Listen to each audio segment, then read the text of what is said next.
those years as a superhero in Marvel. This video is purely for entertainment and does not infringe on copyrights or laws. The rights to the novel and image belong to the original author. We do not claim ownership. Don't like waiting and want to listen to this fanfic in full now? Subscribe to our Patreon, where you'll find the best fanfics. Chapter 401 When Luoji is a Girl, Part 2. Asgard's summer palace is a place for the king and queen of Asgard to relax and have fun. Just like many emperors in the world have more than just one palace. Odin and his ancestors did not live in Asgard's palace forever. Asgard is not only Odin's residence, but also the center of power in Asgard. In Asgard, Odin needs to handle government affairs and deal with various complicated matters. There are also times to meet with people from other kingdoms of gods and maintain the necessary balance with various gods. These are all necessary things for Odin.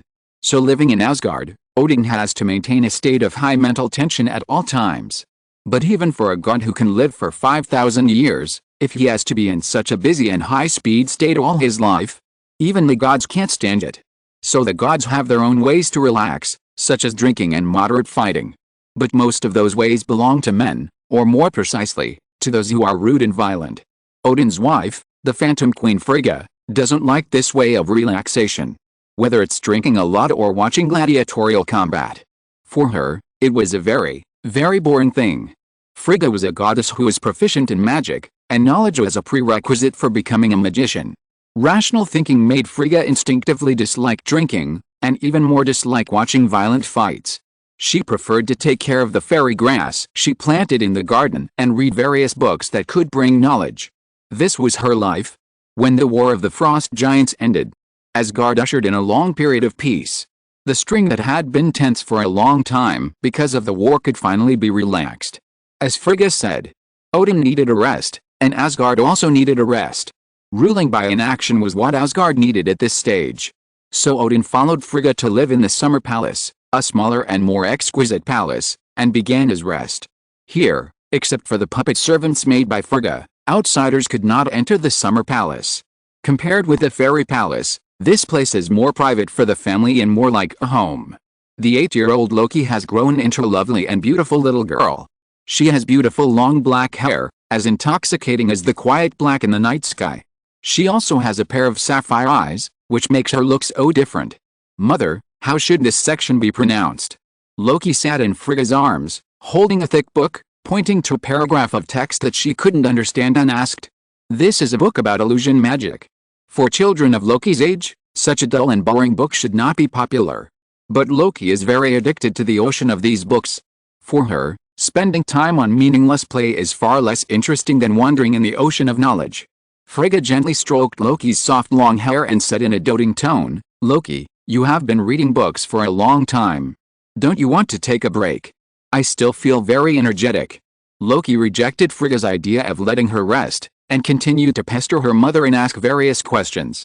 While the mother and daughter were talking in a low voice, Frigga's eldest son, Thor, the eldest prince of Asgard, walked in. He was much stronger than an average 11-year-old child, and even in Asgard he was much stronger than the young gods of the same age. From a distance, Loki could smell a strong odor of sweat and the disgusting odor of rotten mud. Sure enough, Thor was walking into the palace with a look of someone crawling out of a mud puddle. The wet mud dripped onto the floor, making a dripping sound. "Thor, where have you been?" Frigga was shocked to see Thor. Now Thor didn't look like a prince at all, but a beggar. "I made a bet with Sif and the others that I could defeat the giant salamander in the evil mud puddle. Look, I won, and this is my trophy." Thor took out an exquisite little sword from his back like offering a treasure. It didn't look like a weapon made by the dwarves in Asgard. It looked more like a weapon made by the elves. The little sword was unusually beautiful and exquisite. However, because Thor was covered in mud, the sword, which was supposed to be delicate and beautiful, was also covered in mud and water, and could not show its original appearance at all. "Loki, this sword is for you." Thor looked very generous and walked to his sister, and handed the sword covered with stinking mud to Loki. Loki's sapphire eyes looked at the mud on the sword, and she said with disgust, "It's disgusting." She waved her hand lightly, and a slight magic lifted the sword in Thor's hand. The sword was far away from Loki, but she did not throw the sword directly. Instead, she used magic to put the sword on a table far away, ensuring that she could not smell the stench at this distance.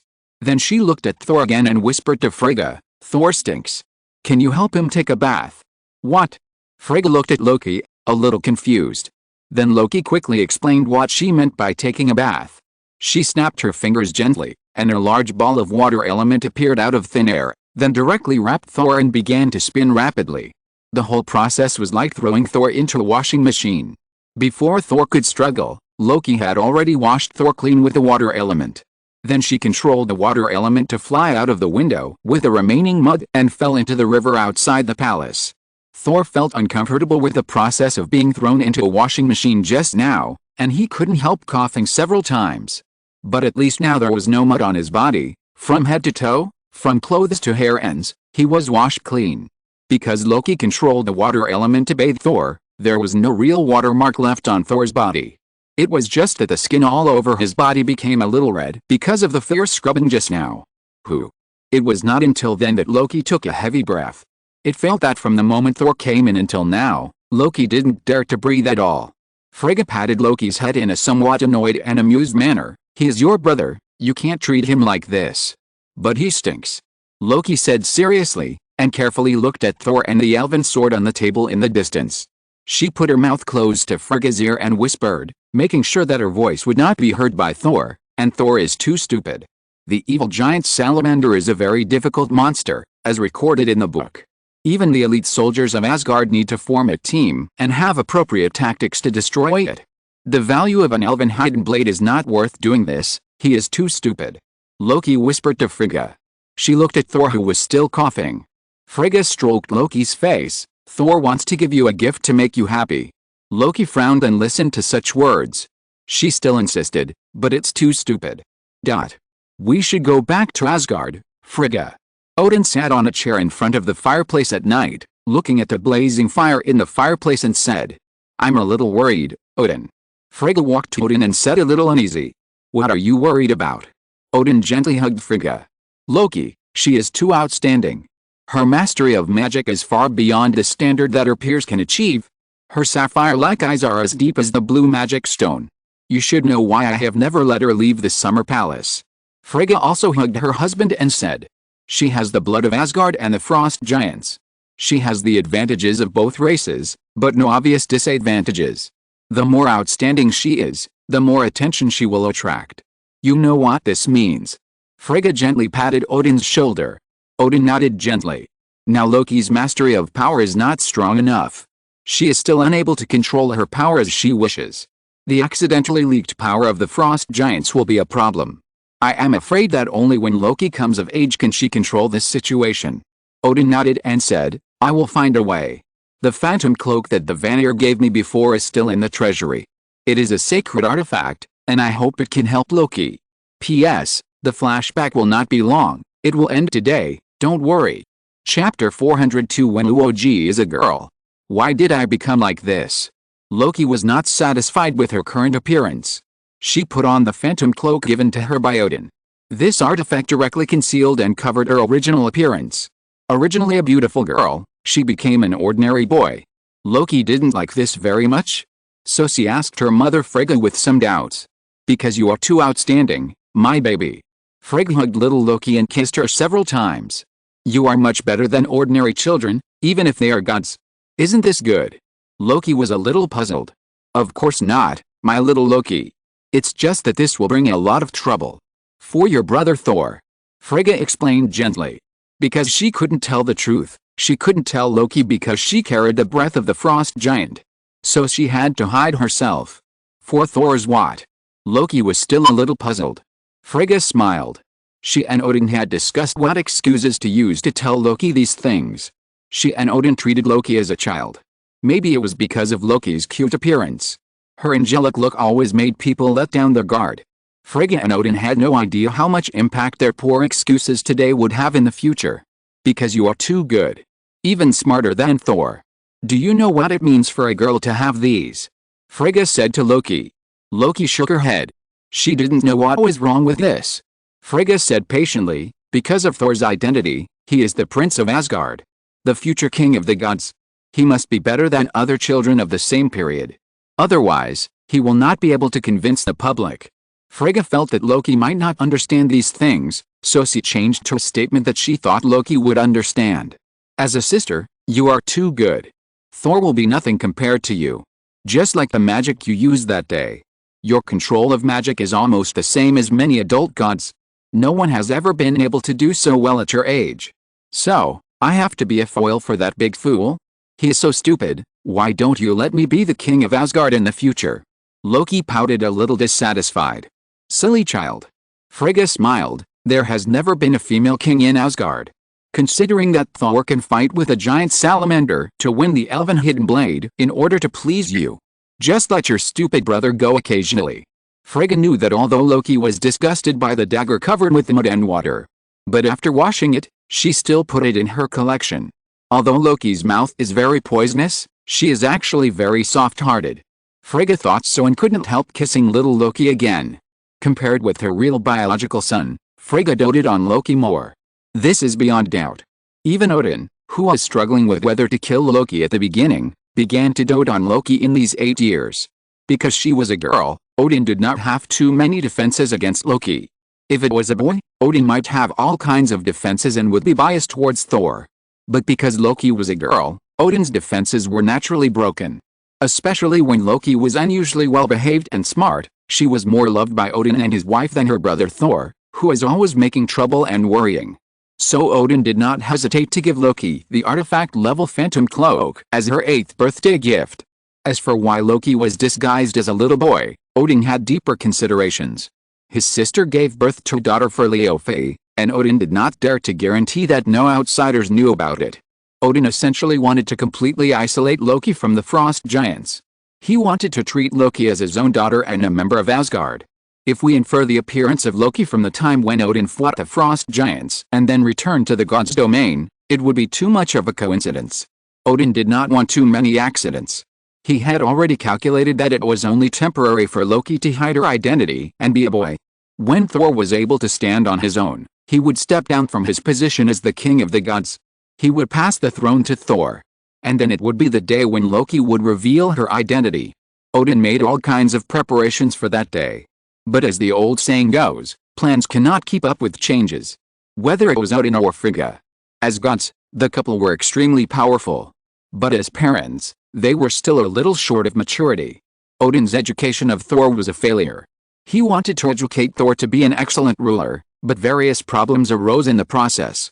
Thor's rebelliousness was the biggest problem. But Odin actually did not know that a bigger hidden danger had already been buried. Neither he nor Frigga were good liars. In this regard, they were far inferior to Loki.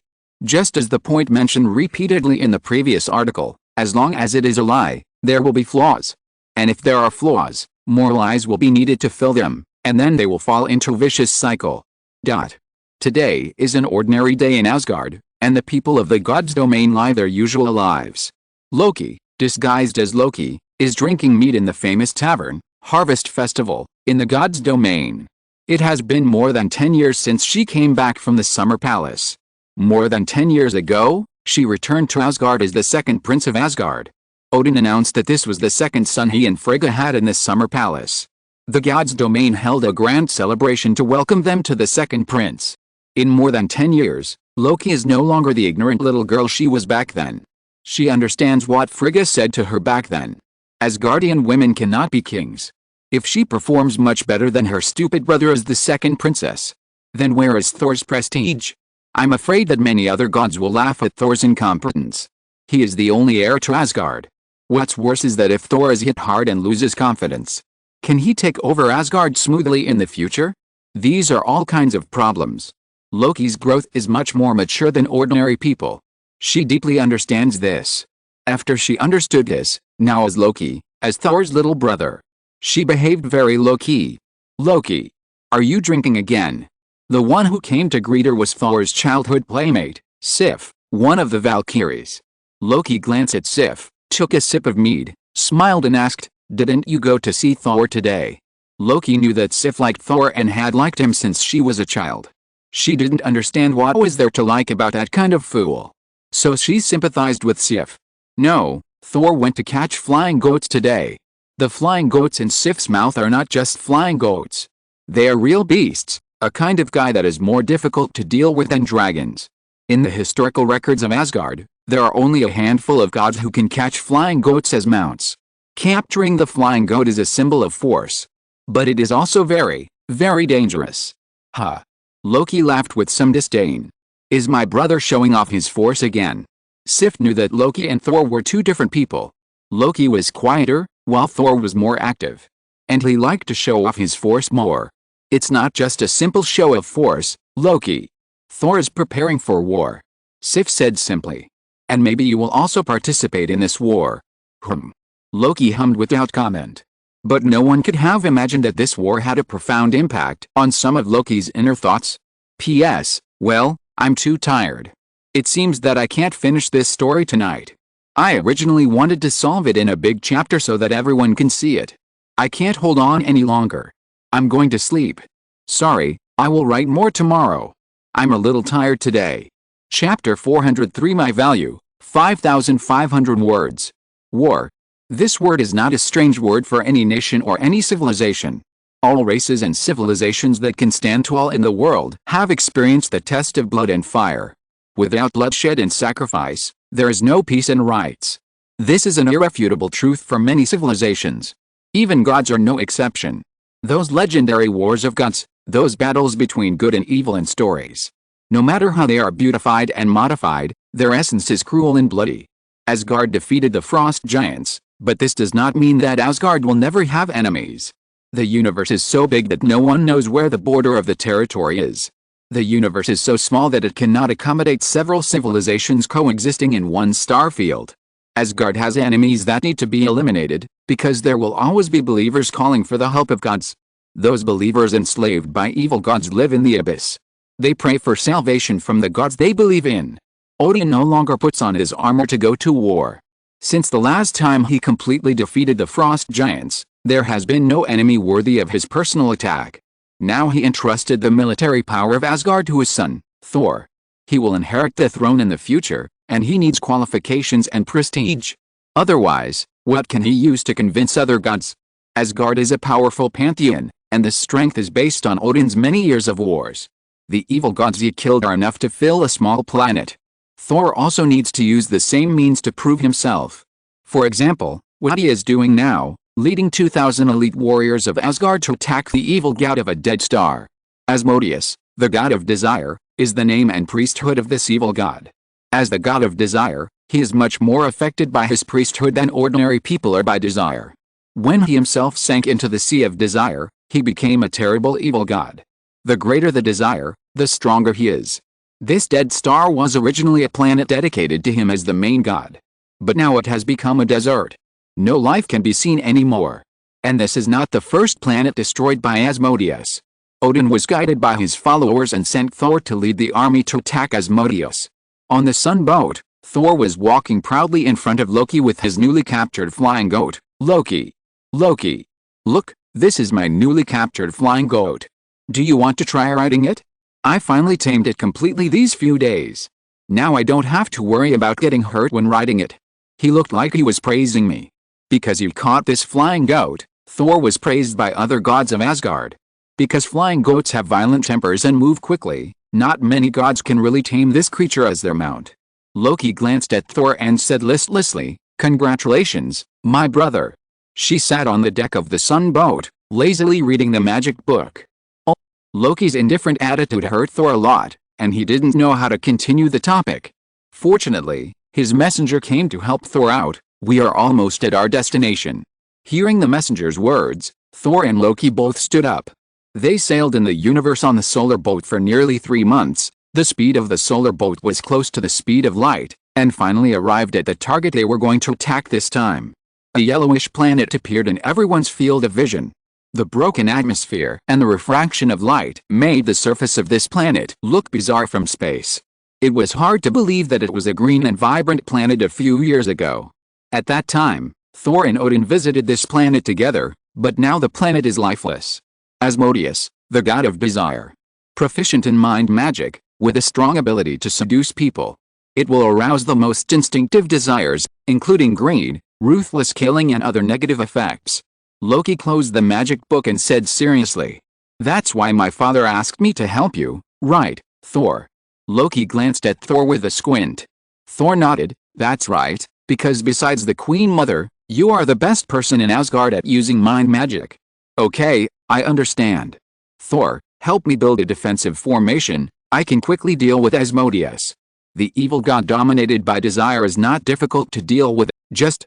Loki was interrupted by Thor before he finished speaking. No, you don't want to join the battle. What? Loki was a little puzzled. If I don't join the battle, do you want me to leave Asgard so far to cheer you up? That's ridiculous. I need you to build a mind magic barrier for everyone, so that we won't be affected by the god of desire later. Thor looked at the dead planet and answered Loki. Just for this. Loki said in an unbelievable tone, I can deal with Asmodeus in a simple way, easily just once. No. You can't join the battle. Thor interrupted Loki rudely. Why? Loki stared at Thor and asked without giving in. You know why. Thor did not give in to Loki's question. But the messenger on the side could not figure out what the two brothers were talking about. The commander of this battle was Thor. Naturally, they would do whatever Thor said. Moreover, Thor had won many battles and cultivated considerable prestige in Asgard. He said forcefully that Loki did not need to participate in the battle, but only needed to help everyone maintain the mental defense line on the Sun boat. Loki finally compromised with Thor, although she felt that she had a better way to resolve this battle. But in order to maintain Thor's authority, she did not object to anything. She just pulled Thor aside and quietly made a few suggestions. Impossible, the way you said is too shameful. This terrible way to win is not what I want. Loki's way is to let Thor trap Asmodeus. The power of the god of desire comes from desire. How much desire his enemies can provide to it, how strong he is.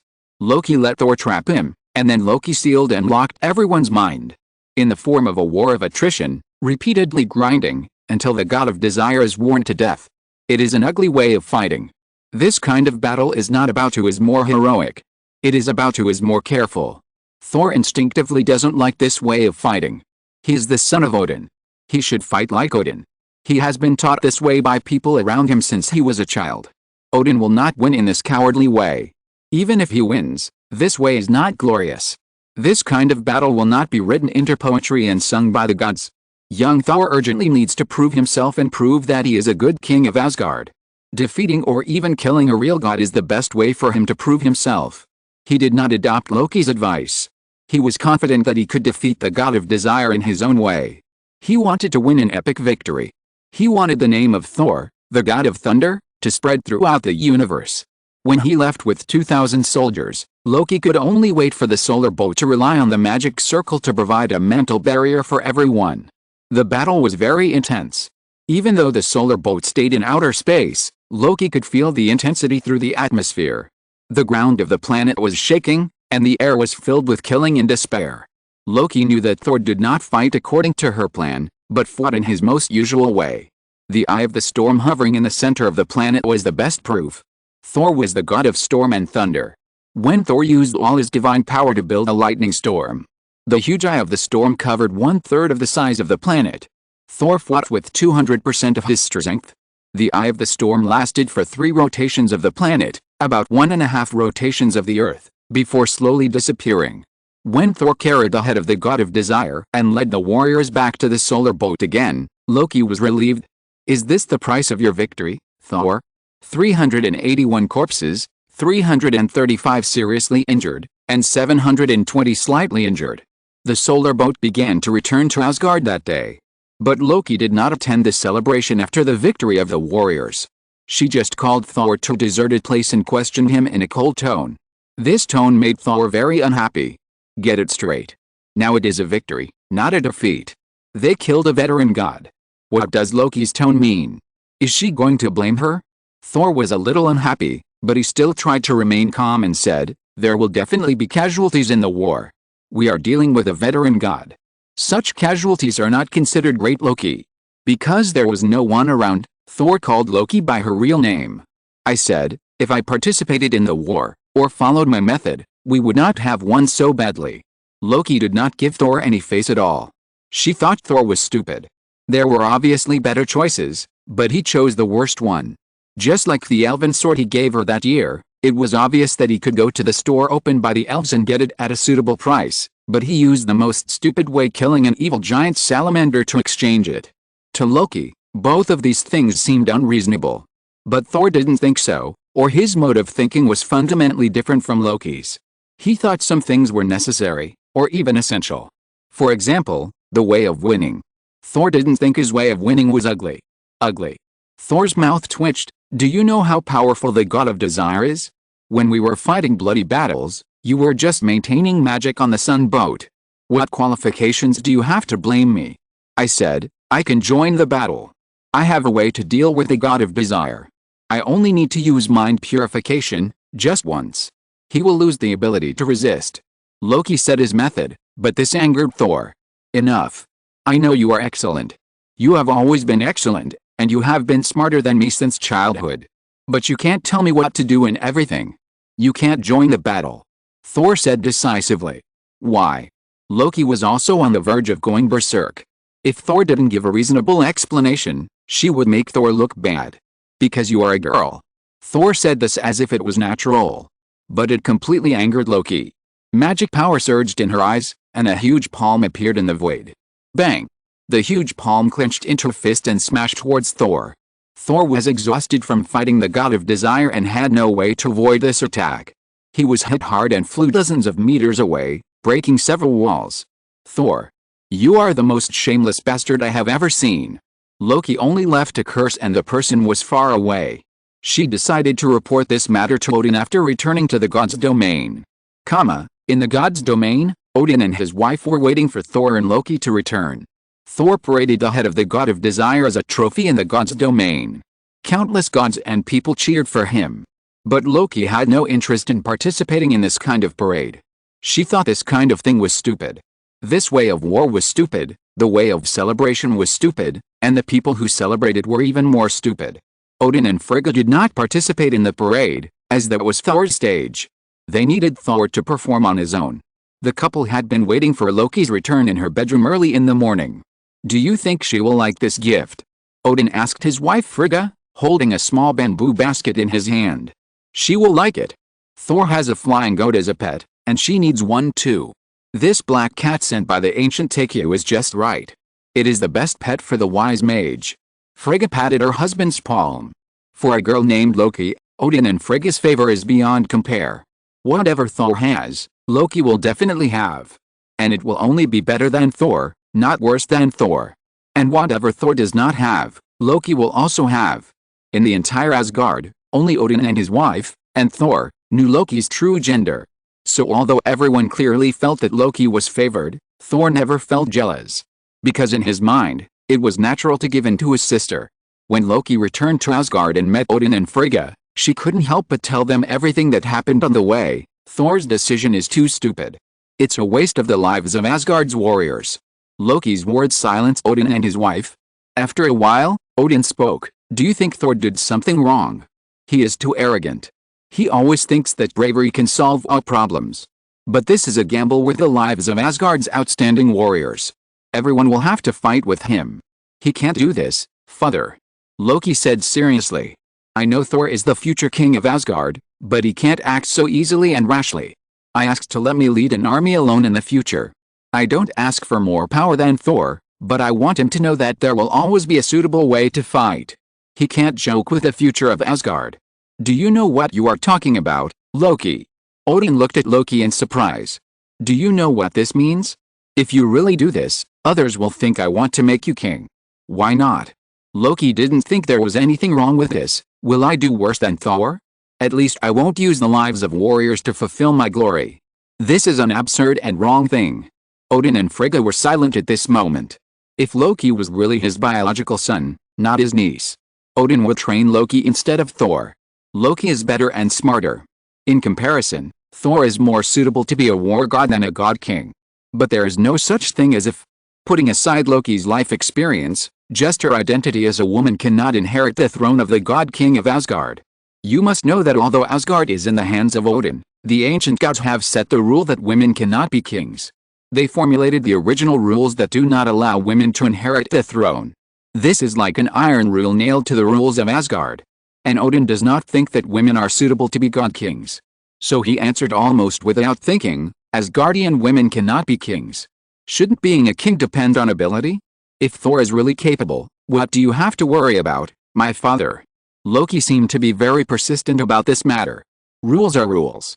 Odin doted on Loki in other matters, but he would not give in on this matter. Because the matter was too complicated.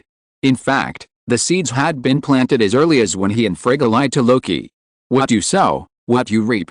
This cycle has remained unchanged for thousands of years. Loki's conversation with Odin ended unpleasantly. Only Frigga was left to accompany Loki. She hugged Loki and patted her back gently and said, "Your brother just needs a little time to prove himself." Loki lowered her head and said in a voice that was almost like a dream, "He has time to prove his worth, so what about me? Will I be treated as a waste and follow Thor for the rest of my life?" Frigga didn't know how to comfort Loki. She was smart and excellent, but there was no stage for her to display her talents. This may be the saddest thing for her. Odin left, but the bamboo basket he brought was still there. A pure black kitten jumped out of the basket, as if it recognized Loki as its owner the first time they met. It jumped onto Loki's shoulder and licked Loki's earlobe with its little tongue. Loki took a look at the pure black cat and held it in her arms. Loki took off her disguise and revealed her true face as a woman. Her long black hair and sapphire-like eyes are her signature. Frigga gently stroked her daughter's long hair and looked at Loki in a bad mood. She had no good solution. Suddenly, Loki's long, trimmed hair suddenly broke at the length of her shawl. Loki. Frigga knew that Loki did it herself. She used magic to cut her long hair short. But Frigga didn't understand why Loki did this. "Mom, they are all wrong." Loki held the kitten in her arms and whispered, "Asgard cannot be destroyed by Thor in this way. Give me some time, I will prove myself." Loki's eyes were firm, and Frigga could only hug her beloved daughter tightly to support her in this way. Holding the sword of truth in his hand, Loki saw Loki's face. He was a little absent-minded, and he felt that someone must be joking with him now. Wait, is this Loki's new magic? In fact, he was confused by Loki from the beginning. The more Loki thought about it, the more possible it was. He wanted to let go of the hand holding the sword of truth. But the contract was being established, and he couldn't give up halfway. It wasn't until the contract was signed that Loki let go of the hand holding the sword of truth. Since she had been seen by Loki generously took off her disguise. "I think we should get to know each other again. The Princess of Asgard, Loki." Loki could only utter a bunch of meaningless interjections. He felt like his worldview was about to be shattered. Chapter 404. So are you in love with me? If you can make me believe that Loki is a girl, I will believe it. Just find a girl, light her up and put on some makeup. Then use magic to add a few special effects, and use mind magic to hint a few times. Then start acting according to the script, and use magic to make up for the shortcomings. If there are any shortcomings, add them. Then use magic to do duong. It looks fake and ugly when written like this. Readers can tell at a glance that it is fake, made by magic special effects. So you want me to believe that Loki becomes Loki, from a man to a woman? You have to let me try first to see if she is a girl. If I think she is, I will recommend her to other people in the Night's Watch. Only when everyone says yes, can we be sure that she is. Loki feels that he has been possessed by Jackie Chan in recent days. He keeps thinking about a brand of anti-hair loss shampoo endorsed by Jackie Chan. Loki is not sure whether Jackie Chan in this world is the same as before, and whatever product he endorses will fail. Anyway, he knew that this anti-hair loss shampoo would definitely be a failure in the future. As long as the Illuminati brand hair growth water is launched on the market, all anti-hair loss products in the world will be finished. Why do I think of anti-hair loss shampoo and hair growth water? Oh, right, it's because Loki is a girl. But you can't make me believe that Loki will become Loki.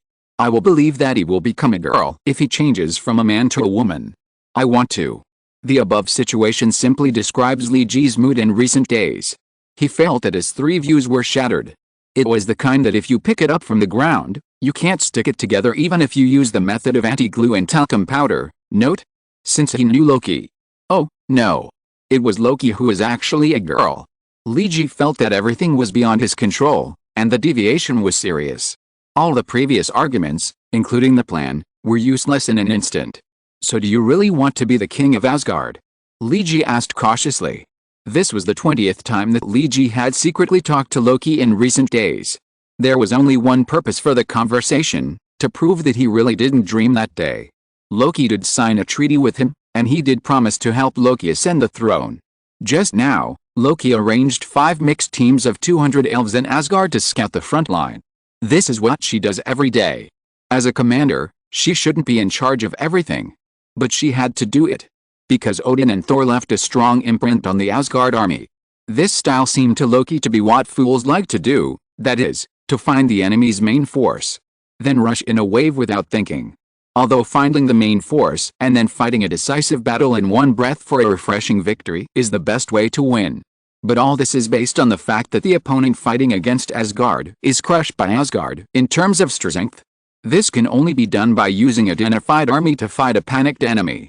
If you encounter an opponent with a similar level and fight a decisive battle like this, then the outcome is hard to say. It was okay when Odin led the Asgard army. Because Odin's own strength is at the level of crushing. Among the many pantheons, there are not many gods who dare to say that they can defeat Odin in a single fight. So Odin can fight in a crushing way. Because he is strong, he can lead the entire army to be strong together. But compared to Odin, Thor later, the difference is not calculated by reason. But Thor fought the decisive battle more resolutely than Odin. Loki sneered at this. She was fortunate that this battle was commanded by herself, not Thor.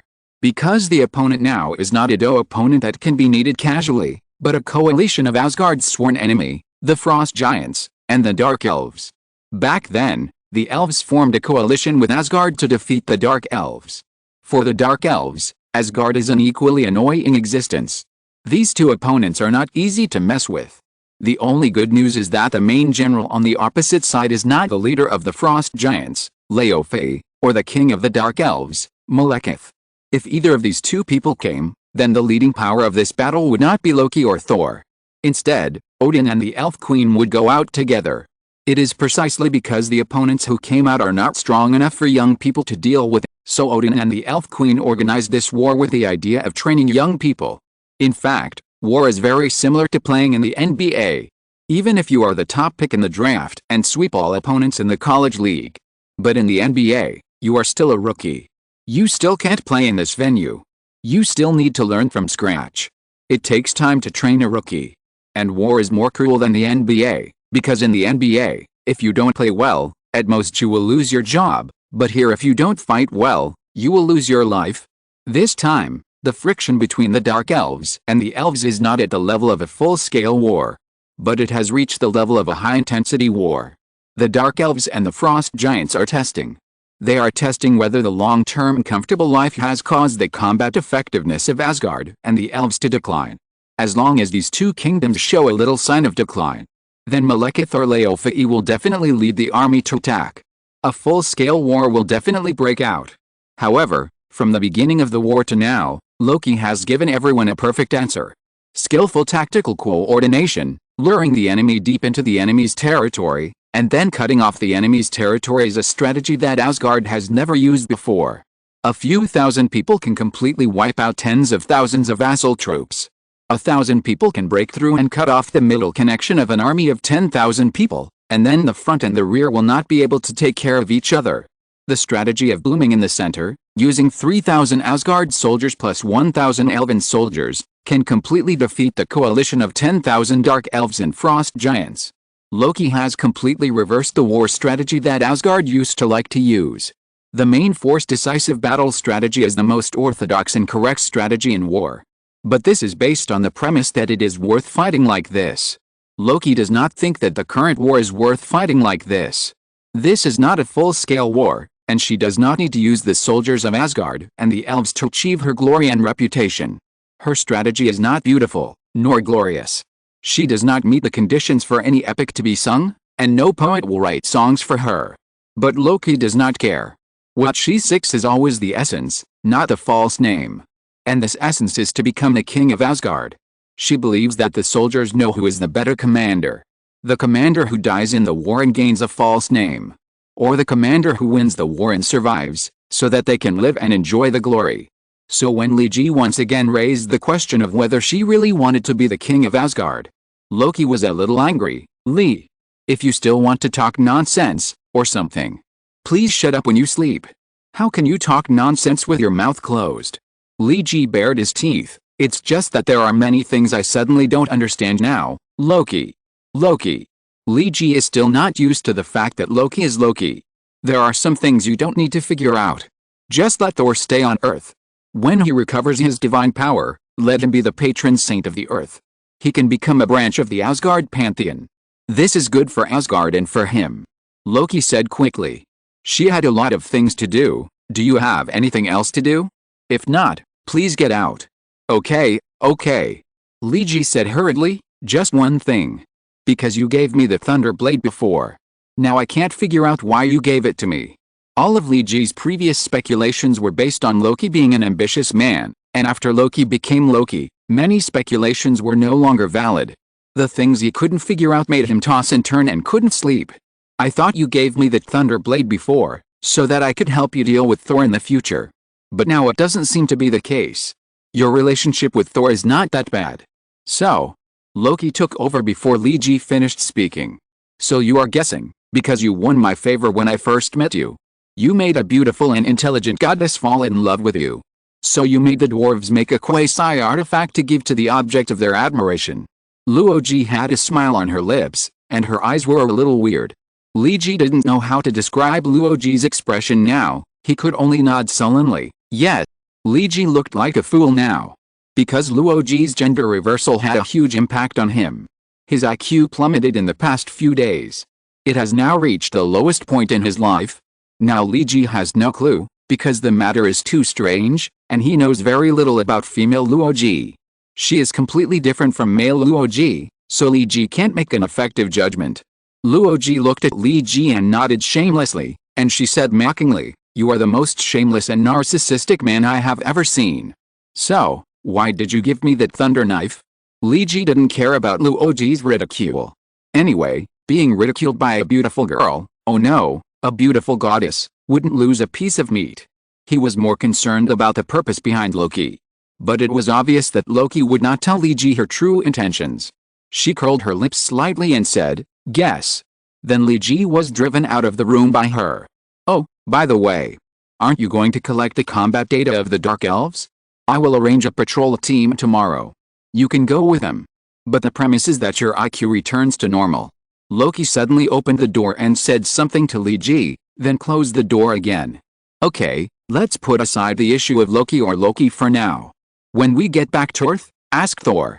He is much easier to deal with than his sister." Lee Ji patted his cheek.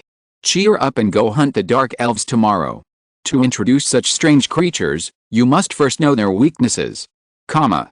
If you're listening to this novel on a channel other than Fanfic World, it means they downloaded and uploaded it without effort.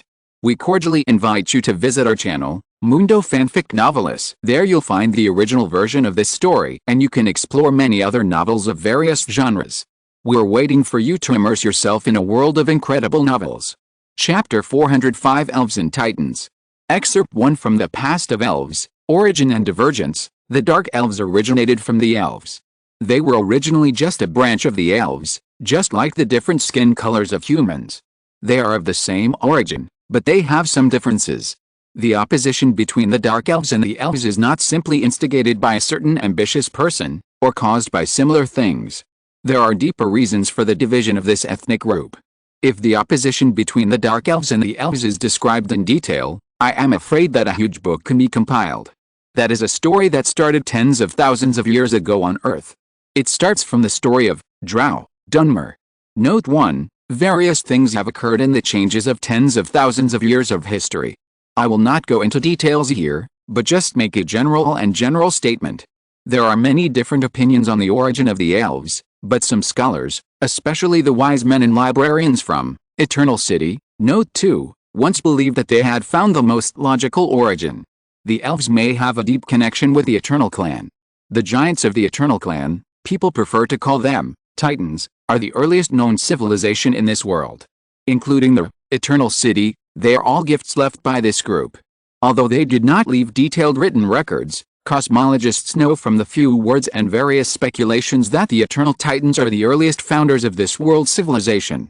They are the sowers of the entire civilized world. Almost all known civilizations recorded in the Eternal City are related to the Titans. No matter how subtle and inconspicuous this connection sometimes seems. Some scholars firmly believe that the Titan civilization is the pioneer of our known civilization now, and only in this way can we accept various things. Why do most civilized creatures in all known civilizations show a similar form? Exclamation mark. Including walking upright and similar brains.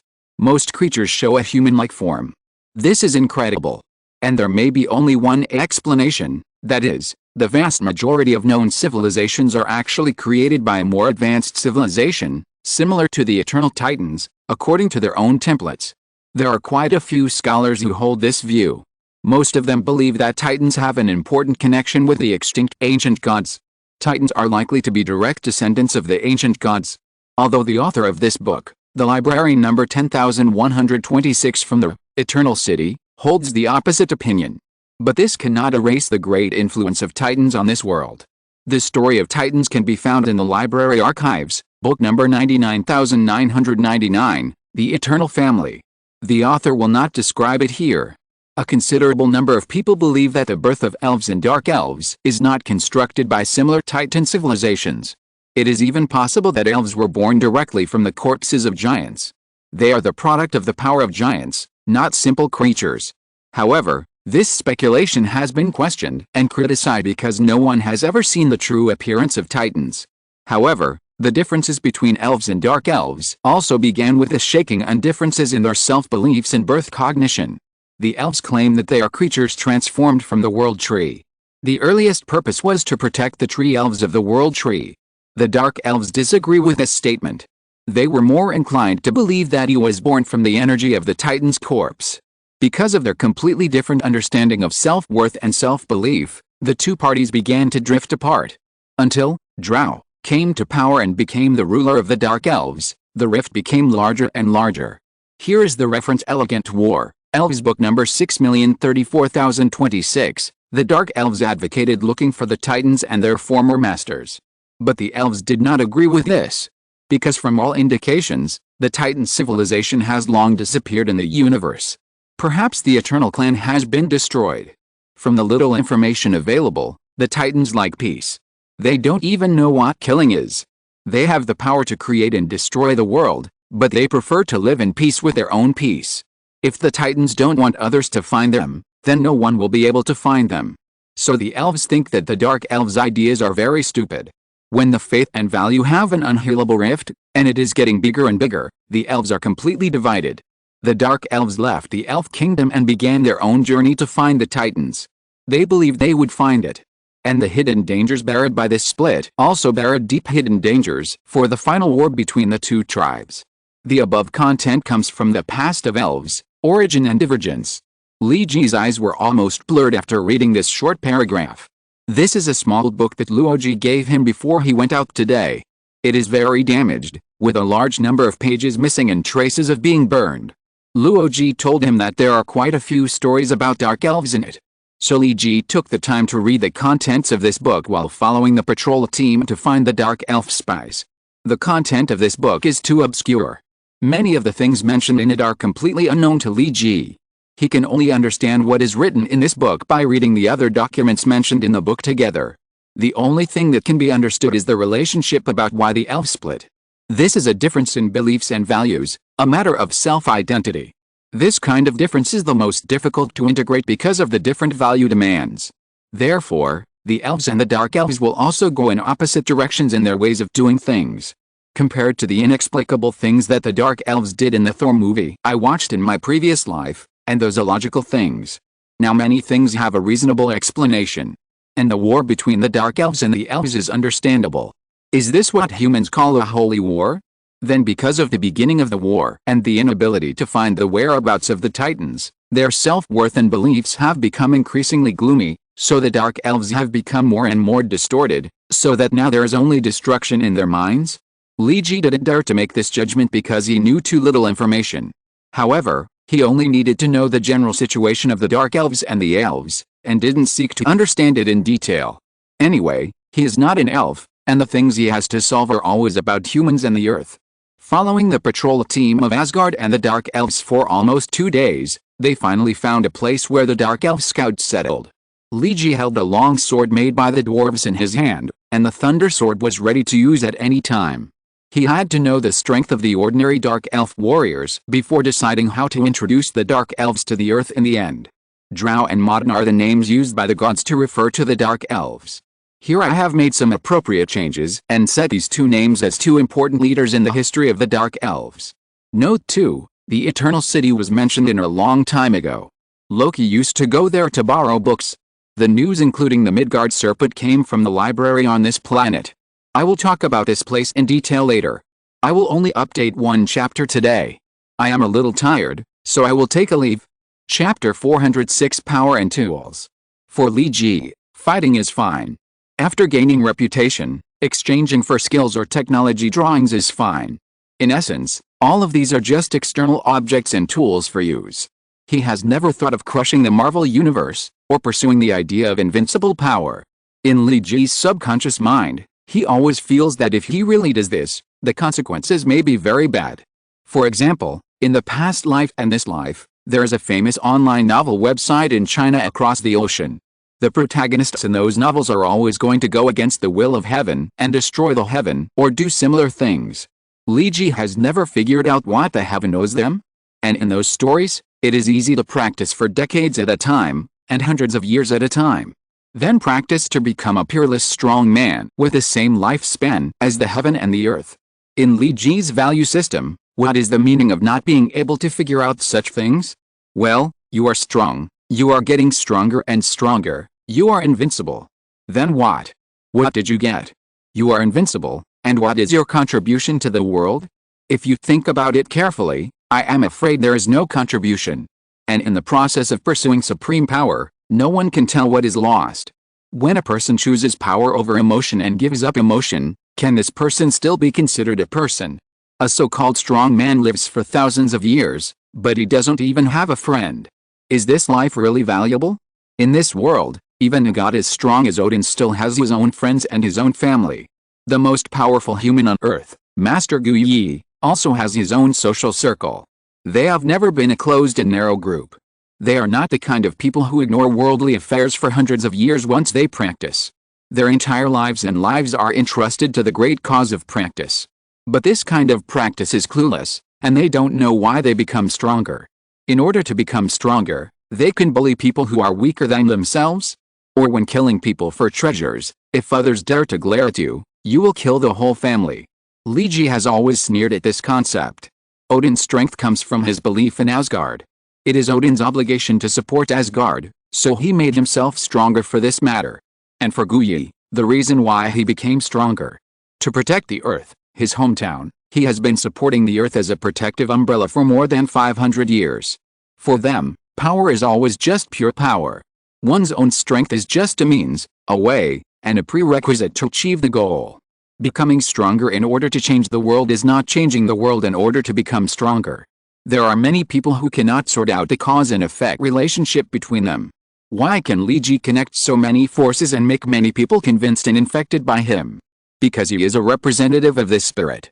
In the subconscious, many big figures agree with Li Ji's most essential ideas. Whether it is Li Ji or the people he knows. No one has ever become stronger simply for the pursuit of becoming stronger. Tony Stark's iron armor has been improved for many generations.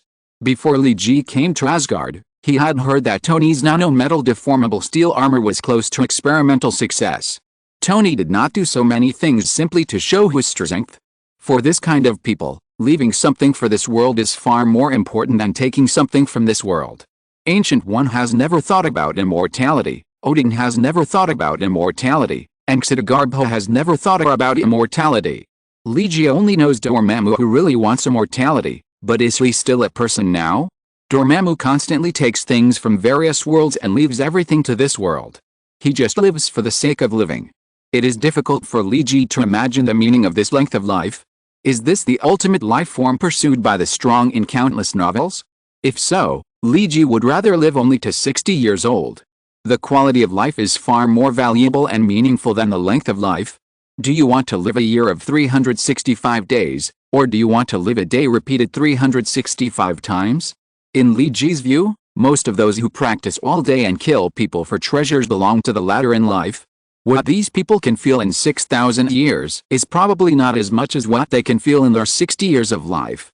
Li Ji is a person who knows his goals and self-plans very well. For him, strength is just a step, and whether he is invincible is not important. He is not going to fight for the surrender of the strongest man in the universe. As long as the strength can reach a certain level, it is enough to do what you can do. Is it you who controls the power, or is it the power that controls you? Exclamation mark. Li Ji gave his own answer to this point. He now has a lot of reputation points left, but he did not upgrade himself. Because for him, this is not the main thing. What he has to do and what he thinks are far more important than making himself a master. Just like the Dark Elves he is going to introduce this time, and the war with the Chitauri that will be faced in the future. Li Ji has his own plan. When he holds the Thunder Blade, his strength rating will soar to B+ level. At this level, he can unlock quite a lot of things in the system mall. Especially on the technology side, he has seen many very surprising and even scary things. Including, Yamato-class space battleship, technology not upgraded version, Viking multi-purpose interceptor, primary technology version, and so on. And the reputation required to unlock these things is sky high. He has implicitly revealed some ideas to Tony. He wants to form the first real space fleet in human history. He wanted to start the interstellar war in the Sea of Stars, rather than erupting on Earth and betting on the lives of tens of millions or even hundreds of millions of people. Just as he had mentioned repeatedly before, he wanted to make the Chitauri hurt by the Earth once and for all. Let them understand that even if they could destroy human civilization, the price would be incalculable. Only in this way could other cosmic civilizations face the Earth squarely. And now this huge and complex plan has only taken the first step. Loki and Thor will be the key to this plan. Now that Loki has signed a treaty agreement with him, Li Ji can say that he has achieved the most difficult step in the entire plan. And Thor is the next step in this plan. Maybe some of the things he did to Thor were a bit excessive, although Li Ji did not want to admit it. But he deeply understood the importance of Thor to his plan. It was indeed a bit immoral to let him leave Asgard. Li Ji did not think that he could use any excuses to eliminate the feud between brothers or other excuses to explain all this. At least he was beaten up by Thor, who knew the truth in the end, and he was ready. As long as Thor doesn't kill him in the future, everything will be fine. Because Li Ji will create an era for Thor, an era that will truly make the name of the God of Thunder resound throughout the universe and make Thor's eternal glory possible. This is not compensation or a deal, it's just what Li Ji wants to do. Just like the corpses in front of Li Ji now, the encirclement and suppression of the Dark Elf scouts went smoothly. Li Ji also roughly knows the strength level of ordinary Dark Elf soldiers. If we only talk about physical fitness, the physical fitness of a Dark Elf soldier is about equal to that of a Captain America.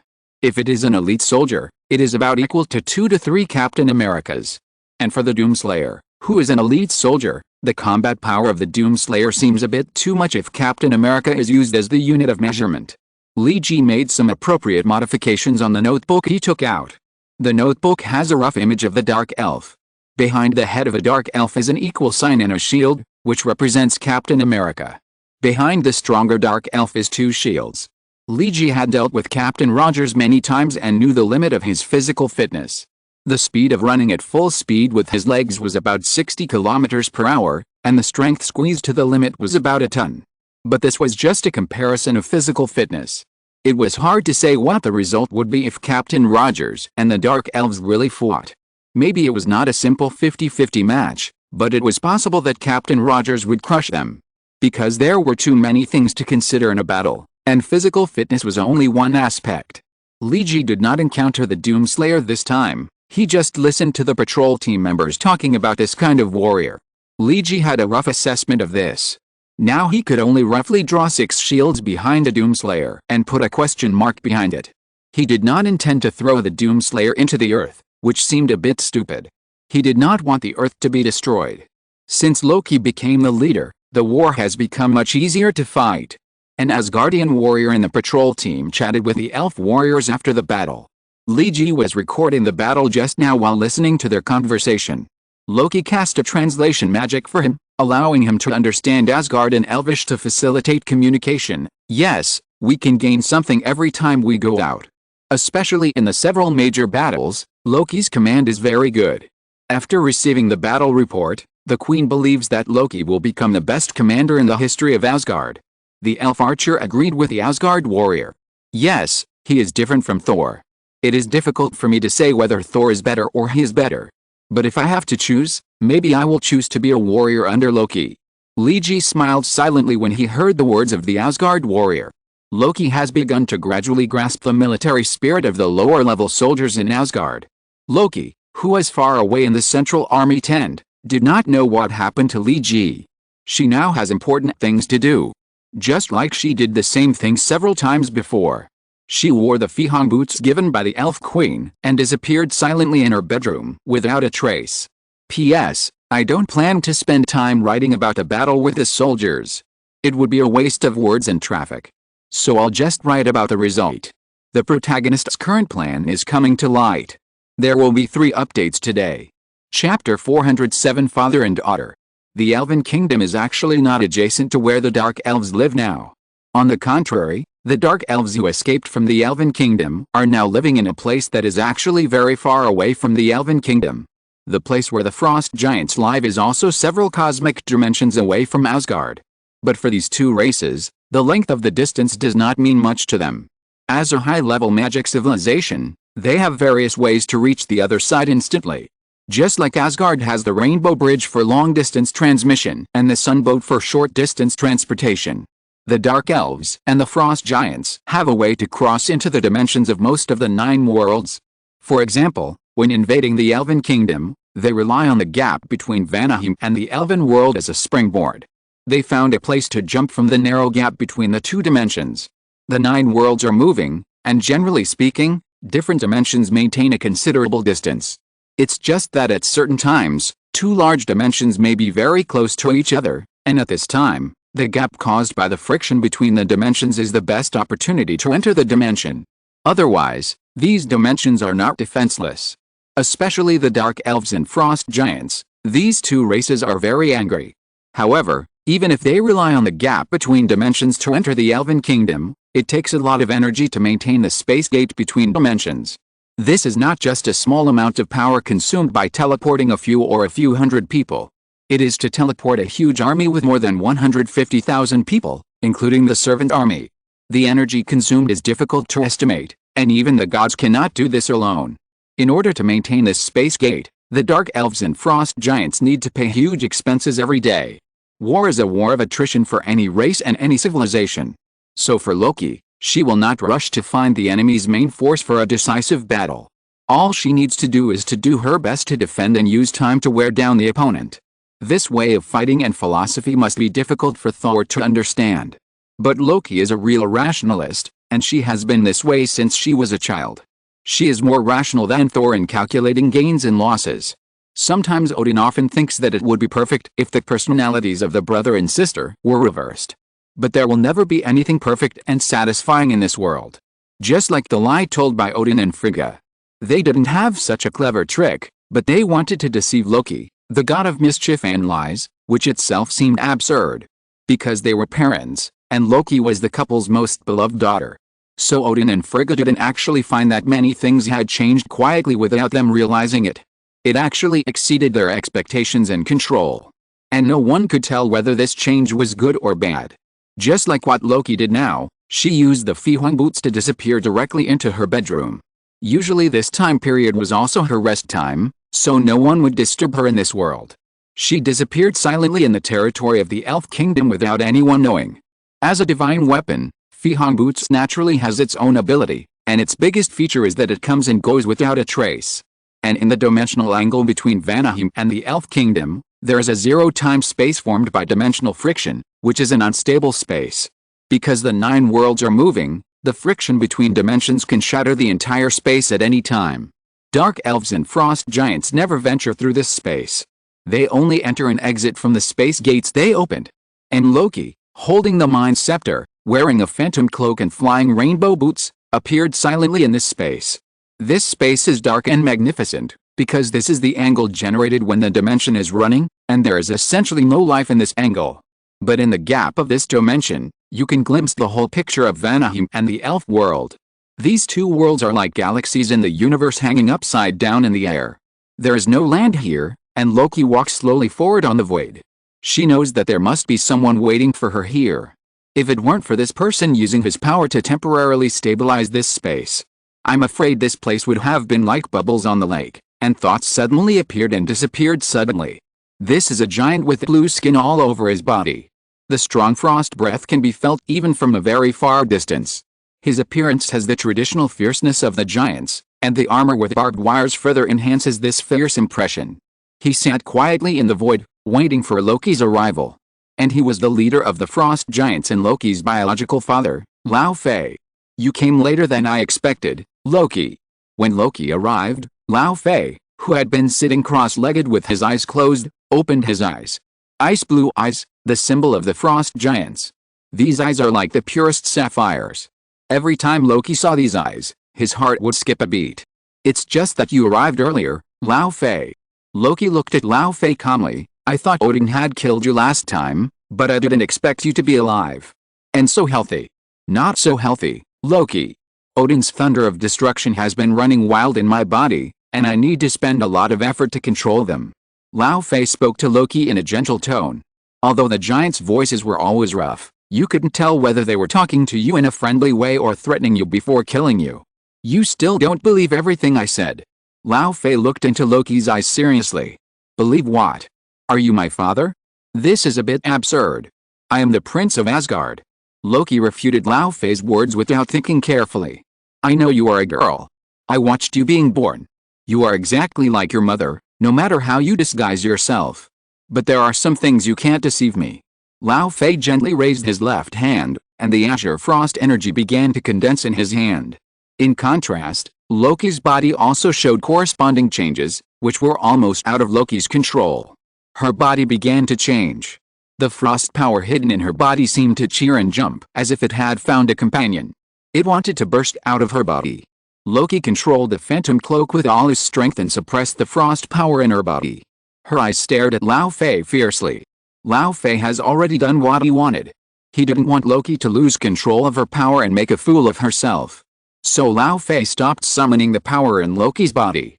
As the leader of the frost giants and Loki's biological father, Lao Fei and Loki are connected by blood. He could clearly feel the frost power in Loki's body. So do you believe it now? My daughter, Loki. Lao Fei looked at Loki quietly with a smile on his face. Loki looked at him expressionlessly. This time the lie met the truth, and the daughter met the father. P.S. The third update will be updated soon. Chapter 408 I win this time. Ridiculous. Loki was not grateful for Lao Fei's gentle words. Do I need to believe anything you say? You are the leader of the frost giants, the mortal enemy of Asgard. Maybe you know my true identity as a woman from somewhere.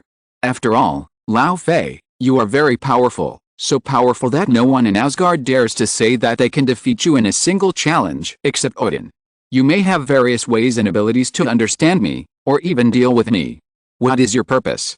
Do you want to win this vanguard battle and then start a full-scale war? Loki spoke without stopping, and she refuted all of Lao Fei's views with a solemn oath. But Lao Fei just kept smiling and said nothing. You are lying, right, Loki? I have indeed known you from all aspects. Your priesthood is to lie, but I know that you rarely tell real lies. The god of lies who does not lie is admirable.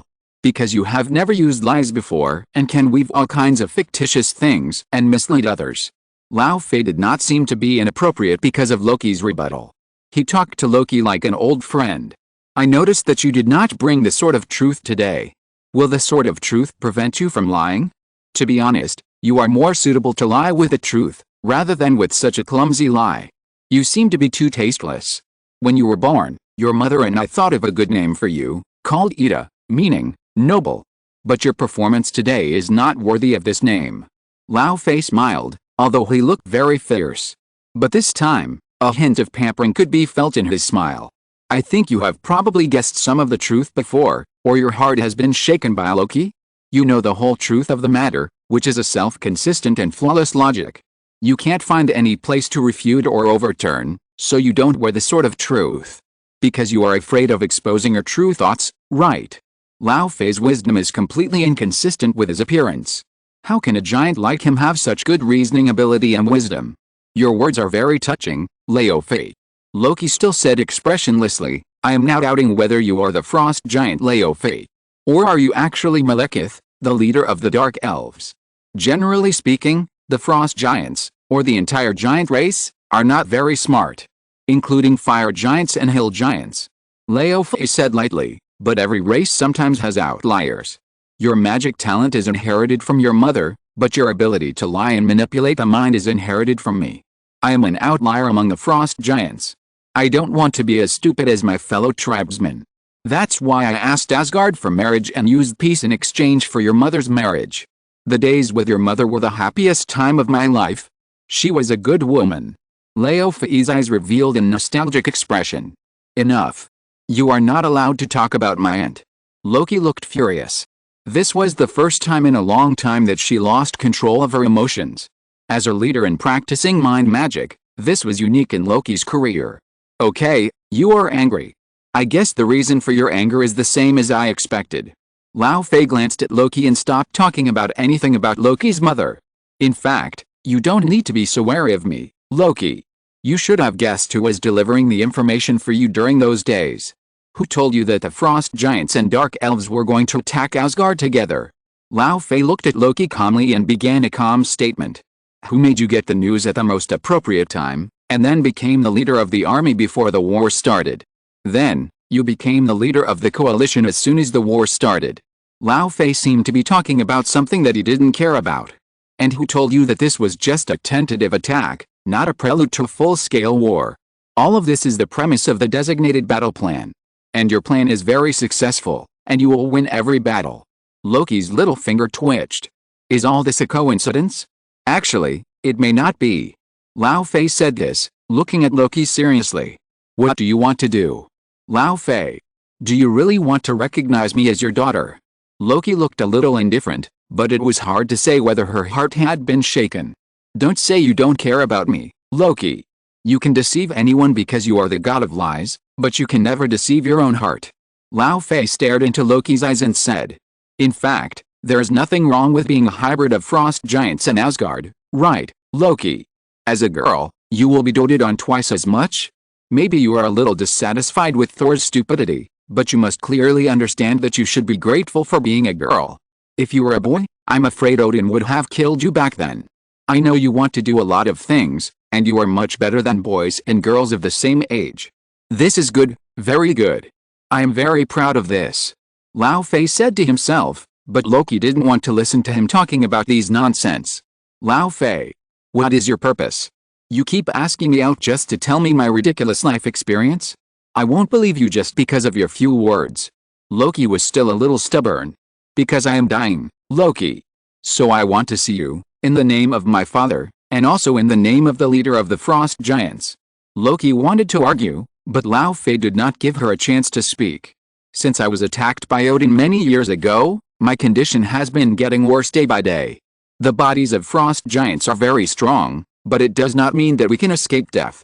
I will eventually die one day, and this is inevitable. I am not afraid of death. I have personally ended the lives of countless enemies. There are mortals and gods. But as a father and a leader, I have many things that I am worried about. For example, you and the frost giants. You are too smart. From the day you want to take the throne, you should understand what kind of resistance you are facing. Especially when you still carry the blood of the frost giants. Hearing this, Loki frowned, but did not say anything. You are likely to die in your ambition. As a father, I can't let my daughter die like this. And as a leader, I can't watch the frost giants go to destruction. Laufey stroked the scars on his body. That was a metal left over from countless battles. The frost giants have never been known for their intelligence. It can be said that the entire giant race is not very smart. But the giants are all aggressive and never care about their opponents. Just like the hill giants and thunder giants who were finally defeated under Mount Olympus. The water giants have been nowhere to be found since 10,000 years ago. The giants don't have many bloodlines anymore. Frost giants are aggressive and bloodthirsty by nature, and I am no exception. I will lose my mind as long as I fight. But this is our biggest flaw. I have no choice to be an enemy of Asgard, because before I became the leader, the two sides had already taken on a deep hatred. The frost giants can still support fighting Asgard now, but how long can they support it? Lao Fei said with some sadness. In the last war, I was sure to win, but I was defeated by Odin, and the frost giants lost the opportunity to overthrow Asgard. Our fertility is too slow. And when I knew you existed, I realized that the last hope of the frost giants lies in you. Lao Fei's eyes were shining. You want me to be waterproof against the frost giants? Loki said expressionlessly. No. That would be too dangerous. Odin will guess that you may have known your life experience and the blood of the frost giants flowing in you. As a father, I won't let you take this risk. Lao Fei interrupted Loki's guess without thinking. What do you want to do, Lao Fei? Loki couldn't guess what the wise and even cunning frost giant leader in front of him wanted to do. I want you to lead the army of Asgard to kill all the frost giants. Lao Fei said a shocking statement in a light tone. What? Are you crazy? Loki looked at Lao Fei in disbelief. Is this person in front of him really the leader of the frost giants? He wants an outsider to slaughter his entire clan? Exclamation mark. I am very clear-headed, Loki. Even if I hold on, how long can the frost giants last? After I die, Odin will definitely launch an all-out war to completely encircle and wipe out the frost giants. By then, not a single bloodline will be left. And how long will this day last? 100 years or 200 years? Lao Fei said in an extremely rational tone. But I am very fortunate that I have an outstanding daughter. An heir to an excellent bloodline. She has the advantages of Asgard and the frost giants. As long as you, Loki, are still here, the bloodline of the frost giants can be continued. Your descendants will be as outstanding as you. You need more protection. I have such an obligation both as a father and as a leader. Your greatest threat has never come from outside, but from Odin inside. You need to use the blood of the frost giants to prove your loyalty to Asgard. Loki looked at Lao Fei in disbelief. Everything Lao Fei said was a subversion to her.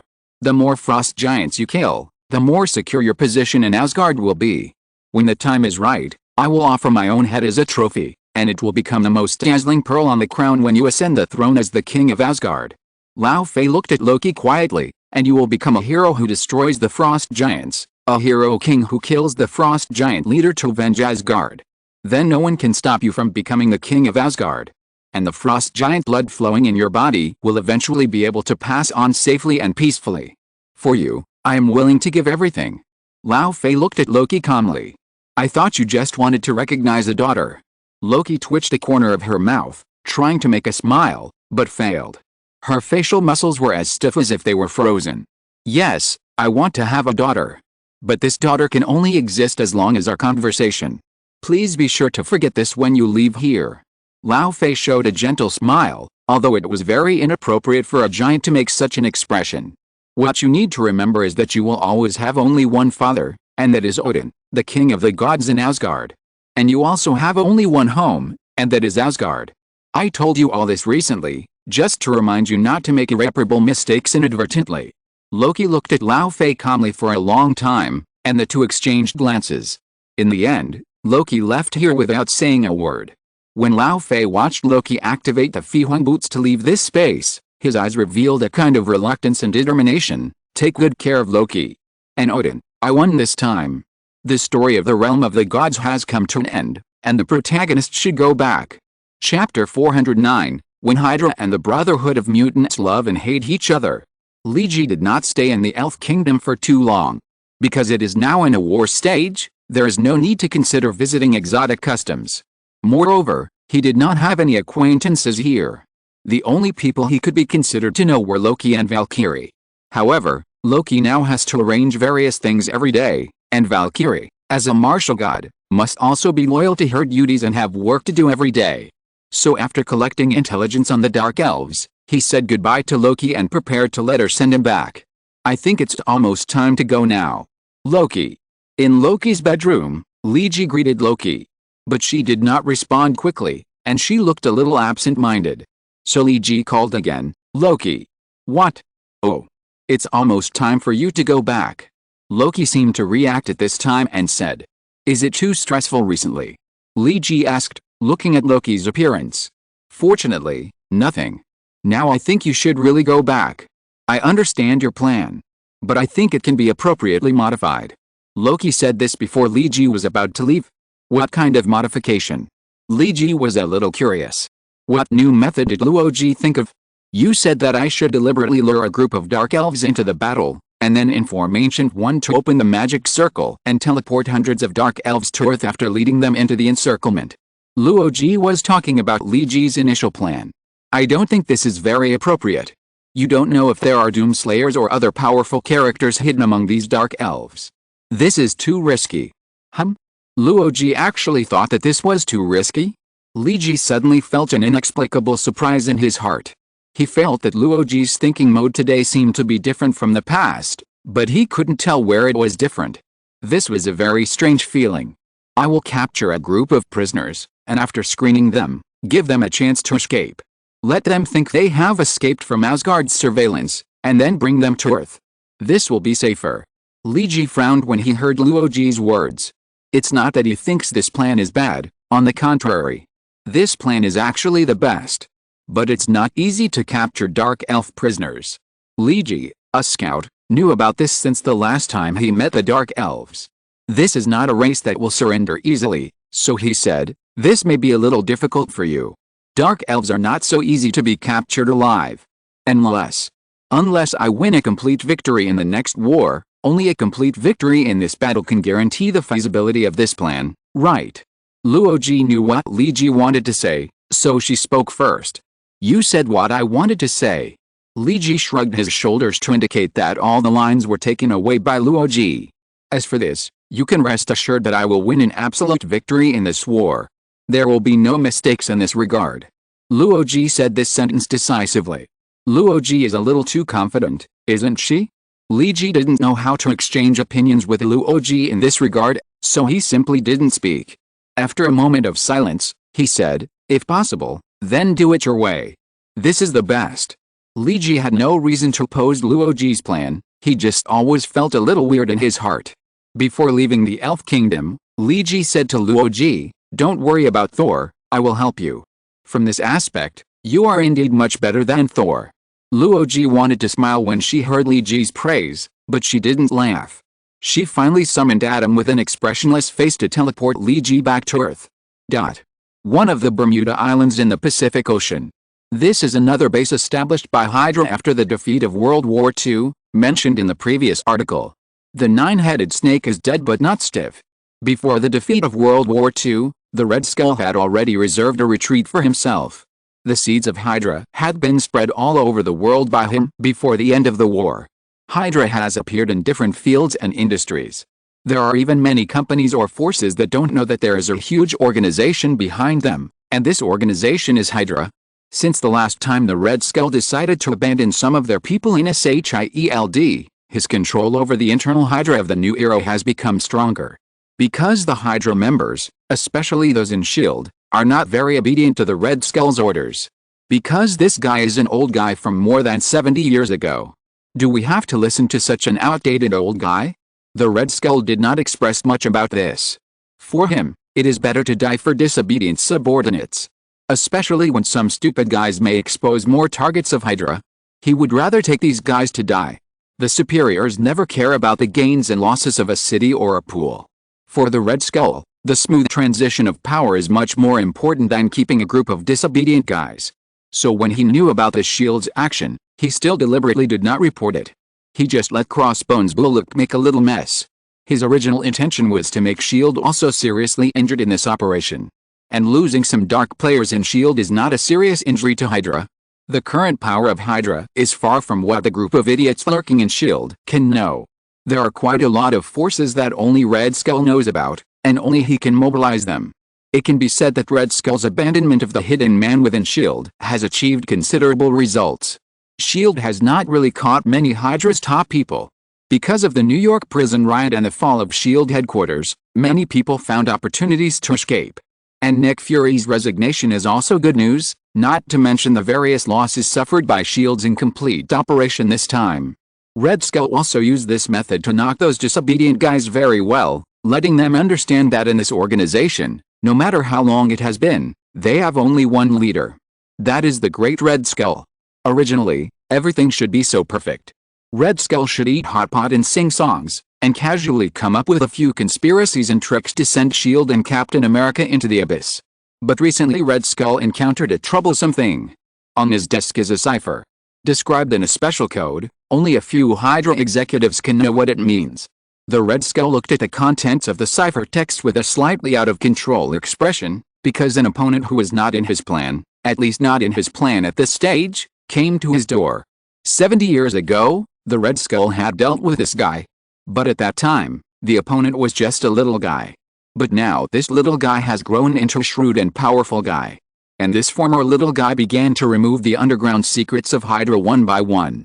The losses suffered by Hydra in recent days are greater than the sum of all the losses in the past 30 years. Magneto. Brotherhood of Mutants. The Red Skull tore the cipher text to pieces. He angrily chanted these two names. It has always been Hydra that provokes others. When have you ever heard of Hydra being provoked by others? Especially the Brotherhood of Mutants is not an official organization, but an illegal organization similar to Hydra. Is Magneto Eric going to challenge the dominance of Hydra as the world's #1 villain? Red Skull Schmidt feels that this matter cannot be tolerated. He wants everyone to know clearly who is the biggest villain in this world. Chapter 410, Blood Feud. Asia, Singapore. This small country is known as the Garden Country, or it is more appropriate to call it the Garden City. Because the entire land area of Singapore is only as big as a city. Singapore is one of the most developed countries in Asia. The entire country uses finance and technology as the core of the national economy. And because of the poison shrimp policy it pursues, Singapore also has an army that is inconsistent with its land area, with more than 70,000 people and advanced equipment. Such armed forces also guarantee Singapore's voice in the region and ensure that it will not be swallowed up by its neighbors at any time. Singapore is beautiful and peaceful most of the time, but tonight is an exception. The blazing flames reflected the night sky of the city. An unknown series of explosions occurred in a high-rise building in the center of the city, which caused a fire. Almost all the fire brigades in the city were dispatched, including firefighting helicopters. And in the distance, there were a large number of onlookers watching the burning building from a distance. No one knew what happened, why the building suddenly caught fire and exploded. The only thing to be thankful for was that the fire broke out at night, and most people had already gone home from get-off work. In the crowd, an old man was talking in a low voice with a middle-aged woman beside him. Is it really a good idea for us to spend so much effort to deal with Hydra, Eric? The plain-looking middle-aged woman said in a low voice. It's necessary, Raven. This pair is exactly the most wanted criminal of S.H.I.E.L.D., Magneto Eric, and his old partner, Mystique Raven, who made the X-Men run around in circles last time. Because of what Charles told you? Do you believe him about Hydra without reservation? Raven glanced at the burning building and signaled Magneto to stay away from the vicinity with her. We burned a building in Singapore, Asia, and I'm afraid it will attract more and more attention in the future. Raven and Magneto walked through the crowd. This itself does not violate my plan, Raven. I need mutants to fight against human society. It's just that the methods we are using now have changed a little bit. Magneto's old face was expressionless. Shouldn't we start a revolution now? These small things can't help us advance our plan. Raven frowned as a middle-aged woman. Because of Hydra? This is the key. Magneto said decisively, I have told you countless times about my childhood experience in the concentration camp. I believe you should understand what I have experienced and what those Hydras have done to me. So you are taking revenge? Charles used brainwaves to invade my brain and told you all this news. Hydra has not yet disappeared. So you want to seek revenge on them. Raven felt that if Magneto really said that, it would be a bit stupid. It's not that simple, Raven. Revenge is just a side thing. Because Charles got the news that Hydra has risen again. They have a new leader, and his ideas are almost exactly the same as Red Skull. In the memories that Charles explored, those people did not really see Red Skull. Or they just saw Red Skull disguised as Smith, and Red Skull never revealed his true identity to these outsiders who were about to give up.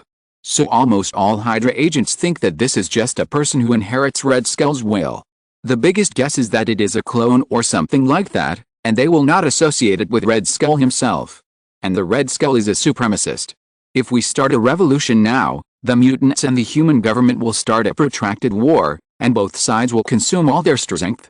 Who do you think will benefit in the end? Magneto turned his head and glanced at the burning building. Hydra. This question is easy to answer, so Raven did not hesitate at all. They will take advantage of the situation to rise. Yes, ordinary people's governments always have many considerations when dealing with mutants. Whether it is votes or public opinion, all kinds of things are restricting their behavior. But Hydra will not have such concerns. For them, Hydra is supreme. All mutants deserve to die. Magneto said firmly. If we become enemies with a human government before we get rid of Hydra, then Hydra will be the ultimate winner. If they come to power, they will probably hunt down mutants all over the world. The Red Skull has no good feelings towards mutants. If the new leader inherits the Red Skull's will, then I can already guess what his choice will be. Raven looked into Magneto's eyes. She and Magneto have been partners for many years, and she knows Magneto Eric very well. Actually, you did so much just for this reason? I'm afraid it's not just for these. Raven looked at Magneto and said, Wanda, Scarlet Witch, and Pietro, Quicksilver, are your focus. Magneto did not express his opinion on what Raven said, as if he didn't hear it. Raven continued helplessly, Eric, 50 years have passed. The chances of Wanda and Pietro still being alive are too small. You can't have too much hope. Magneto's lips moved. Do you want me to give up hope of finding my son and daughter? I haven't even heard them call me father. If they are really dead, at least I still hope to find their bodies and build a grave for them. Instead of Hydra making specimens and soaking them in a container full of formalin. Eric. Raven wanted to say something somewhat weakly, but Magneto's eyes suddenly became fierce and stared at her. What else do you want to say? Hydra killed my father and tortured my mother. Executed my wife and took away my son and daughter. Do you think there's anything that can stop me from revenge and torture them? Magneto's vicissitudes of life were full of anger. This is a deep-rooted hatred that can never be resolved. If you really want to resolve it, then the only way is to wash it with the blood of the enemy. I will destroy all Hydras. Just like they destroyed me. I will make them pay the price. No one can stop me this time. Eric roared in a low voice, his voice full of determination. He destroyed his family because of Hydra. This hatred is irreconcilable. Charles simply told Magneto the information he had collected, that this was just a fuse. This is not a conspiracy, but an open conspiracy. I got a lot of information from some people in Hydra about the whereabouts of your son and daughter back then. Charles said these things through Raven's mouth at that time. They were not executed by Trisco's people because their mutant abilities are very strong and active. They were sent to the genetic research laboratory. So they are very likely to be alive. And the genetic research laboratory they were sent to, I believe you are familiar with it, Eric, it belongs to Hydra. Yes, Hydra did not perish, but they became stronger and stronger. When he heard about the genetic research laboratory under Hydra, Eric clenched his fists. Yes, it left a deep impression on him. I don't want to deceive you, Magneto's real name, only a few people know it. Charles continued through Raven's mouth. The choice is yours, Eric. I just want to tell you that if you want to deal with Hydra, please let me know. Regardless of your position, as a friend, I have the obligation to help you avenge this. No need. This was Magneto's answer at the time. The building in Singapore was still burning. This was the fourth underground base of Hydra that the Brotherhood of Mutants broke into after it began to deal with Hydra. These Hydra forces always have various formal official colors to cover up on the surface. It is very troublesome to deal with them through any formal channels. The process from evidence collection to confirmation is enough to give them time to react. And Magneto is not in the mood to play legal games with Hydra. When he led the elites of the Brotherhood of Mutants to rush into the building, no one was prepared. His ability to control magnetism did not decrease with his age, but became stronger and stronger. Charles got limited clues. After all, so many years have passed, who knows what the original genetic laboratory has changed its name to. So Magneto used the simplest and crudest method, and destroyed every Hydra-affiliated industry he found. All the captured people were thrown back to the headquarters, and the Master of Illusion was asked to read their memories. Unlike Professor X, if the Master of Illusion Jason's memory reading and deletion did not rely on the mind seed, but read directly, it would burn people's brains. Because the Master of Illusion has never been very good at controlling his power. But Magneto doesn't care about these little things. For him, killing Hydra's personnel is simply a great merit to the world. Did Charles say he would help you get revenge? Raven knew the love-hate relationship between Charles and Magneto. These two are the strongest rivals and enemies, and also the best and most intimate friends. Magneto Eric pursed his lips. Some grudges must be avenged personally. Everyone please vote. Chapter 411 about your sister and your work. During the days when Li Ji left the Earth, the fitness plan of salted fish Thor was handed over to Lan. He hoped that she could help him keep an eye on this salted fish and not let it go lazy or eat junk food. Lan said that she could still do this little thing. Because it was just a supervisor, she didn't have to suffer like Thor, and she felt that it was not that difficult. But when she really started to train Thor, she found that Thor was not that easy to manipulate. He always had all kinds of excuses. Maybe it was because Lan looked easier to communicate with than Li Ji, or easier to bully. Thor, please. It's 3 o'clock in the afternoon now, and you're still taking a nap. It's too long. Lan slammed the door of Thor's room hard. Let me sleep for a while, just a while, okay? Lan. Thor in the room lay on the bed and didn't want to move. Just like the salted fish on the bamboo strips waiting to be dried. He didn't want to leave the soft quilt. Don't force me to use force, Thor. I'm asking you to get up and exercise for your own good. You could have a stroke or coronary heart disease at any time. Lan was persuading him earnestly outside. Just take a break occasionally, Jason is not here. We don't need to make things too complicated and contradictory. Look, Master Ancient One and my father have a good relationship. Thor, who was lying on the bed pretending to be a salted fish, said this. Asgard and Taki are as close as brothers. For example, we should be as close as brothers and sisters. You see, you can't help an outsider to deal with your brother like this, right? While Thor was lying on the bed like a salted fish, he didn't know that Li Ji had returned to Earth from Asgard and had gone home. He was now standing outside the door of Thor's room. When Lan saw him, she finally felt that she was saved. Li Ji signaled that she could leave quietly, and let him handle the scene. Lan was very grateful for this. She didn't come to the city to live just to eat and drink. Master Ancient One also expected her to help find a suitable disciple. Because this kind of thing is about fate, Lan still has no idea. Taki believes in destiny for many things. So Lan has to go out and try her luck to see if she can find the disciple that Ancient One mentioned. So when Li Ji came back, she whispered to Li Ji that she was going out. Li Ji nodded to show that he understood. After Lan left the house, Thor was still chattering in the room without knowing anything. You have to believe me, I am a good brother. You can't help that kind of bastard to torture me like this. When I return to Asgard, I will give you a suitable gift. Like what? Li Ji replied outside. Like. Thor didn't react at first, but when he found that the voice that answered him was a male voice, and it was so familiar. The whole person was so scared that he turned over 360 degrees on the bed. I said you like to be someone's brother. Li Ji is not Lan, and there is no need to worry about the difference between men and women. He directly pushed open the door of Thor's room and walked in. Li Ji's hellish training for Thor during this period of time simply made him have a subconscious stress reaction. Thor, wearing only a pair of pajamas, jumped out of bed with a start. Ah. Ha. What a coincidence, I didn't expect you to come back so early. How was your trip to Asgard? Did you go to the Harvest Festival Tavern to drink honey malt beer? That's a must. Thor avoided the topic. He wanted to change the subject. God knows what this demon will do after knowing that he has been lazy these days. It went smoothly, and the discussion went well. Your sister has agreed to my plan and expressed her willingness to support me. Li Ji found a stool in Thor's room and sat down, crossing his legs and finished the sentence. That's good. Haha. Thor smiled awkwardly, but he soon found that something seemed to be wrong. No, don't talk nonsense. I don't have a sister, I only have a brother. The second prince of Asgard, Loki. Thor seemed a little nervous, and he quickly rejected what Li Ji had just said. He did not admit that he had a sister, and he insisted that Loki was a man. Oh? Really?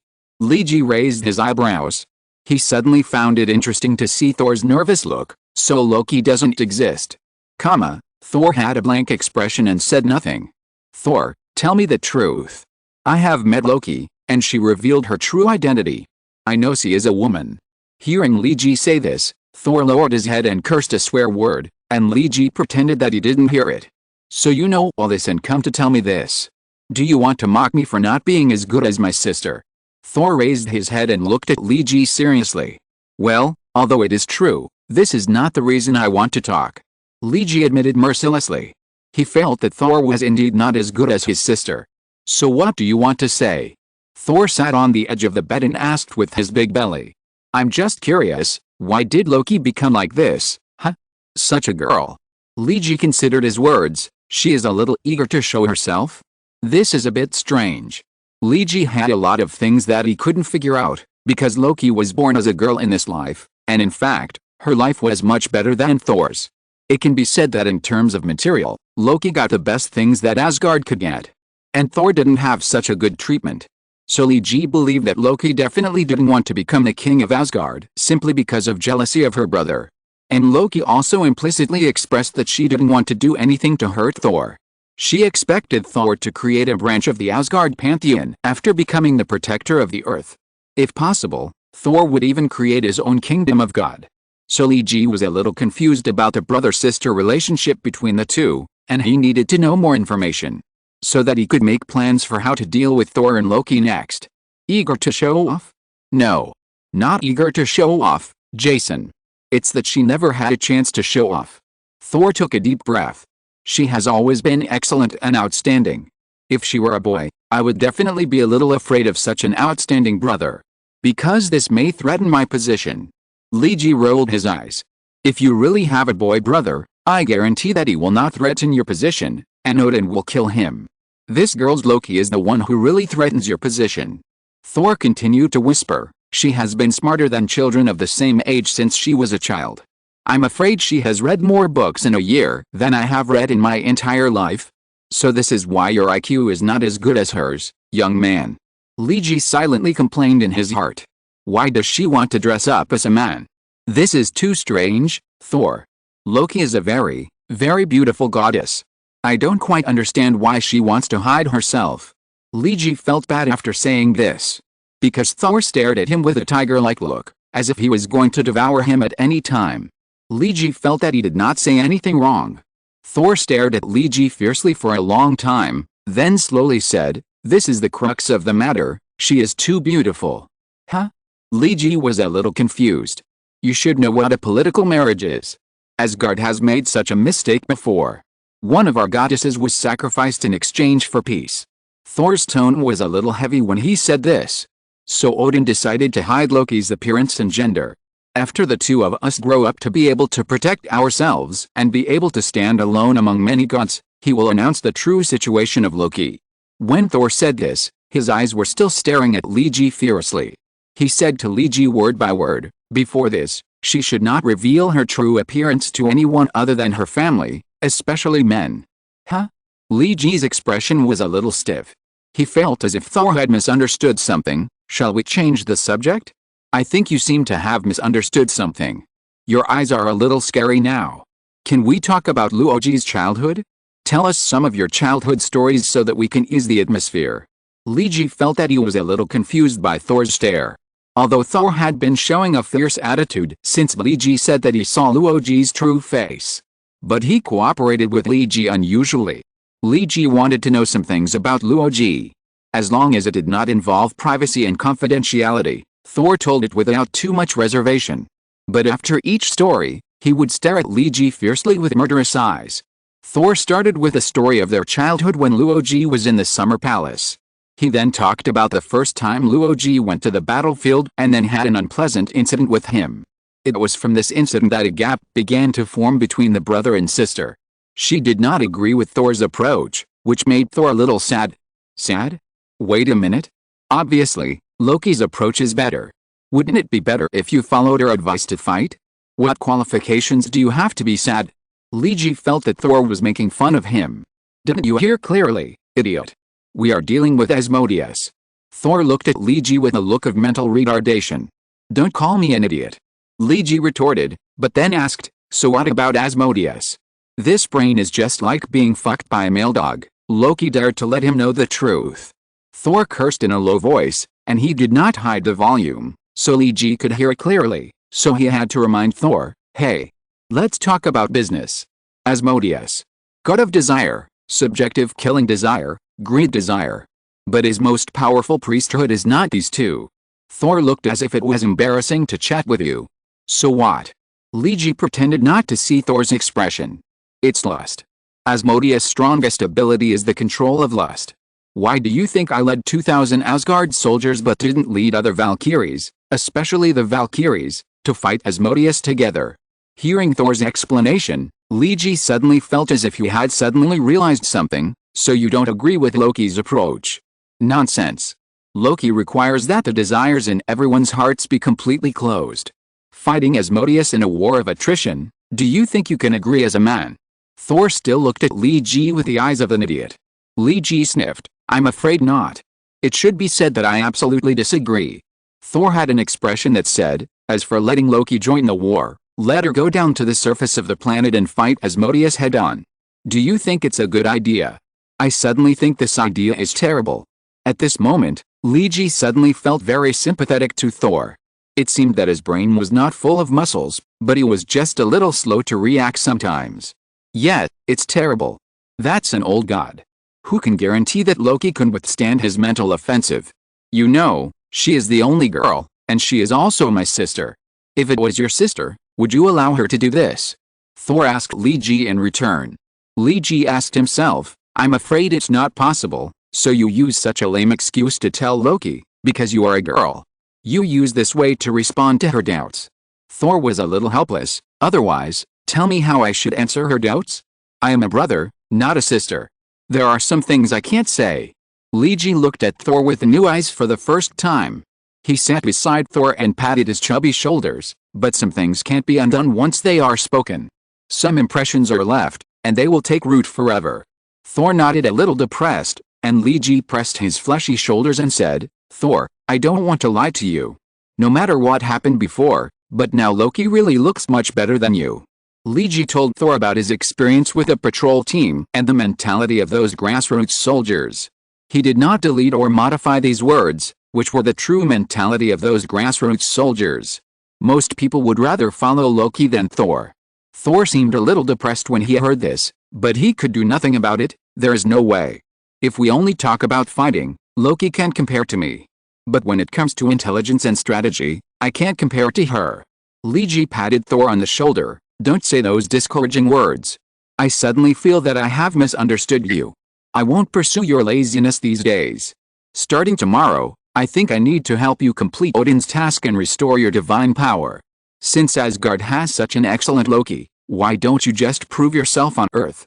At least after proving yourself here, you can tell Loki one day, your brother is not as stupid as you think. Thor didn't quite believe what Loki said. Really? Really? Loki confirmed, when I was talking to you just now, I have thought of a way to help you. Not only can you experience the humility of human beings, but it can also help you lose weight. As Loki was talking, he picked up his phone and called Harry. Well, I want to find a job for someone in the hospital. No, not a doctor or a nurse. I can't do technical work. Well, it's best to arrange some work that anyone can do. Well, which doctor can recommend me? Thor didn't know what Loki was going to do. He only heard him continue to talk on the phone. Okay, sure. Manhattan Hospital, right? I see. Who is the doctor responsible for the recommendation? Oh, it's the famous neurosurgeon who cooperates with a group, right? Okay, I see. I will go back tomorrow to bring people there. Loki finally said goodbye to Harry and hung up the phone. From now on, Thor, you need to start working and earning money to support yourself. Your life can't be just about fighting and killing. I found a job for you. Loki looked at Thor and said, I won't do the job of cleaning toilets in the hospital. Thor didn't seem to have forgotten the job that Loki arranged for him in the company for the first time. It's not that. It's much more meaningful than that. Come with me to Manhattan tomorrow. We are going to visit the person who recommended you for this job, Dr. Stephen Strange. If you're listening to this novel on a channel other than Fanfic World, it means they downloaded and uploaded it without effort. We cordially invite you to visit our channel, Mundo Fanfic Novelis. There you'll find the original version of this story and you can explore many other novels of various genres. We're waiting for you to immerse yourself in a world of incredible novels. Chapter 412 The Winner in Life, The Perfect Scumbag, 2 updates, 10,000 words.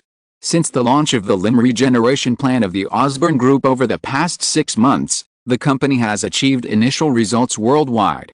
In addition to the thousands of volunteers selected from around the world for publicity, the medical expenses of these people are all borne by the Osborn Group, The first to accept the limb regeneration plan of the Osborne Group are disabled or veterans from the military of various countries.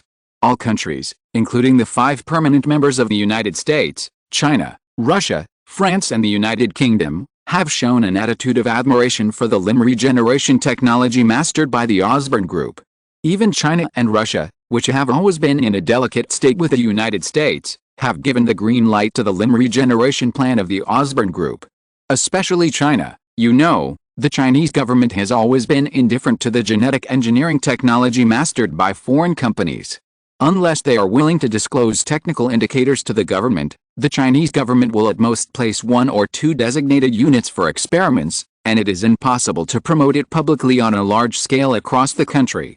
However, because of the last trip to Japan, Harry finally chose to truthfully disclose to the Chinese government the whereabouts of the weapons that had flowed out of the Osborne Group. And the Osborne Group is willing to cooperate with the Chinese government to track down the whereabouts of this batch of weapons. So after weighing the pros and cons and after a systematic evaluation by Chinese scientists, it was considered that this was a harmless medical technology. Rather than the genetic engineering technology or human body modification technology that the government was worried about, the Chinese government officially announced in early May that it would open the domestic limb regeneration medical market to the Osborne Group. The first batch of open medical sites included a total of 10 medical sites in the 3 megacities of Beijing, Shanghai and Guangzhou. As soon as the news was announced, the stock price of the Osborne Group, which had plummeted due to the scandal of the Toyo branch, immediately rebounded. Harry, who had been criticized and blamed in the company, breathed a sigh of relief. This is a loss that has a gain. The weapons that flowed out of the Toyo branch were originally illegal, and the company did not make much real profit from it. The real huge profits were divided up by Toyo internal personnel and the Yashida Group. So although Harry lost part of the company's profits by using the principle of honesty, he gained the full opening of the Chinese medical market by the Chinese government, Harry's personal reputation, and established his image as a socially responsible entrepreneur. Overall, this choice is still profitable for Harry. After the medical points in China were announced that afternoon, by the next morning, all 10 medical points had been booked. Some appointments were even scheduled for 3 years later. China, a superpopulous country, still has many patients who have lost their limbs for various reasons or have underdeveloped parts of their bodies. Because of the huge base here, even though the per capita incidence rate in this country is much lower than in other countries, the total number is still very terrifying. Representatives of the Osborne Group have gone to China to open more medical points to further expand the scope of the limb regeneration plan. Since the limb regeneration plan began, experts within the company have been trying to see if they can better transform and upgrade this medical technology. But for some reasons, Harry did not directly use the Osborne Group team. He personally established a new private company, which was suggested by Li Ji. Because the patent for limb regeneration belongs to Harry personally, not to the Osborne Group. So relying on the importance of this patent, Harry's status within the group has risen. The old guys in the company dare not point fingers at him. But if the Osborne Group improves and upgrades this technology, then this technology will become the patent of the Osborne Group. Harry will no longer hold the patent for the new technology. The business world always has to keep a backup plan. So under Li Ji's suggestion, Harry opened a private technology research company. He invited many world-renowned experts to participate in the improvement and development of this limb regeneration technology. Generous salary, and the opportunity to leave a name in history. This kind of good thing of fame and fortune is not something that everyone can encounter. Almost all the experts invited by Harry expressed their willingness to participate in this plan. As Harry's consultant, Li Ji naturally participated in the preparation and establishment of this matter. The name of the new company is Osborne Technology Research and Development Studio. But the company has nothing to do with the Osborne Group, and it is completely funded by Harry personally. A small episode occurred when setting up this studio. Professor Otto was originally the leader of the new energy research and development within the Osborne Group. He has great ambitions for new energy research and development. He wants to create an artificial sun in the laboratory. And this plan is already halfway through. But because of the sudden emergence of Tony's new energy, Otto's work was directly stopped by the Osborne Group. Because Tony Stark's new energy has proved its value and has mature production technology. But Professor Otto's new energy plan has just started. Even if the laboratory is successfully ignited, The most optimistic estimate is that it will take 15 to 20 years for commercial use to mature. Please, 15 to 20 years. By that time, the helium-3 that Tony brought in will have met the global energy demand. How can it compete with Stark Industries at that time? Since there is no commercial value, it is normal for a business group to cut the experiment halfway. Professor Otto was fired by the Osborn Group. However, when Li Ji and Harry were discussing the establishment of a new company, they came across Professor Otto's name. Li Ji noticed that in addition to new energy research, this person also had excellent mechanical prosthesis and neural connection technology. Almost subconsciously, Li Ji sent him an invitation letter, inviting him to participate in the preparation of the new company. Professor Otto, who had just lost his job and had no goals to strive for, accepted the invitation. When Professor Otto reported to the company and Li Ji talked to him in detail, he suddenly felt very fortunate. Li Ji really couldn't remember the real name of Professor Otto. But his other nickname, Dr. Octopus, is well known to Li Ji, that is, the famous Dr. Octopus. Remember that he was the villain in the second part of the old version of the movie Spider-Man, who caused a lot of trouble to Peter with his own mechanical claws. But now, for various reasons, he is away from the failed experiment that may bring a major turning point in his life. This is good. The artificial sun is too dangerous. It is better to wait until the technology of human beings is more mature before considering such things.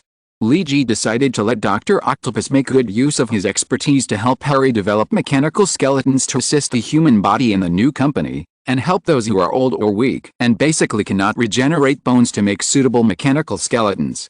The doctor that Li Ji brought Thor to visit today, Dr. Stephen Strange, is also an expert in the new company. He participated in the work as a part-time worker, or more accurately, he is a consultant. Because in the process of limb regeneration, the reorganization of flesh and bones has never been the most difficult problem. The real difficulty is how to perfectly and accurately regenerate those tiny nerves. Dr. Strange is a genius in neurosurgery, and he has made remarkable achievements in this field. He even created a surgical technique named after him called Strange Suture. I met this doctor in a high-end hospital in the Upper East Side of Manhattan. The hospital where Dr. Strange works can be said to have the highest cure rate in New York. But at the same time, the fees are almost the most expensive in New York. Dr. Strange is very busy, very busy. His assistant has to report a large pile of information to him every day. These are the patients who expect him to help them see a doctor. Because Strange has been a doctor for many years, the success rate of the surgery he corrected is almost 100%. This makes him a legend, especially in the field of neurosurgery, which is almost impossible to do. Dr. Strange has an elegant face, and he looks like a scholar more than a famous doctor. He has a slender figure and looks a bit like a model. The most impressive thing is his hands. 10 slender and powerful fingers. If these hands are not the main surgeon, they will probably have some achievements if they play the piano. With elegant temperament, outstanding appearance, and successful career, Dr. Strange can be said to be an absolute winner in life. When Li Ji shook hands with him and exchanged pleasantries with him, he was more certain of his idea. "Hello, Mr. Li. Do you want tea or coffee? I have black tea and Blue Mountain coffee from Ceylon." Strange's greeting revealed his taste. He did not ignore Li Ji because of his youth, because he knew that the young man in front of him had a special relationship with Harry Osborn. Although he was only Harry's personal consultant, in fact, because of his great influence on Harry, he was more like a senior manager of the Osborn Group. "Thank you, black tea. Doctor, it's nice to meet you. Thank you for participating in our technology research laboratory. Speaking of which, I haven't really dealt with you, except for meeting you once at the first meeting of the company." Li Ji had a good impression of Dr. Strange at first, because he was very graceful in dealing with people. Chatting with such a person would not be tiring or uncomfortable. Strange asked his personal assistant to send 2 cups of black tea over the phone. He smiled and nodded at Li Ji, then looked at Thor. This one is Thor.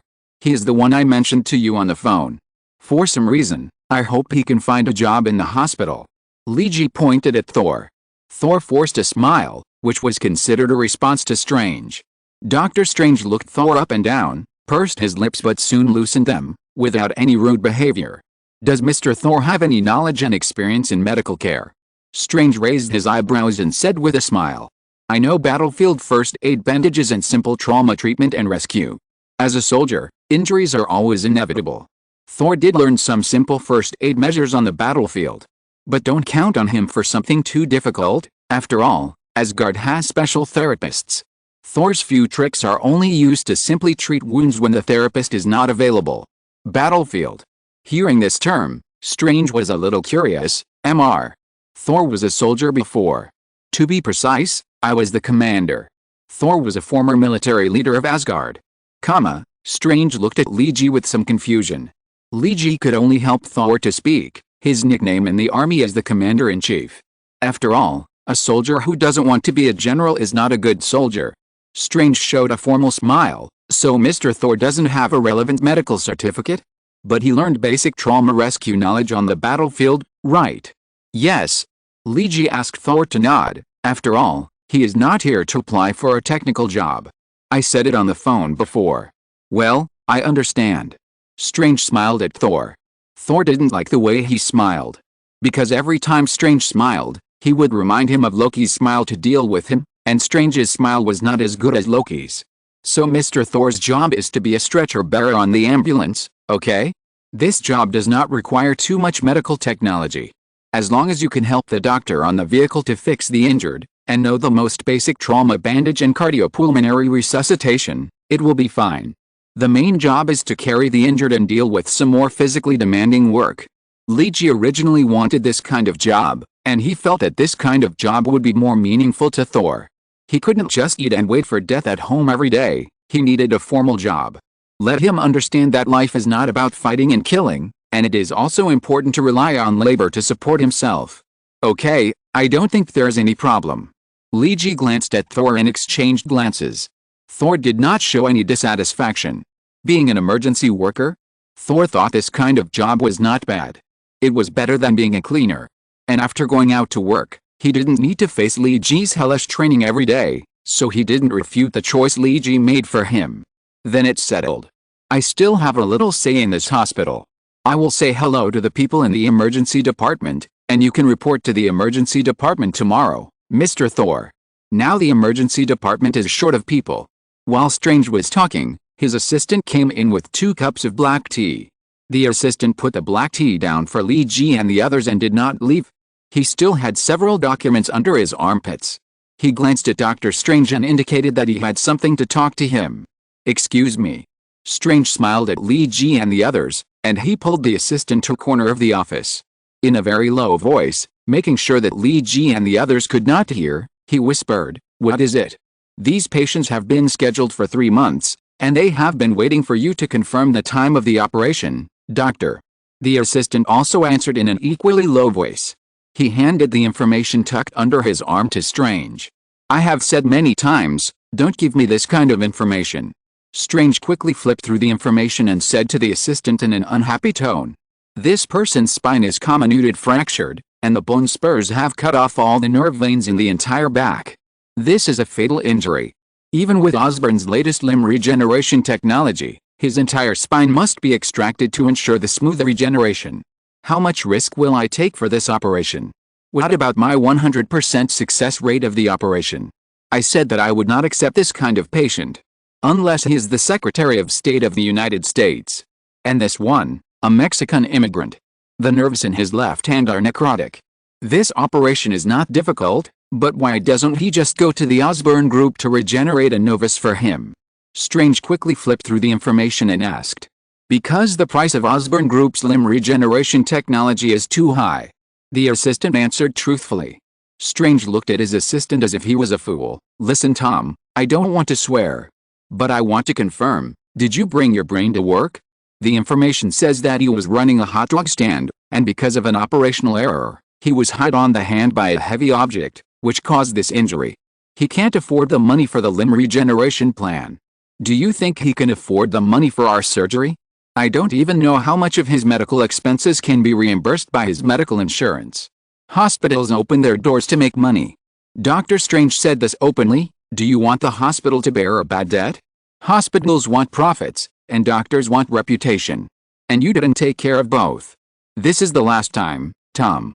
If you do this again next time, I'm afraid I can only consider changing an assistant." The young assistant named Tom was humiliated by Strange's words and his face turned red. "I'm sorry, sir." "Don't say sorry. Remember to bring your brain to work next time. Don't focus all your thoughts on mobile games. You can't become a big man if you play those things." Strange patted Tom on the shoulder and motioned him to take the information out. "Oh, sir. Maggie and Perry just called to ask what time you get off work. They want me to tell you that they want to treat you to dinner and a movie tonight." The assistant was about to leave when he suddenly thought of this. He whispered, "What did you answer?" Hearing the two women's invitations at the same time, Strange frowned a little. "I said you have been busy with too many surgeries recently. I staggered the two people's schedules.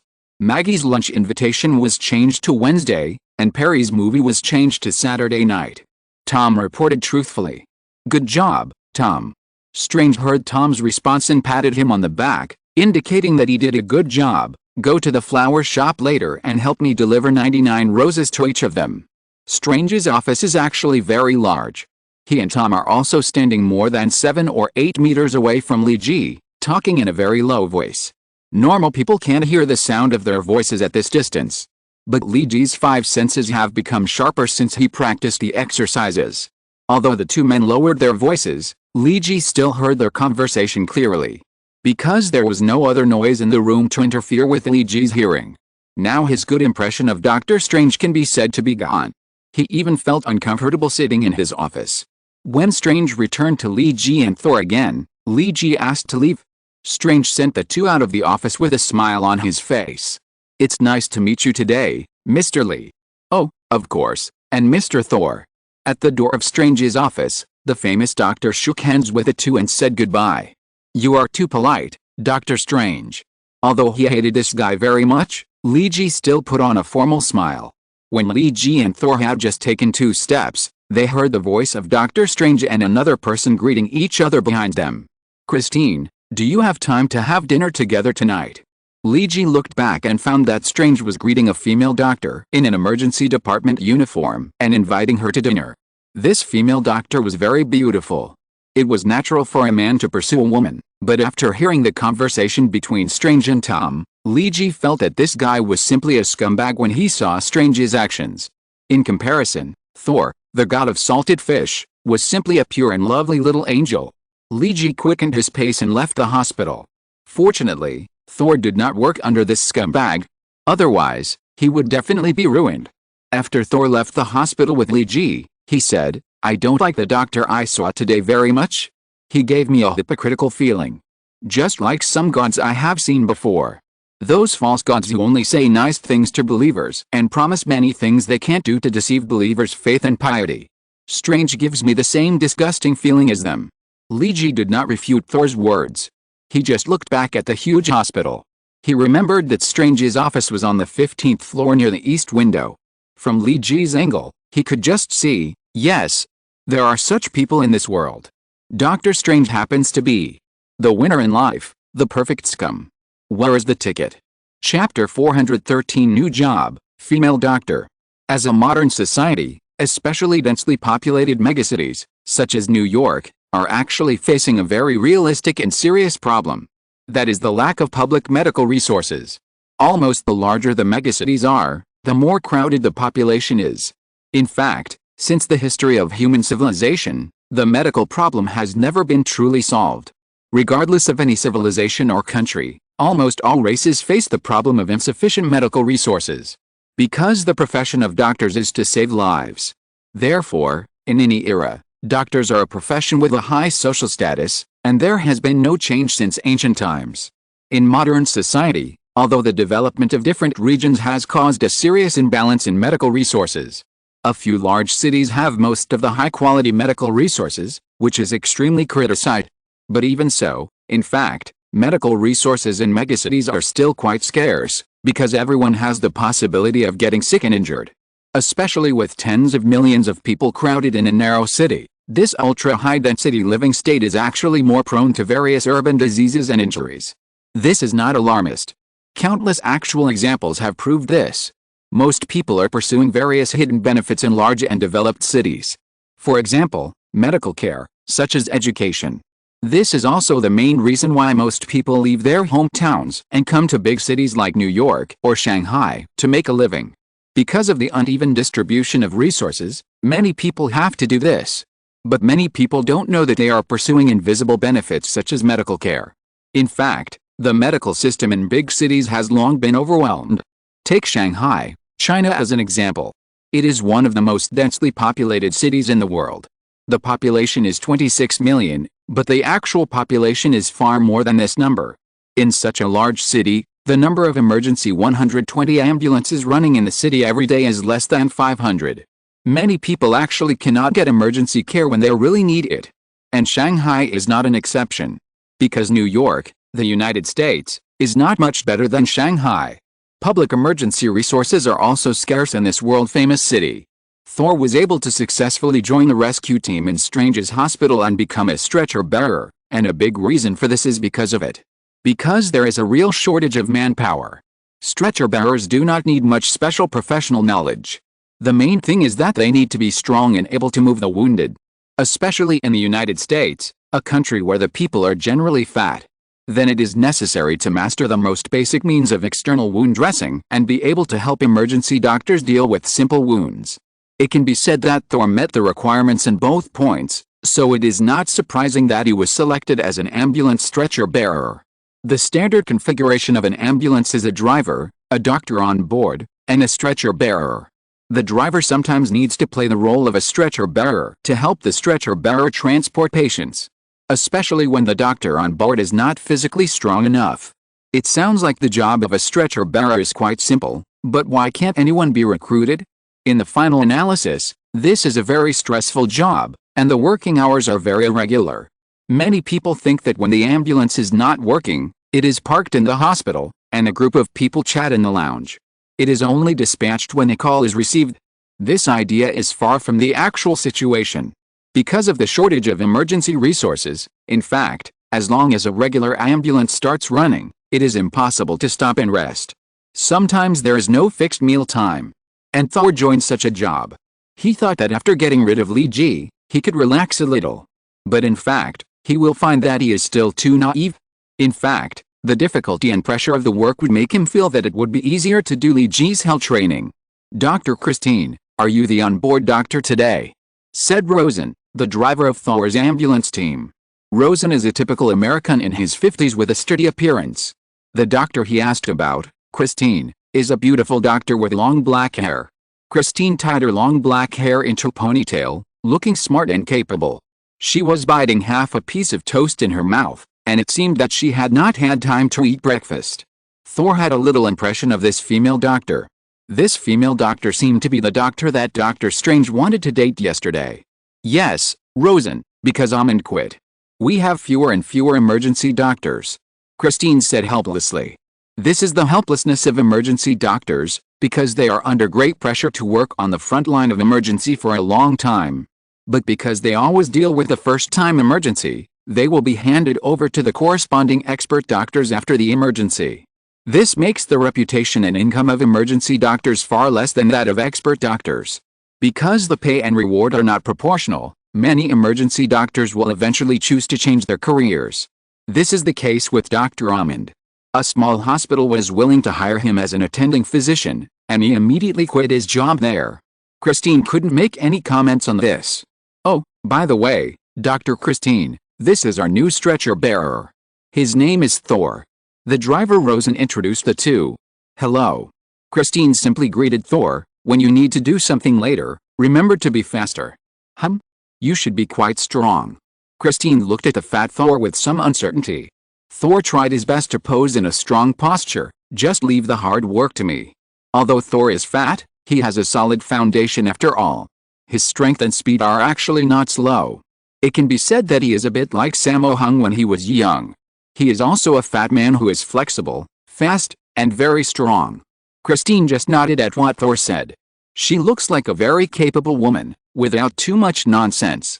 When the order to dispatch came, she got into the ambulance and ate the remaining breakfast, half a piece of toast, in the car.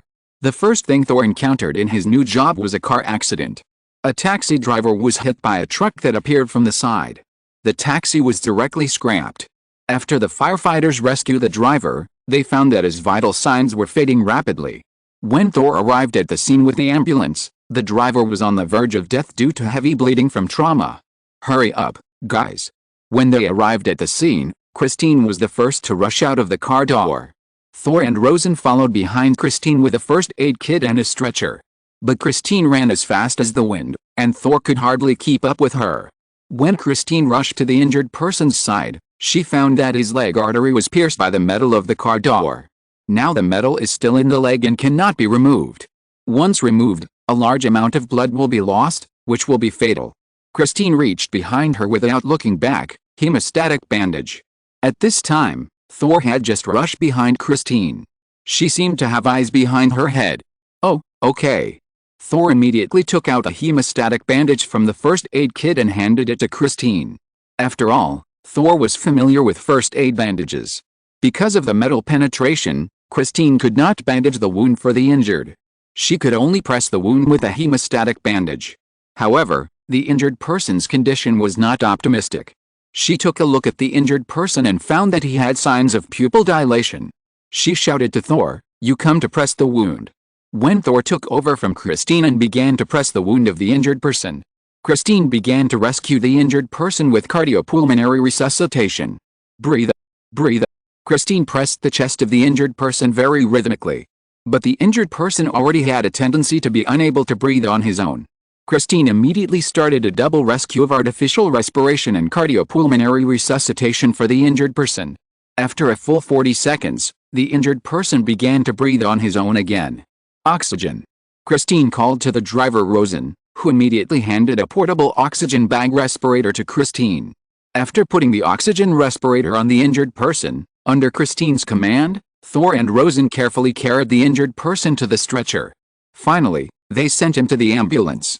In the process of transporting the injured, Christine observed the injured person's breathing, heartbeat and pulse throughout the process. Confirmed the survival of the injured person's vital signs. Her serious expression reminded Thor of the expressions of the soldiers before countless wars. For Christine, this may be her battlefield. After transporting the injured person to the nearest hospital and transferring him to the hospital, Thor and the other two did not have time to rest before they received the next task. A man suddenly had epilepsy in the park. Epilepsy is a very dangerous disease, and the whole body convulses when it occurs. The most dangerous thing is that it is possible to bite off your tongue when convulsing. The man who had the disease had no history of illness before, and it may be a sudden illness. Because he was a big guy who was nearly 2 meters tall and weighed more than 110 kilograms, passers-by around him could not suppress his convulsions at all. Thor, hold him down. Christine looked at the twitching big guy, and then looked at the equally huge Thor and immediately ordered. Oh. Although he didn't like this order very much, Thor looked at Christine and helped her hold down the patient. Christine successfully injected the patient with a special sedative. It relieved the muscle spasms and convulsions of this big guy. In the ambulance, Thor looked at the white foam on his clothes and felt nauseous. This was the white foam stuck to his clothes when the guy foamed at the mouth when he was sick. Don't wipe this kind of thing with your hands. There are disinfectant cotton in the box. Christine looked at Thor and knew what he was thinking. Thank you. Thor found the disinfectant cotton. Do you deal with these people every day? This is really not a good job. Thor felt that this job was not very pleasant after just contacting 2 patients. Some jobs have to be done by someone. Christine did not answer Thor's question directly. She just looked at Thor deeply. Then she took out a piece of chocolate from her shirt pocket and handed it to him. We probably don't have time to eat lunch. Thor noticed the time. It took a whole morning just to rescue 2 patients. It was almost 1:30 in the afternoon. Christine took out a piece of chocolate and ate it in small bites. Thor noticed that her hands were very slender, and some traces of blood vessels could be seen under her smooth skin. Just as Christine said, their work was so busy that they had no time to stop and rest at noon. The last lunch was just a hot dog bought on the roadside. In the afternoon, Thor and Christine saved a girl who wanted to commit suicide because of a broken heart. She cut her own veins and turned on the faucet so that the blood could not coagulate. When her parents found her, she had lost too much blood and fainted. Christine gave her an emergency blood transfusion in the car. After that, there was a middle-aged man who began to overeat because of unemployment. He consumed a lot of food in the restaurant. Because of overeating, Food got stuck in his trachea, making him unable to breathe. Christine tried every means to help him remove the foreign body. Following this small ambulance, Thor saw all kinds of people in this world. Of course, not all rescues can save lives. When they went out for the last time today, they received a young man who was caught under the wheels of a car while riding a bicycle. His legs were completely broken and the blood from the wound could not be stopped. Even if Christine tried her best, she tried to stop the bleeding for the young man. She tried to give him an emergency blood transfusion. She gave him cardiopulmonary resuscitation. Even after his heart stopped beating, she tried to defibrillate him. But even so, she couldn't save this young life. His face, which was defeated by blood loss, looked unusually young. He looked less than 20 years old. When he was sent to the hospital and declared completely dead, Thor glanced at Christine. He knew how hard the female doctor had worked just now, and he was afraid to see her disappointed expression. But Christine just sighed slightly and turned away. In the ambulance, Christine's hands were shaking. That was because she had just been doing CPR on the young man and her hands were weak. "Christine, are you okay?" Thor asked, looking at the shaking Christine. "Not bad, big guy," Christine replied. "I'm sorry, Christine." The young man was not saved. Thor was used to seeing death. After all, it was either you or me on the battlefield. He said this just to comfort Christine. Because the performance of this female doctor today made him feel a sense of respect. For the first time, he abandoned his gender prejudice. "This is a war, I am a soldier. There are always winners and losers in war." Christine's words made Thor feel a little different. Huh?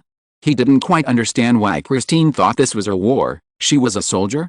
Thor was a real battlefield, a fierce man who killed generals and captured flags. Christine smiled tiredly. "Ever since I swore in the medical book that I would devote my life to curing diseases and saving lives, regardless of whether the other party is rich or poor, regardless of race or gender, regardless of age or faith, this is my declaration of war. I will fight the disease for my whole life, and I will fight the god of death with all my energy. I will use my lifelong knowledge to fight for the medical environment.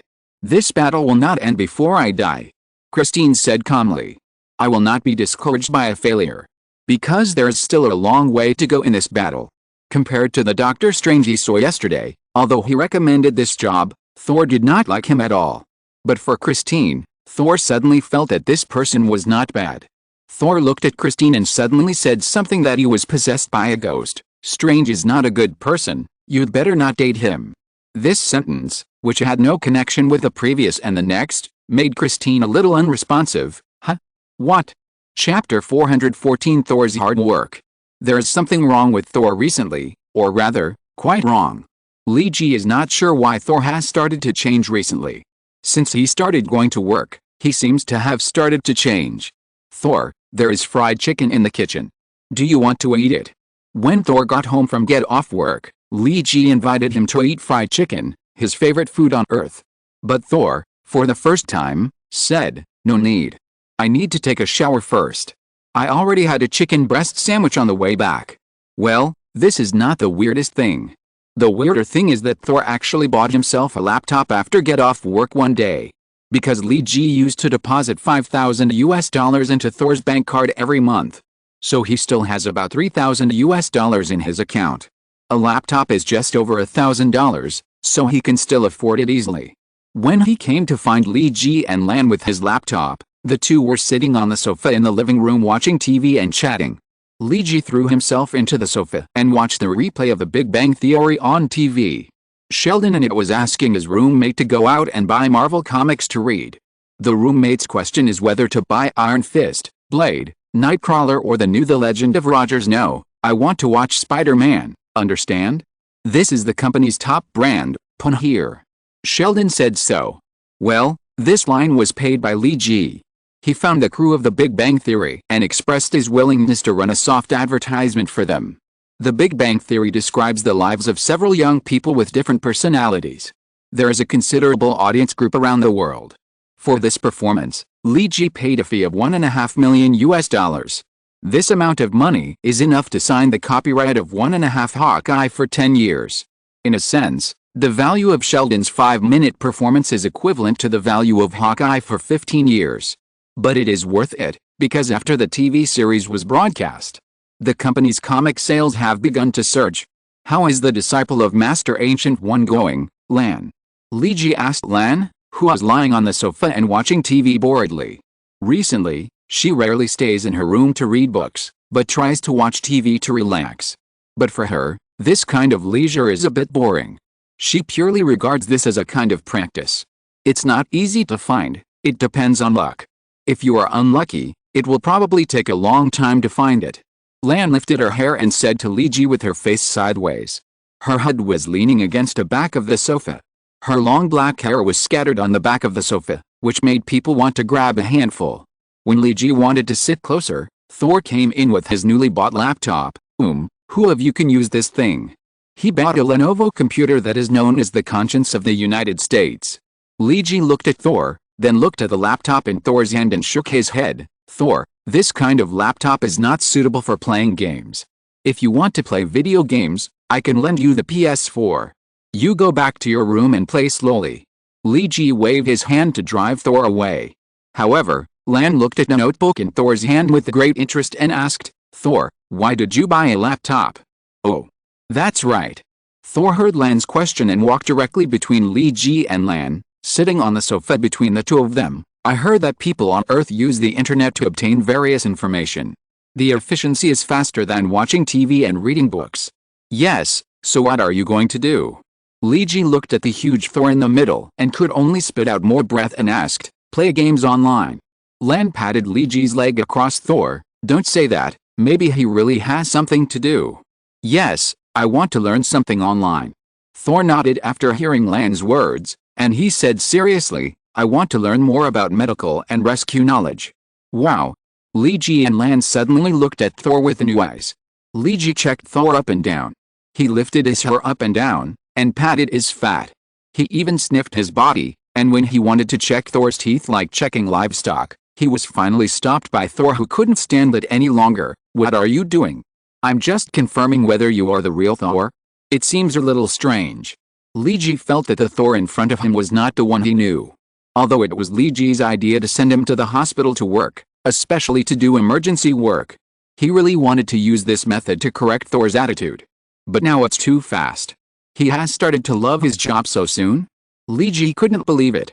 From fighting and killing to putting down the butcher knife to treating diseases and save people, Thor changed so quickly. Okay, Jason, if you have nothing to do, you can go and play your PS4. I still need Lan to teach me how to use the computer to look up information. Thor pushed Li Ji away. He seriously asked Lan various questions, including basic usage methods and the use of search engines. Thor is not very smart sometimes, and this kind of stupidity is mainly reflected in emotional intelligence rather than IQ. If he is willing to learn something, he will learn it very quickly. And he is studying emergency nursing, something he has some experience in. At least he has dealt with most of the trauma on the battlefield. I bought some medical books for you on Amazon. They are mainly about first aid knowledge. Lan smiled and looked at Thor and said, for such professional knowledge, in addition to online tutorials, the most important thing is professional books. However, Amazon's delivery is slow. If you use Taobao in China, it will be much faster. You should check online for the time being, and read the books carefully after they arrive. Thank you. Thor thanked Lan for his help. Li Ji touched his chin and suddenly said, Thor, do you have female colleagues at work? Our on-board Dr. Christine is a female doctor. You should have seen her. When Strange left his office that day, he wanted to have dinner with a female doctor. Thor replied. I see. Li Ji clapped his hands and felt as if he had suddenly realized something, so it's spring. Do you have a fever? It's summer now. Lan looked at Li Ji and complained. It's already mid-June and almost July. What about spring? Li Ji looked at Lan and shook his head without explaining anything. He said to Thor, by the way, I remember that female doctor sounded pretty. Strange wants to ask her out for dinner? That won't work. He is a complete scumbag. Li Ji told him everything he heard in the office that day. Thor was extremely indignant about this. Christine has devoted her entire life to saving people, and she does not make choices based on the wealth of others. This Strange practices medicine only for money and reputation. He is simply the worst scum I have ever seen. Yes, he is also two-timing. Li Ji fanned the flames and said, to be precise, he wants to have three-timing. The last time I saw him, it seemed that he wanted to include Dr. Christine in his harem. Christine can't be with this kind of man, nor can she date this kind of man. This kind of man doesn't deserve her. Liji deeply agreed with Thor's remarks. That's right, that's right. Thor. I think your mental state today is very correct. This kind of good woman should not be worthy of that kind of scumbag. I think you should help her. After all, you are a god. You can't watch such an outstanding mortal fall into the sea of suffering, right? Liji patted Thor on the shoulder. Come with me. Thor looked at Liji and was about to take him upstairs, not knowing what Liji wanted to do. What do you want to do? Liji looked Thor up and down. Because he had never paid much attention to this aspect before, Thor always looked a little unkempt. Especially the war gods of Asgard never care about beards and hair. But this is not feasible on Earth. Strange can play with multiple women, and it must be said that his handsome appearance has helped a lot. So Liji said, I just want you to be more energetic. You are a little sloppy. I think it's not good for you and Christine to work together. It may affect her spirit. Really? Thor touched his beard. The stubble of his beard was very thick. That's right, believe me, brother. You have to find a way to save such a good woman. Come on, if you need any help in the future, just come to me. Liji's sudden enthusiasm made Thor a little uneasy. He always felt that Liji seemed to be calculating something against him. This was just like every time Loki played a prank on him before, and he would feel this way every time. But he often reacted after being fooled. Oh, Lan. Liji shouted to Lan after going upstairs, can you help Thor buy some decent clothes? You can buy them from Amazon. The money will be on my account. Lan watched Liji drag Thor away, and felt that this man was a little crazy. P.S. Some people say that the protagonist doesn't know Strange, and he really doesn't know him. Doctor Strange hadn't been released before he traveled through time. Didn't he show it before that he didn't even know Ancient One? Chapter 415 Salted Fish becomes a male god. In a high-end beauty salon in Queens. This store called Justin Personal Image Salon is a high-end image design store in Queens. The main business direction of this store is men's beauty and hairdressing and personal image design. In addition to helping you design a hairstyle that suits you, personal image design will also help you match your perfume, clothing that matches your body shape and image temperament, etc. And after becoming a member, they will help you pay attention to the seasons and trends and find the most suitable image for you in the season. You can get a professional image consultant here to tailor your personal fashion for you. In short, this is a store that specializes in helping losers become male gods. Of course, the fees of this kind of store have always been expensive. Because most people don't have such professional needs. Except for those high-end people. For example, Harry, he has an image team that only serves him, with more than 16 people. Adjust the appropriate image for him in every public appearance. Business leaders and political elites generally pay great attention to their personal image. Those who fantasize that rich people can just buy a set of clothes on the street and then wear them to attend the Asia-Pacific Economic and Trade Organization meeting or the G20 off-site business negotiations are impossible. Every major public occasion, these people who are truly at the top of the world pyramid have done careful design. Even if someone wears a casual jacket to attend a meeting, there is actually a professional image team behind it. The purpose is to show the easygoing and approachable style of a certain business leader. If someone really wears a sloppy or unkempt image, the image he gives people is definitely not the so-called bold and unrestrained, but impolite.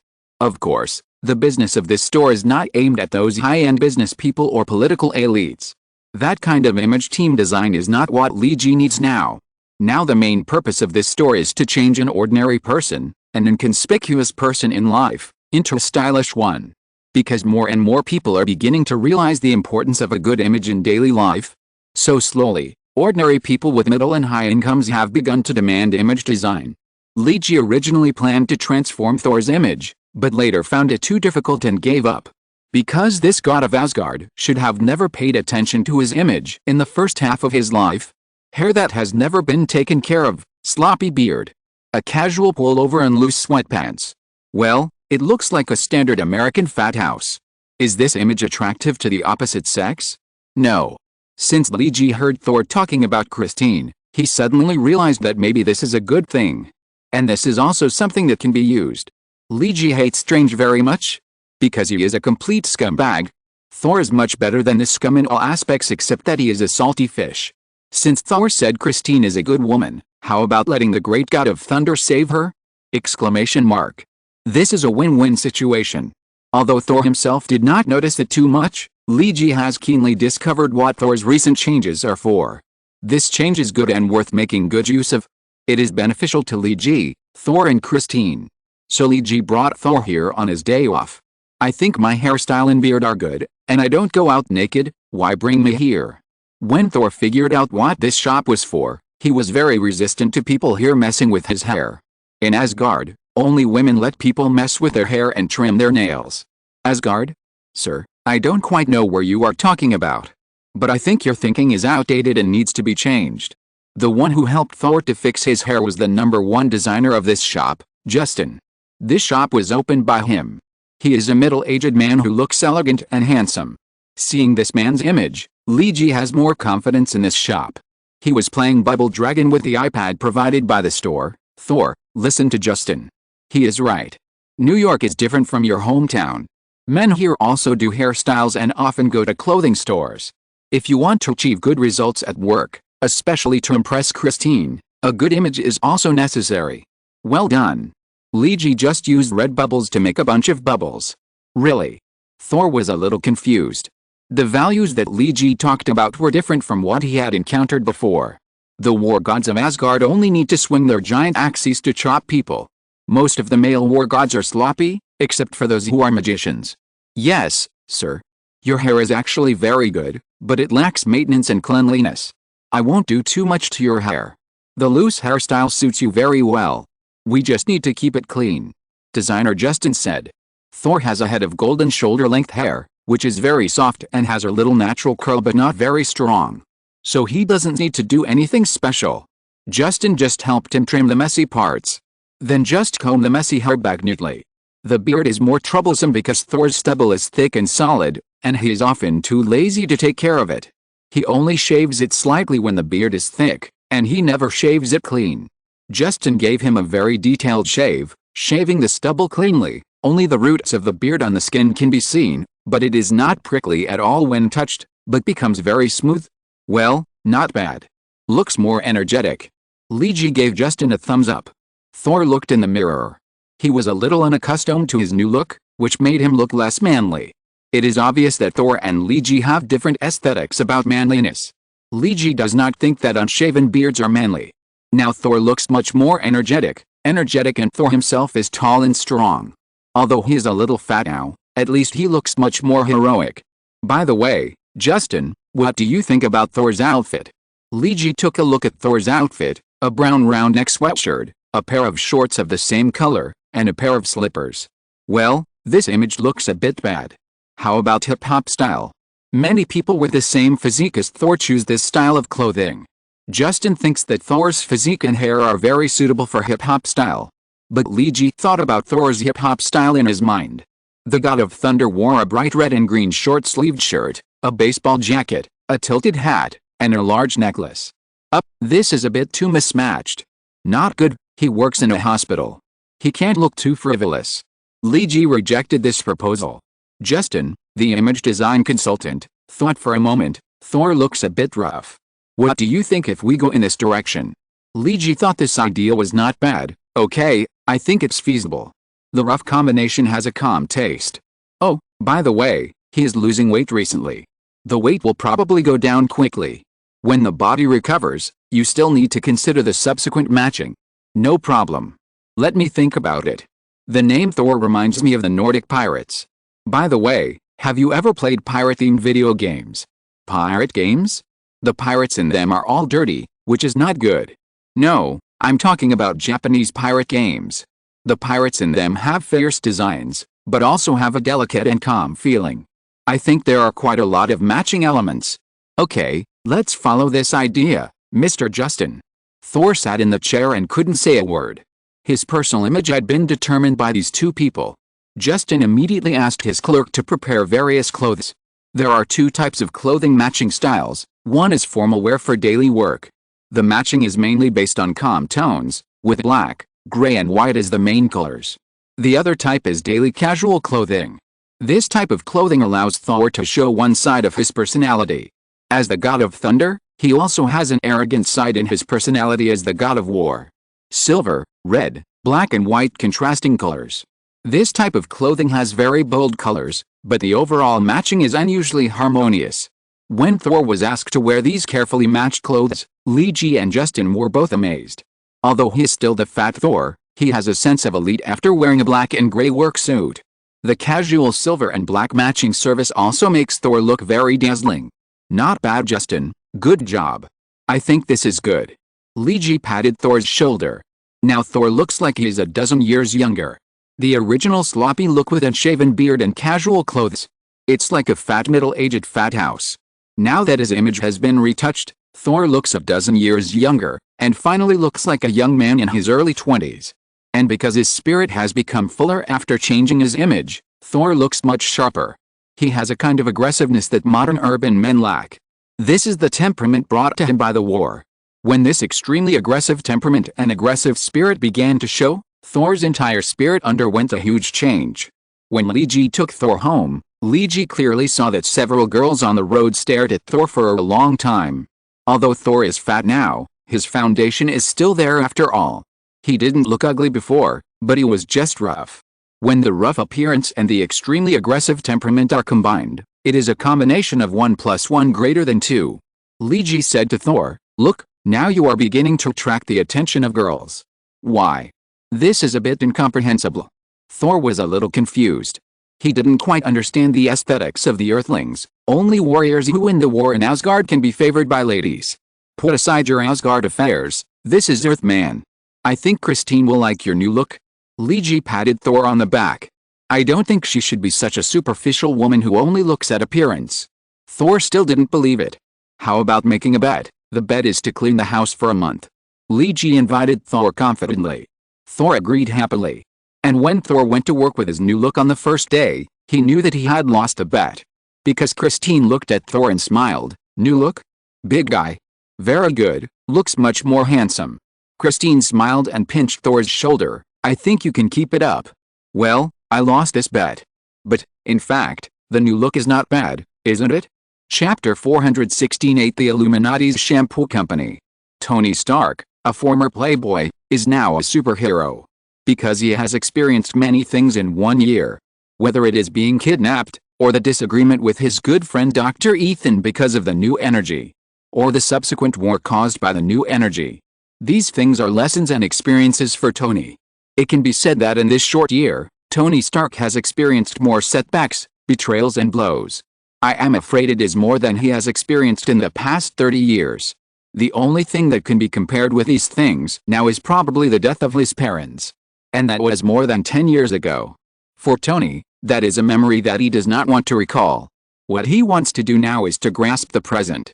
So he thought of forming an Illuminati like the Brotherhood of the Holy Shield. Because of all the setbacks, he has realized that he can't rely on his own abilities to conquer the world. There is always something in this world that one person cannot solve, and it requires unity of like-minded people to accomplish some things. Tony feels that he is still lucky. He is not alone in this era. There are a group of people who have the same aspirations as him. They are all working hard for the purpose of changing the world. They have the same ideas and the same goals.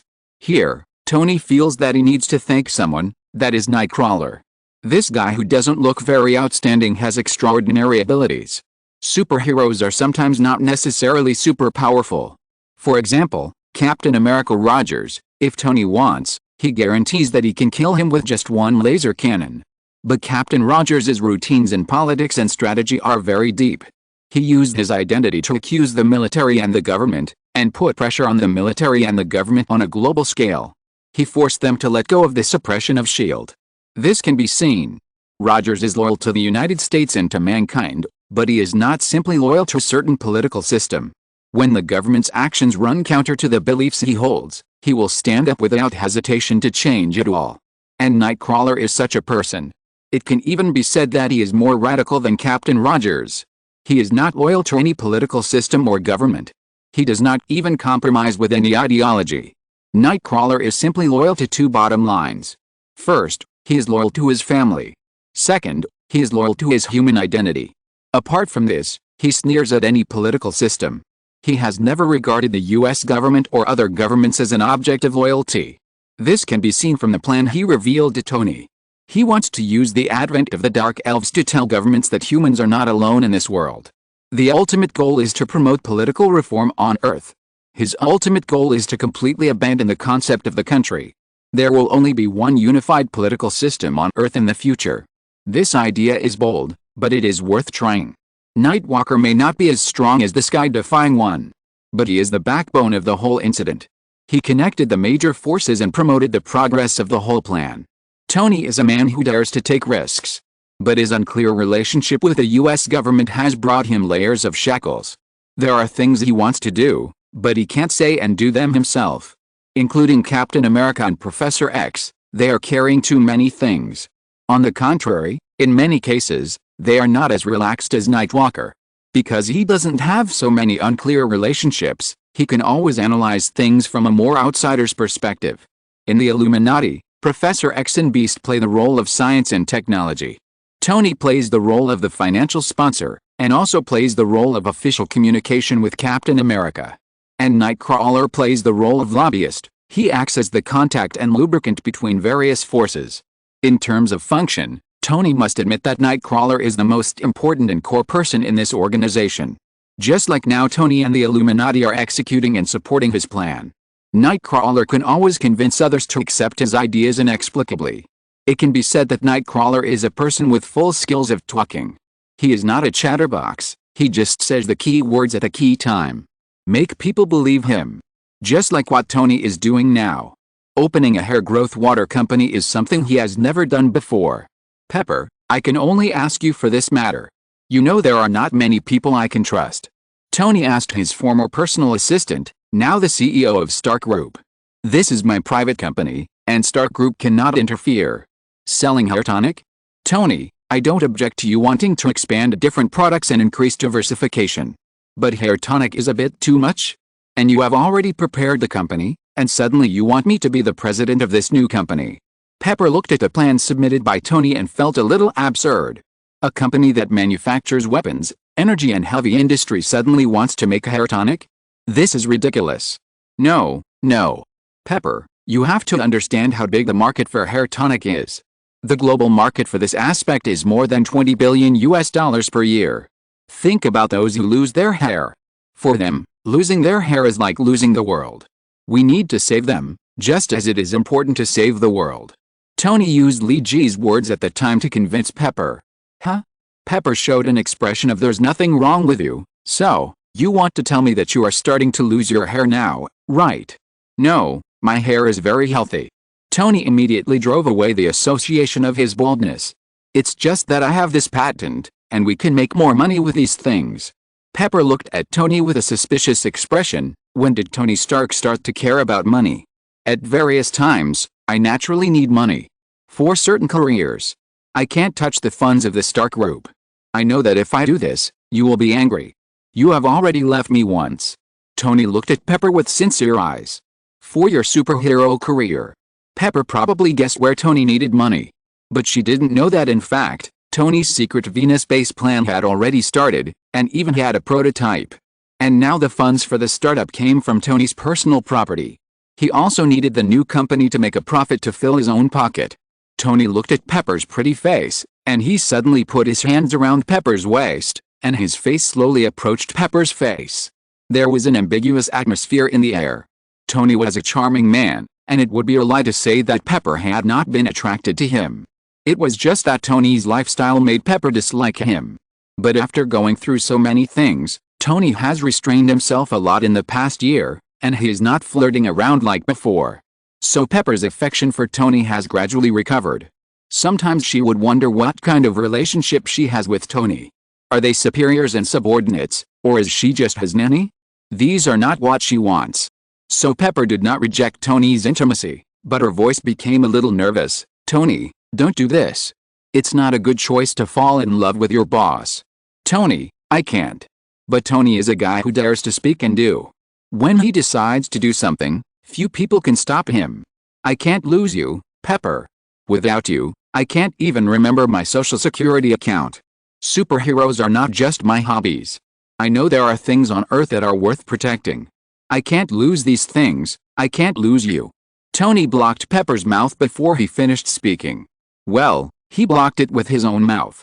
The kiss lasted for nearly 30 seconds, and Pepper was almost suffocated by Tony's kiss. Oh my God. Tony, is my face red? Peebo felt that his face was about to burn. Who cares? Tony hugged Peebo and smiled. The more Tony experienced, the more he understood what was most important to him. Only when he had something he really cared about, he changed from a playboy to a more stable person. Okay, Tony, if you insist, I can serve as the president of the new company. Peebo fanned her face with her hands. She wanted to cool her face. What is the name of the new company, and when will the product be launched? Tony shrugged when he heard this question. The company's name is Shuguang Technology Company, Limited. Peebo subconsciously frowned. For a company selling hair growth water, this name seemed a bit too high-end and classy. As for the name of the product, it's called Shuguang 101 Hair Growth Agent. The name Tony said was given by Li Ji. He insisted on using this name, and Tony didn't know why he insisted so much. But this kind of trivial matter doesn't matter, and this name is not that bad. As for the time of product launch, well, Tony was a little nervous when he said this. Well, the first batch of products will be released in 3 days. He was ready to be scolded by Pepper. After all, he didn't tell her in the early stage, and she never liked it when he asked her to save the situation at 0 time. But this time, contrary to Tony's expectations, Pepper just said softly, "Okay, I know. Give me all the information later." Ah. Tony didn't expect Pepper to be so easy to talk to this time. Is this a fake Pepper? No matter what Tony thinks, the matter has been decided. In 3 days, the world will usher in another change, not new energy, not medical regeneration and other high-end things. It is a problem that has troubled countless middle-aged people.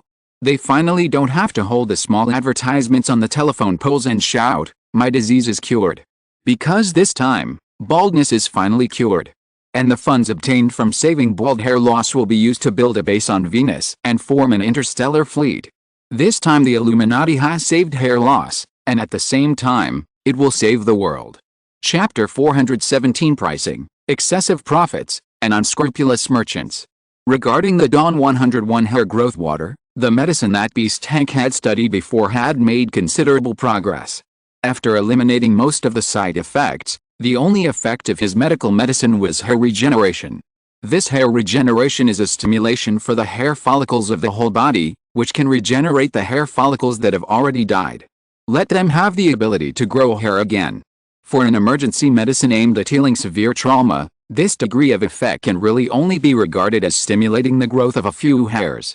For the original goal of the Beast, it is a hopeless failure.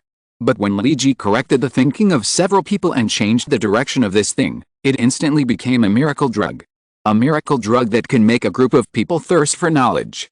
Don't underestimate the resentment of middle-aged uncles about baldness, and don't underestimate the financial resources of middle-aged uncles. Just like playing games, if a middle-aged uncle who is addicted to FGO or Cancole really makes up his mind to spend money, then those scary elementary school students will have to kneel down in front of him. Beast Tank and Tony Stark improved the Dawn 101 hair growth potion very quickly. Because this kind of thing is symptomatic. They just made appropriate improvements to the medicinal properties, changing the injection type potion that makes people feel a certain fear to a smear type potion. When the Illuminati held a meeting before the sale of the hair growth potion, Li Ji once emphasized, "We are a high-tech product. It's not something like hyaluronic acid and botulinum toxin. It's not sheep placenta. Using injections is easy to remind people of microplastic surgery. Before selling a product, we must first understand our customer base. Most middle-aged men, especially straight men, hate microplastic surgery." Li Ji waved his fists, and his speech style was very similar to the famous Chinese tycoon Jack Ma. We can't sell them something with subconscious guidance. Although they won't notice it for a while, some people will have a rejection mentality over time. Captain Rogers had a different opinion on what Li Ji said. "I think this is similar to plastic surgery. I see those people who inject hyaluronic acid and botulinum toxin into their faces in the news. They are also pursuing beauty. And hair growth seems to be a similar pursuit." Li Ji smiled and waved his hand. He paced and lowered his head. He said in a sonorous tone, "This is completely different. Captain. Plastic surgery and microplastic surgery are mostly for the pursuit of something they didn't have before. For example, lip augmentation is because their lip line is not full enough. Breast augmentation is because the breasts are not big enough, and face slimming is to pursue a small face that they don't have. It can be said that these people are pursuing something they didn't have before. But hair growth is different. Saving hair loss is just to save what they had before, hair. It was there before, but not now. This is just a fight to regain the station. Li Ji slapped the table hard, making a banging sound. His current speech reminded people of a mysterious profession, a brainwasher and a pyramid scheme. Maybe he really has this talent. I think we should make the method of using hair growth water simpler. Li Ji crossed his arms and looked at Dr. Hank. For example, make a simple potion, preferably something like shampoo. Let the person who needs to use it wash the part where he needs hair growth.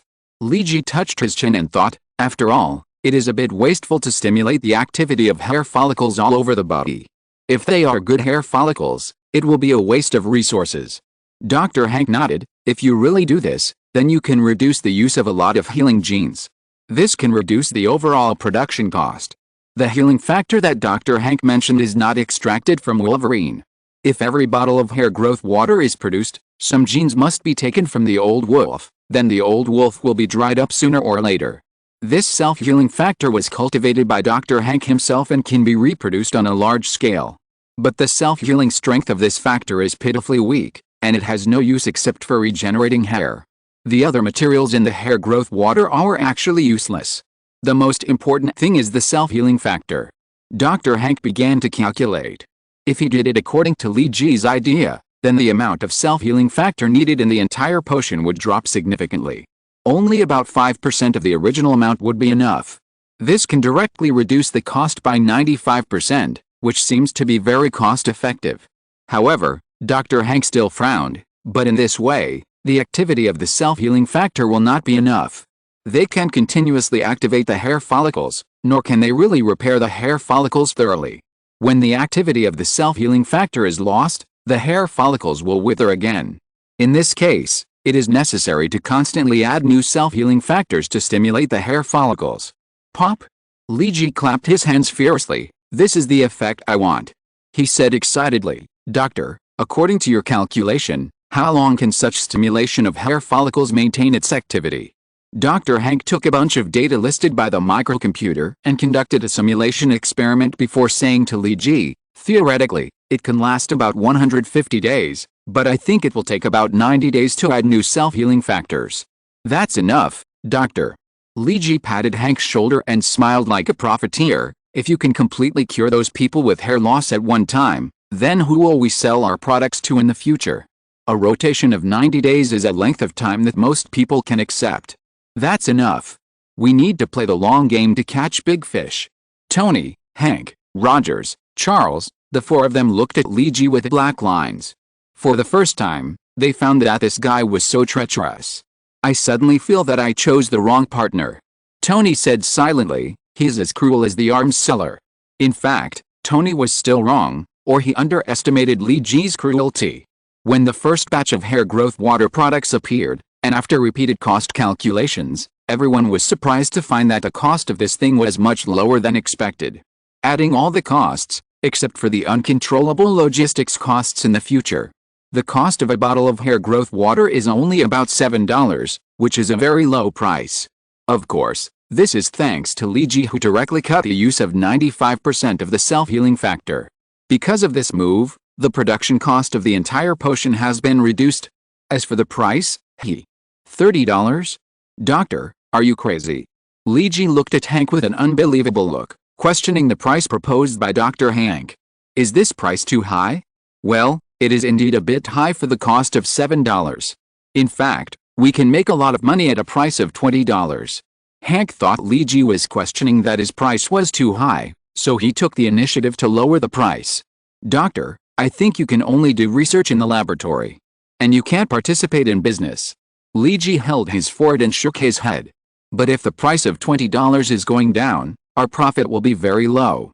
Hank frowned and said, Doc, $20 is right. Li Ji said to Hank earnestly, but we have to add a number in front of $20. It's $120 a bottle. Puff. Tony, Charles and Rogers, who were drinking coffee, all burst out laughing. Li Ji's price was too ruthless. He wanted to sell something that cost $7 for $120? This price has doubled by 17 times. Tony used to sell arms, and it is said that selling arms is a huge profit. But from the perspective of price-earnings ratio, the profit multiples of selling arms are far less than that of selling hair growth water. Marx said, when the profit reaches 50%, the capitalists will do whatever it takes. When the profit reaches 100%, the capitalists will take risks. When the profit reaches 200%, the capitalists will dare to trample on all human laws, dignity and morality and sacrifice their lives for wealth.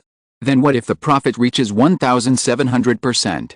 This kind of profit is enough to make any capitalist crazy. Guys, don't look at me like that. This money is not for my own use. This is money for the public, and in the end it is taken from the people and used for the people. Li Ji looked at the other people in the Illuminati looking at him, just like Yang Baleo looking at Joe Baopi. Li Ji didn't think his price was high. $120 guaranteed that your hair would be thick and black within 3 months, and it would be natural growth, not hair transplants or wigs. The monthly cost was only $40, which is less than 300 yuan in RMB. Is this price expensive? Not expensive at all. This price is affordable for most people, and Li Ji guaranteed that those people would only think this price is cheap. After Li Ji's repeated persuasion, the others finally accepted his price. After that, Tony persuaded Pepper to take over the company. The first batch of large-scale products was launched on the third day after Tony and Pepper talked about this. The first batch of products was nearly 100,000 bottles. After studying the product introduction and performance of the entire company, Pepper urgently held a product launch conference. Because of the rush of time, many news media did not have time to arrive at the scene. But there are still many news media stationed in New York who came to the press conference. After all, this is Tony Stark's product launch. His last product launch surprised the world. The launch of that new energy changed the world's situation. As for this launch, everyone is very interested in the new products Tony brought out. Especially when everyone heard that this was Tony's privately operated company, not a company under the Stark Group, they were even more interested. What kind of invention would make Tony so careful that he would not even let the Stark Group intervene? The news media who received the invitation went to the product launch site with great interest. When they arrived at the scene, they found that the scene of this press conference was completely different from the previous Stark Group press conferences. In the past, apart from the media, the people sitting in the front row of the press conference were either political bigwigs, military representatives, or at least various business elites. But today, the veteran reporters didn't know any of the people sitting in the front row of the reserved invitation seats. This made many veteran reporters confused. What is Tony Stark singing today? Jason, do you know these people sitting here? Joe Hai, a senior reporter from Xinhua News Agency, asked his colleague from AFP. Jason, a reporter from AFP, looked for a long time and finally found someone he knew. I know that person, the one in the blue suit. He is the global purchasing manager of Carrefour in France. Joe Hai also found someone he knew at this time. I also saw someone I know, that is the Asia operations director of Watsons. The two veteran reporters exchanged glances. It seems that Tony Stark's products can't be related to Carrefour and Watsons. In fact, in addition to the representatives of Carrefour and Watsons, there are also many big names of supermarkets including Walmart and Yaohan. When they received Tony's invitation letter, they didn't know what Tony invited them to do. Heavy weapons are not allowed to be sold in supermarkets. However, when they saw many of their colleagues here, everyone suddenly realized that Tony might be launching a civilian product this time. Joe Hai and Jason also guessed this at this time. The two veteran reporters were a little excited. Tony Stark always surprises us. What surprises will he bring to everyone this time? Exclamation mark. 3 updates in 10,000 words. Please vote. Chapter 418 Bold Savior and Female Friend.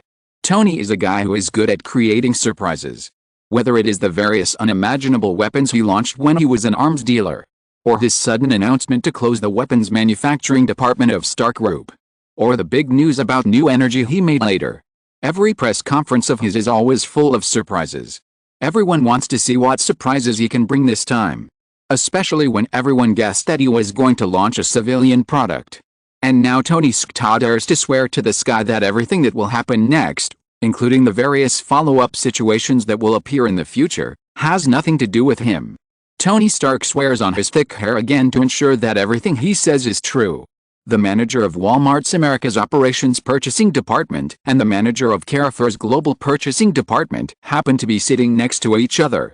In the retail industry, Walmart and Carrefour are both giants. Of course, Walmart is a little stronger.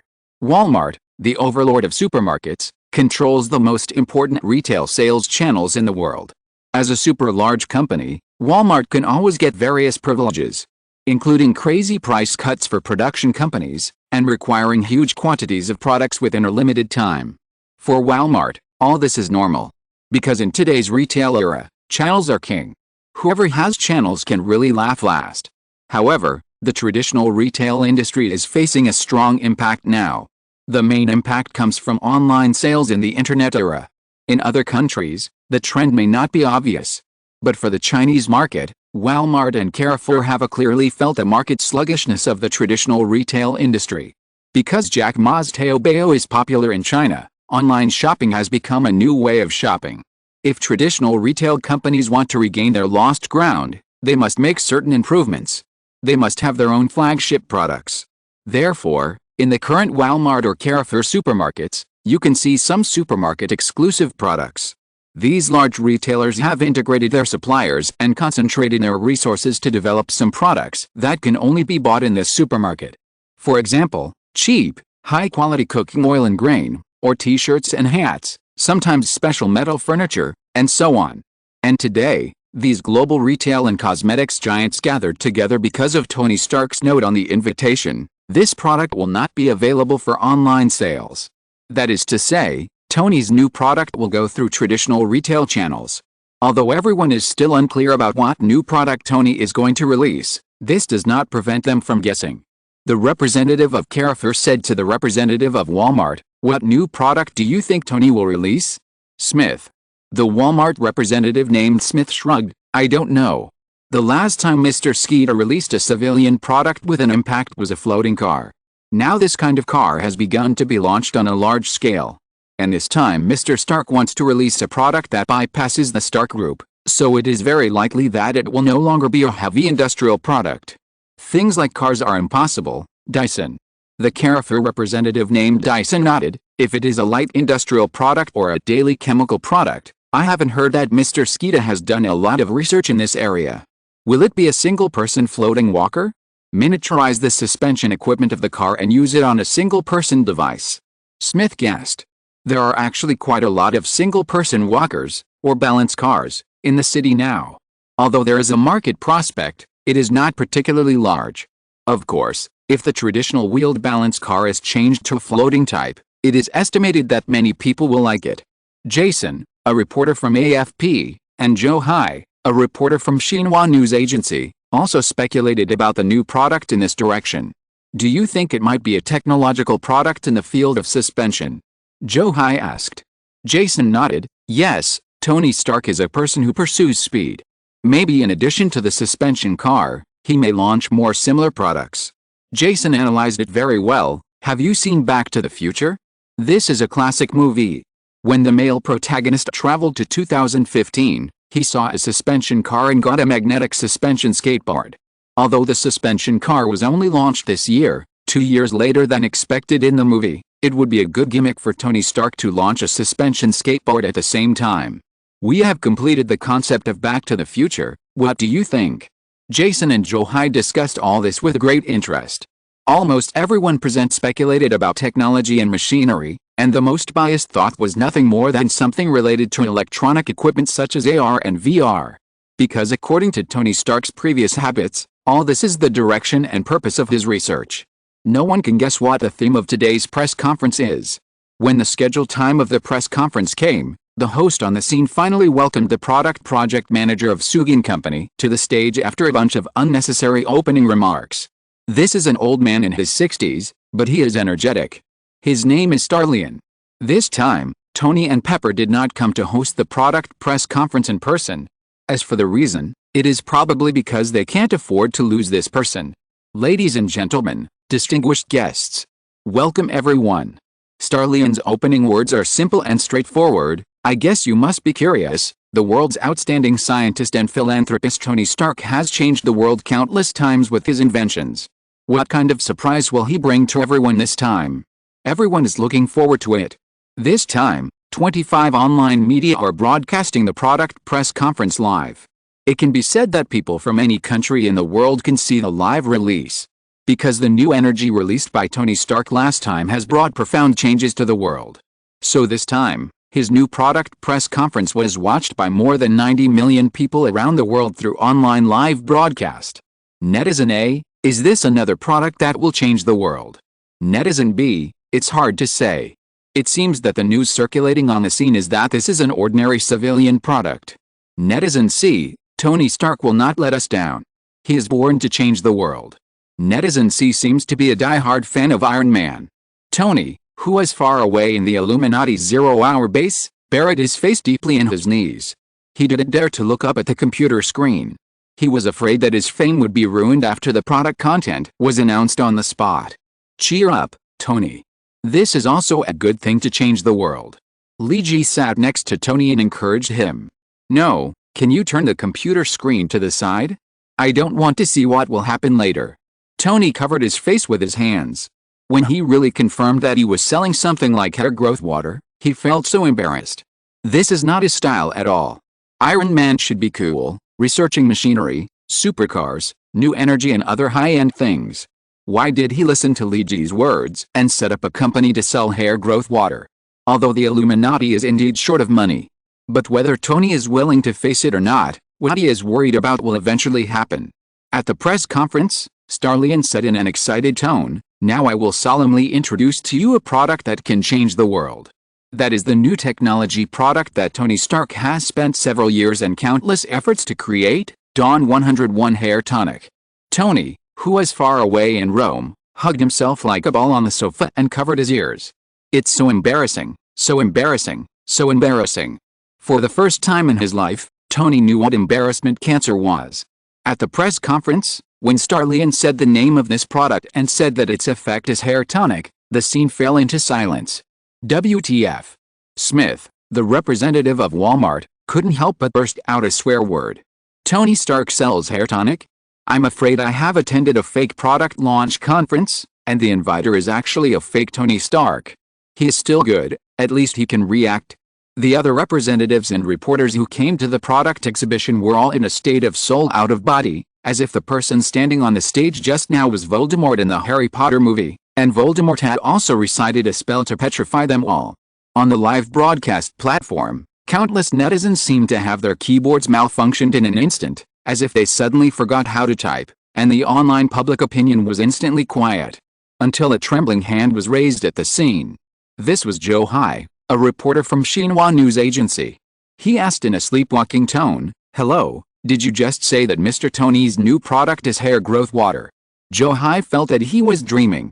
Even if Tony now announced that he had invented a super weapon that could destroy the Earth with just one shot, even such an invention would not be considered wrong by anyone. Although it would be a bit shocking, it was at least within everyone's expectations.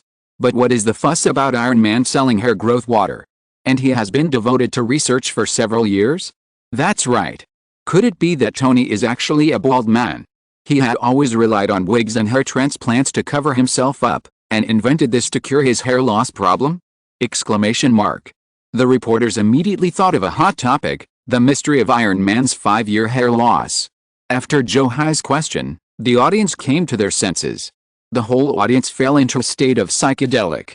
Some people thought it was a scam and that the press conference was not convened by Tony at all. Others thought that Tony was engaged in mechanical weapons, and hair tonic belonged to the category of biology or chemistry, and Tony could not come up with any good products. On the internet, the netizens who had just been petrified also came back to life. Netizen A: oh my god. Tony Stark sells hair tonic? What's going on? Will the hair grown after use be as hard as gold titanium alloy? Netizen B: I must have watched a fake press conference. Netizen C: even if Tony Stark sells hair tonic, it is the best hair tonic in the world. Netizen C continued to play the role of his Iron Man fan. Tony, who was far away at the Illuminati's zero-hour base, was trembling. He hid here because he was afraid that after today's press conference, reporters would go to the company to block the door. The other people in the Illuminati, including Captain Rogers, were watching the product press conference attentively. Professor Charles, it looks like a good publicity effect. Tony, negative publicity for me. Captain Rogers, this is a kind of contrast publicity. Tony has never been involved in this kind of industry before. The cross-industry performances of supergiants always attract attention. Tony, I don't want this kind of attention at all. Dr. Hank, Tony, although this hair toner is invented by me. But I do think that the title of inventor of this thing is most suitable for you. Tony, you just want to see me make a fool of myself. Luigi, I want to thank Tony for his contribution to the organization this time. I believe that once this product is on the market, it will earn enough funds for our organization, and Tony will not need to pay for it. It is best for us to be self-sufficient. Thank you, Tony. Tony, it's all because of you that I am like this. Mr. Iron Man hid in the corner of the sofa. He wanted to draw a few circles to curse these guys who were watching the fun and making trouble. At the press conference, everyone, please be quiet. Starlian is an experienced manager. He knows how to control the chaos on the scene, that is, to divert everyone's attention. Everyone, please listen to me. This product is completely different from the various hair growth products seen on the market before. There is no false propaganda. Starlian took out a small bottle. The pure black packaging and simple printing design looked very high-end. The large LED screen behind him also showed the corresponding enlarged picture. This is a real hair growth product, without any other gimmicks. There is no so-called treatment and cycle. You just need to use it. Then unexpected results will appear within 10 minutes. Lesteon signaled several people who were ready backstage to come on stage. These people have one thing in common, that is, baldness. Lesteon knows very well that no words are as convincing as reality. He decided to demonstrate the power of Mr. Tony's new invention on the spot. And everyone present now roughly understands what he is going to do. Because he just said that as long as you use this hair growth water, you will start to grow hair again within 10 minutes. The use of Shuguang 101 is very simple. It pours out light clear water. Just apply the hair growth water to the bald part. It does not have any irritating smell. When the camera was pointed at the heads of 10 men with baldness on the stage, they saw that after applying the hair growth water, black hair roots appeared in the places where the hair had already bald. Everyone at the scene, including the netizens watching the live broadcast on the internet, were amazed. Everyone found that this hair growth water was completely different from those roadside advertisements. This is something that really works. Les Dong talked about the various functions and characteristics of the hair growth water on the stage. He repeatedly emphasized that this product is non-toxic and harmless, and has no harmful ingredients to the human body. The only small flaw is that a bottle of hair growth water can only be used for 90 days. If it is still effective, it needs to be purchased again. The representatives of the giants of major supermarkets and drugstore chains instantly understood the importance of this thing. The launch of this product will instantly change the drugstore landscape of the whole world. Especially in terms of hair care and hair care. Because Shuguang 101 is a continuous repair and maintenance of hair follicles. Even people who don't have hair loss can use this lotion to protect their hair. This is an irresistible temptation for many women who like to perm and dye their hair, as well as those who do hairstyles. Perming and dyeing hair can damage hair and hair follicles. With Shuguang 101, you don't have to worry about dry, split ends, and yellow hair. In the future, hair care solutions from brands such as Head & Shoulders, Clairol, Rejoice, and Vital Sassoon will be eliminated.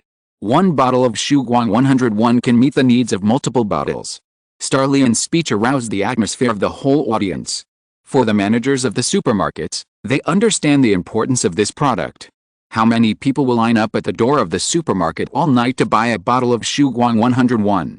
How much traffic can this product bring to the mall? As long as the marketing manager has a brain, he understands what traffic means to a supermarket. In particular, Tony made it clear in the previous invitation letter that this product will no longer be sold online. It will only be sent directly to major retailers without any resale. This eliminates the possibility of buying Dawn 101 in other places. Even if it can be bought in other places, it is from supermarkets or drugstores. Because the Illuminati is in urgent need of funds. So Li Ji doesn't think it is a good idea to use the internet to sell or build a sales channel by himself. Although from the perspective of maximizing profits, it is best to build a sales channel by yourself. But it takes too much time. There are many examples like Xiaomi mobile phones that have set up their own sales channels, but the final effect is not particularly good. So after discussing with Tony, Li Ji decided to directly use the strongest group of channel dealers in the world to sell goods for themselves. In modern society, it is said that channels are king and channels are the boss. But this also depends on the situation. When a certain product is a scarce product and a scarce necessity, then it is a seller market. Whoever has the goods is the boss, and the channel must be obedient. Because there is more than one channel. If you are driven out of the channel circle because of the lack of a certain trump card product, that is the most terrible. In today's society where goods are seriously homogenized, what kind of online games and VR do you make money with? You have to compete with a bunch of people of the same type. If you take the trouble to make a super popular online game to make money, you have to consider the profitability of the online game. How can it be better to make a hair growth water business that will make money all the time? As long as there are people in this world who are losing their hair, this product will continue to make money. The most important thing is that this kind of thing cannot be imitated by others. When the hair loss men who went on stage to demonstrate all grew their hair again, and their original hair became smoother and shinier. The first person who lost his temper at the press conference was Watson's Asia Operations Director. Excuse me. I want to ask first whether Shuguang 101 is a drug batch number or a cosmetic batch number. This question is crucial.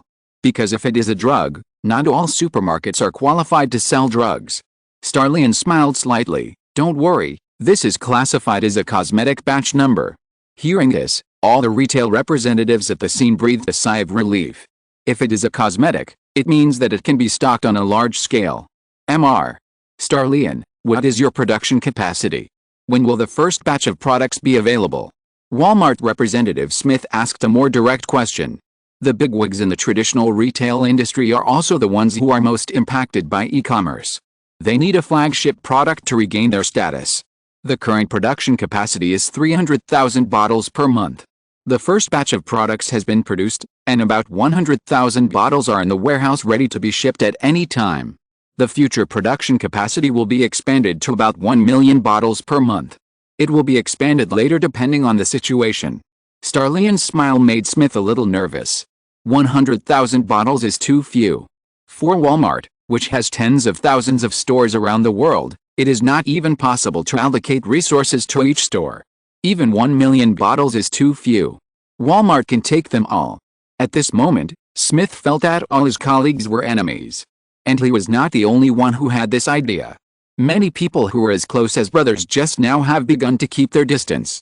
The number of products is limited, which means that whoever offers good conditions and whoever takes the lead can get the supply. Smith has begun to whisper to the assistant behind him, "Do everything possible to let me meet Miss Pepper. I want to sign an agreement with her this afternoon. Tomorrow I will see this product on the shelves of Walmart." Watson's representatives also held their mobile phones and whispered to the group president, "We must get this hair growth water at all costs. Even if it is not profitable, we must allocate some resources. Otherwise, Watson's will no longer have a foothold in the drugstore cosmetics market in the future." And Shuguang 101 hair growth water is just the beginning of today's press conference. Les Dong smiled and told all the representatives participating in the press conference about the company's next product plan. Shuguang Scar Repair Fluid, tentative name. It can repair various small wounds caused by various accidents on the body, including cuts and burns. It can repair large areas of skin with burns of the first degree. For all those who understand the cosmetics and plastic surgery market, what Starlian said is enough to set off a global storm.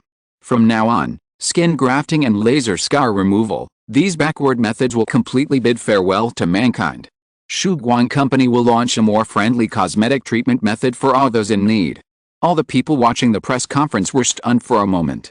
Not only skin grafting and laser scar removal will say goodbye. If this scar repair fluid really appears, then Lancom's small black bottle and SK2's big red bottle can all be thrown into the trash. As an experienced journalist, Joe Hai understood what everything that happened today meant. He looked at Jason from AFP and said in an admiring tone, "Tony Stark is going to become the leader of the global cosmeceuticals market." "Yes," Jason echoed, "weapons and guns are men's toys, and cosmetics are women's toys. But Tony is very good at both. Jason suddenly felt that he had found a good news point. When the Shuguang hair toner was released and the Shuguang scar repair fluid product plan was announced, the world was boiling again, this time not because of something so high-end. It was a cheer from the needs of the grassroots civilians. The development of helium-3 and the floating car are always too far away from the civilians. These things always seem to be out of reach for them. But now Tony's new products are something that can actually change everyone's daily life. Especially the scar repair fluid, it can be said that it can help many people who have been disfigured by accidents to restore their appearance. This will be a great event with immeasurable merits. Countless women on the internet are looking forward to the launch of the repair fluid. Countless men began to ask where they could buy Don 101. They must buy it even if they have to queue up all night. Bald savior. Friend of women. Slogans like these have begun to spread on the internet. And these titles are given to Tony Stark. Thank him for everything he has done for men and women. Although Tony would never like this title, Bald Nemesis Iron Man. It sounds like the name of a third-rate villain. Mr. Iron Man, who is being talked about by everyone, is still trembling on the sofa. He looks at Mr. Nightcrawler with a smile in front of him. Although he had expected it before, he did not expect that his reputation would be ruined so thoroughly. And all this is caused by the guy in front of him, because he said he wanted to make hair growth water. And after the hair growth water, he also wants to make scar repair fluid. The good Iron Man has become a cosmetics seller. Nightcrawler, you wait, one day I will make you pay the price. The trembling Mr. Iron Man thought so. A chapter of 6,700 words. If you're listening to this novel on a channel other than Fanfic World, it means they downloaded and uploaded it without effort. We cordially invite you to visit our channel, Mundo Fanfic Novelists. There you'll find the original version of this story and you can explore many other novels of various genres. We're waiting for you to immerse yourself in a world of incredible novels. Chapter 419, The Fury of the King of Cosmetics. The products of Shuguang Company, whether it is hair growth water or the scar repair liquid that will be released soon, have attracted a lot of attention in the world in an instant. If someone else suddenly takes out a similar product and tells you that it can help you solve the problem of hair loss for many years, I believe you will not believe it at first. You can't make me believe it. What if your product is made up by special effects? But because the boss behind Shuguang Company is Iron Man Tony Stark, a world-renowned scientist and superhero. His name itself is a guarantee of credibility. No one thinks he will deceive others in this matter, because it is meaningless to Tony. In the afternoon of the product launch conference, Miss Peibo, who is also the executive president of Shuguang Technology Company, Limited, has been bombarded with calls. Because there is more and more work now, Peibo has assigned herself a professional 7-member secretary team. Of course, the money is paid by Tony. Secretary A found Peibo with the information. Ms. Peibo, Mr. Smith from Walmart hopes to make an appointment for a meeting this afternoon. Walmart is a top 10 company in the Fortune 500. Although it has no intersection with the Stark Group before, Peibo will meet with Walmart representatives out of courtesy. Besides, her products are now to be sold in Walmart. Secretary B, Ms. Peibo, the general representative of Carrefour in the Americas wants to invite you to dinner. Needless to say, it was for Shuguang 101. And the representative of Watson's also wants to discuss cooperation with you. The representative of Yaohan requested to meet. They are already downstairs of the company. The representative of Jiguang Group. In short, before the press conference was over, Peibo was already surrounded and blocked by a group of retailers who wanted to get the source of goods. In the end, Peibo felt that it was too troublesome to negotiate one by one, so she simply called all the retailers who wanted to get the source of goods together. Walmart has more than 50,000 top-level supermarkets in the world.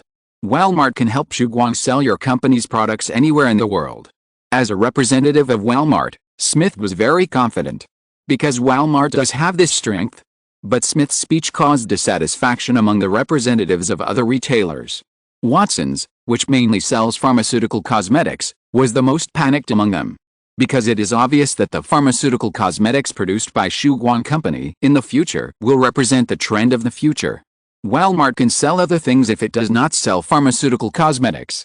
If Watson's doesn't sell cosmetics, it will have to go bankrupt. So the representative of Watson's threw out his trump card without thinking. Watson's is willing to underwrite all the future products of Shuguang Company. And only ask for 1% of the profit. The speech of the Watsons representative caused an uproar at the scene. A 1% profit in retail is not profitable. Even if it doesn't work well, it will lose money. Watsons is going to spend a lot of money. Seeing the scene in a mess, Paybo couldn't help knocking on the table. Gentlemen, gentlemen. Quiet, quiet. I have a distribution table here, everyone can take a look. Paybo signaled the secretary to hand over the distribution table that had been prepared at the beginning to everyone. Shuguang Company's products will not be limited to hair growth water and repair fluid. We have more and better products in the research and development stage. Tony has mastered a new technology, and he will lead the future cosmetics industry to a qualitative leap. Paybo really thought that everything Tony did now was done by himself. It is foreseeable that traditional cosmeceuticals will be gradually replaced by Shuguang's products. I can give you a hint here. In addition to the 2 products that have been announced, our strategic plan also includes eyebrow pencils, skin moisturizers, teeth and gum protective mouthwashes, etc. And these products will have real effects like what you have seen today, rather than gimmicks that deceive people with advertisements. What Paybo said made everyone present feel excited. They knew very well what Paybo was talking about. When Shuguang Technology Company, Limited really puts all these products on the shelves, it will be the time for traditional cosmeceuticals companies to exit the stage of history. And how much profit can global cosmeceuticals generate? According to incomplete statistics, the world spends more than $100 billion on cosmeceuticals and daily human care products every year. With a global population of 7.5 billion, each person spends about $15 on maintaining their body every year. This is a huge market. And it is foreseeable that with the improvement of life, this market will only grow, not shrink. And Tony Stark took a crucial step at this critical moment. In the final negotiation, Walmart took 50% of the supply. It can't be helped, because it is the world's largest retailer. Then there is Watsons, which specializes in cosmetics and pharmacy. Because of its relatively small scale, if it weren't for its status as a cosmetics and pharmacy franchise, Pepper would not have sent an invitation letter to this company. Watsons took 10%. The remaining 40% was divided among the remaining companies. In terms of pricing, the ex-factory price of Shuguang 101 is $120, which is fixed. It will not give retailers a penny of profit. The external guidance retail price is $158 per bottle, which guarantees the profit of retailers. But such a high profit is not for nothing. Because Shuguang will not bear any logistics costs, product promotion costs, promotion and event costs. Retailers have to pay for these costs from their own profits. This can be called a tyrannical treaty. But the benefits of the seller's market are reflected. The conditions proposed by Pepper, those retail giants have no intention of refusing them. Because if they refuse now, they may have nothing to do in the future. After everyone signed the agreement, everyone was most concerned about only one question, that is, where is the goods? They want to pick up the goods now, and they will put them on sale tomorrow or the day after tomorrow. All the retail giants are contacting special charter flights. As these multinational retail giants, it is normal to have several special transport planes. All the retail giants are arranging how to distribute the limited supply. Walmart can only get 50,000 bottles at most, which is not enough for them. So Walmart can only concentrate its resources in the Americas, where it is based. Carrefour is in Europe. Yaohan and Hisamitsu are in the East Asia region, and Watsons is in China. For example, Watsons announced that it will only sell Shuguang 101 in 10 stores in the 3 major cities of Beijing, Shanghai and Guangzhou. And the limit is 10 stores per day. Each store will only sell 50 bottles per day until they are sold out. And each person can only buy 1 bottle in the store. Walmart and Carrefour also mostly adopt similar sales strategies. Because the supply is too small, everyone can only distribute goods in cities with important strategic resources, and the quantity of distribution is still very limited. Many people who have watched the press conference video are interested in Shuguang 101. People with hair loss want to use it to grow hair, and people without hair loss want to use it to nourish their hair. When everyone knew the sales strategies of all the companies now, almost everyone who wanted to get this product began to line up outside the stores where it could be sold. This time, they were not queuing all night for the new iPhone. The importance of Shuguang 101 to many people is much more important than having a cool new phone. In New York, Tokyo, Frankfurt, London, Shanghai, and Paris, People from all over the world are queuing up, as if they were poisoned. For the first time, a cosmetic product can make people all over the world crazy. Even crazier than the people is the news media, and this is what Tony is trembling with fear. Jarvis, don't send any news about me today. Tony already knew that there would be a lot of news about him today, so he made a special call. But he could control Jarvis, but he couldn't control Li Ji. In the base of the Illuminati, Li Ji bought back all the newspapers that mentioned Tony and Zhuguang Company today. So when Mr. Iron Man arrived at the 0-hour base, he saw the members of the Illuminati discussing something around a pile of newspapers. I like this title, it's very much in the style of the Chinese UC Shock Department. Why is Tony Stark's crazy graduate student developing potions? I really like this title, it will bring more attention to our products. The person who said this was Li Ji, who was holding a Chinese newspaper bought from Chinatown. Then what about this? Captain Rogers picked up a British newspaper and read, Genius Playboy or Hidden Homosexual, Analysis of Tony Stark's Sexual Orientation. This article analyzes why Tony wants to make pharmaceutical cosmetics.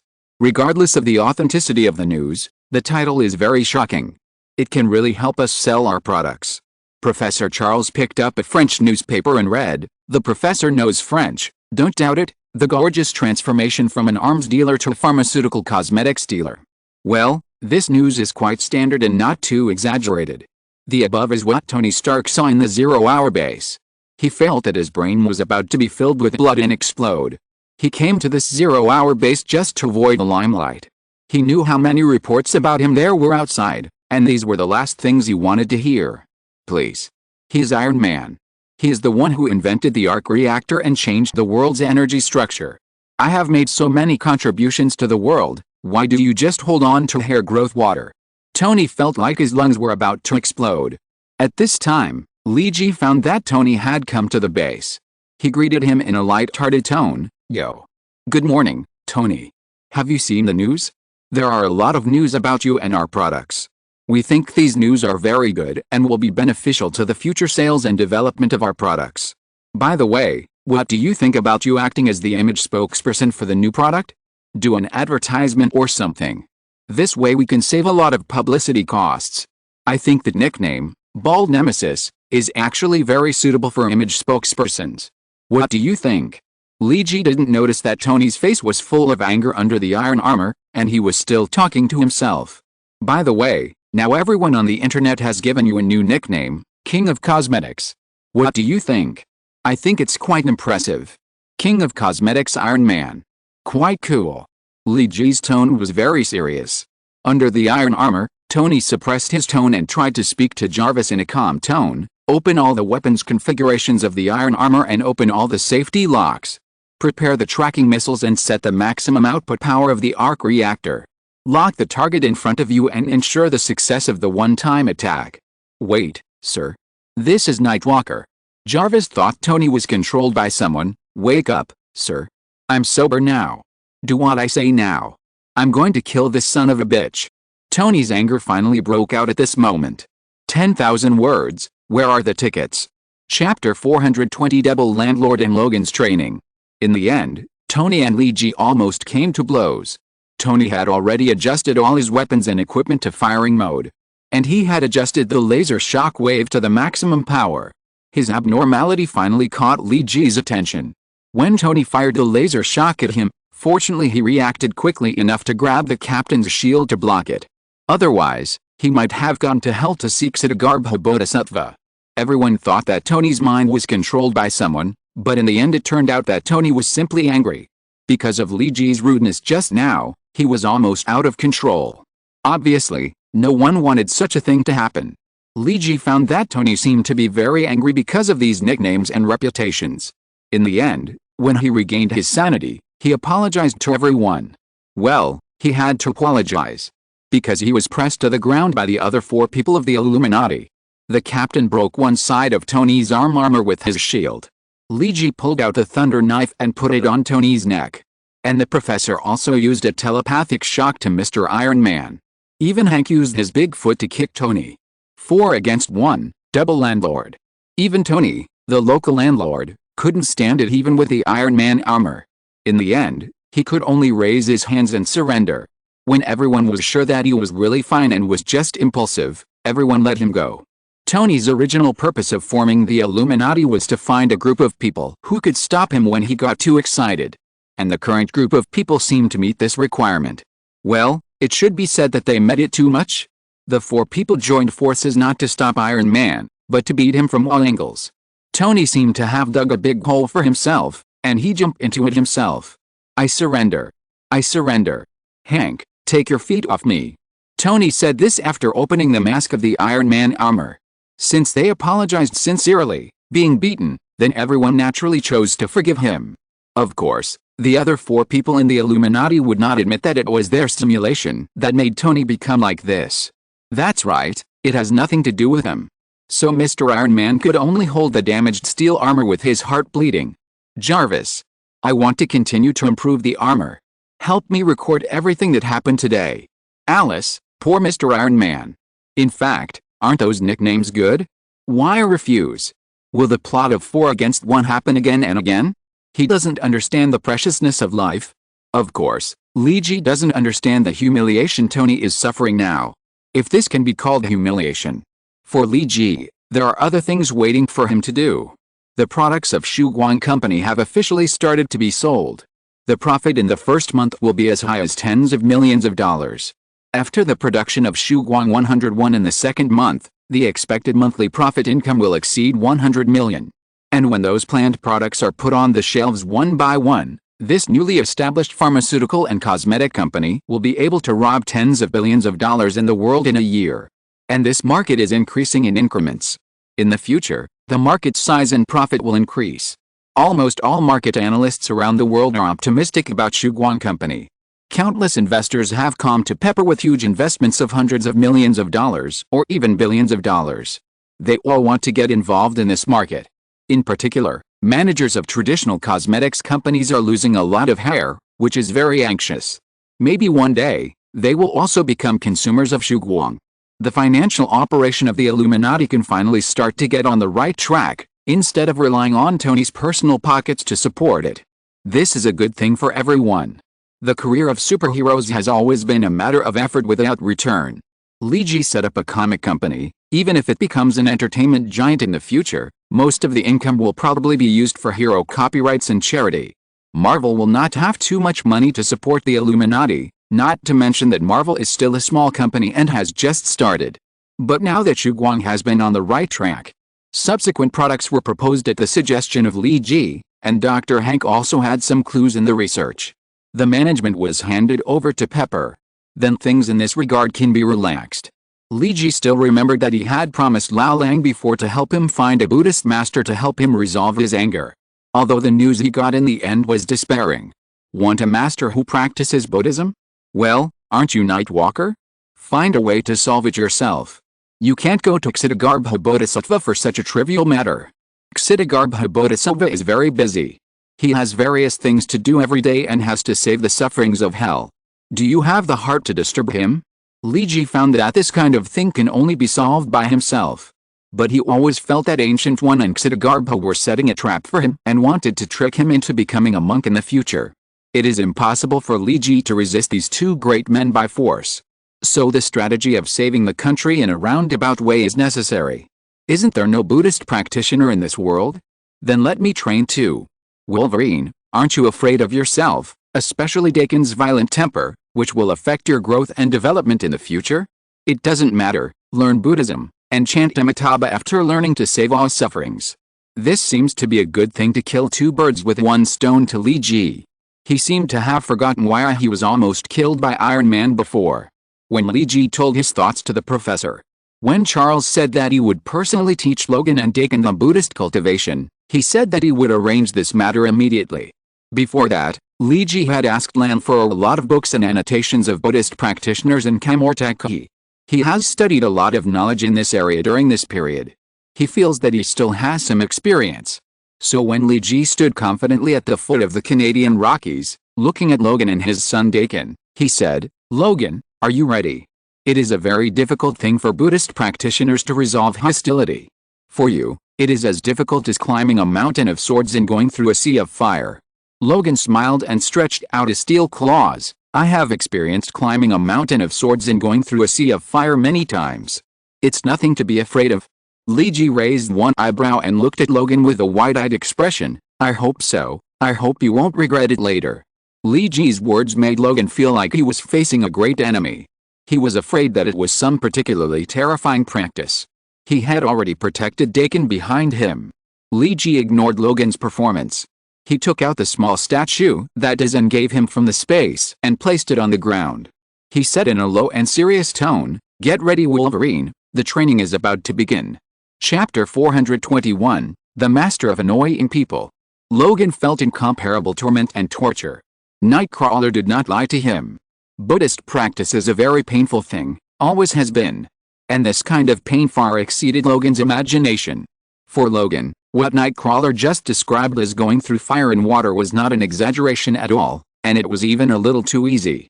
He felt that everything he was experiencing now was much more cruel and terrifying than going through fire and water. Sit cross-legged and get rid of all distractions in your mind, so that your mind is in a state of quiet and relaxation. This is really terrible. For Wolverine, his life is in constant motion. Whether it is fighting or escaping, or other similar things. Fast-paced, even that kind of extremely oppressive life is the main theme of Logan's life. Quiet and relaxing, emptying your mind and feeling tranquility? Sorry, what are these things? Logan has never understood the meaning of these words in his life. And his son Dakin is almost the same. This young man has been in a state of high-pressure life for the first half of his life.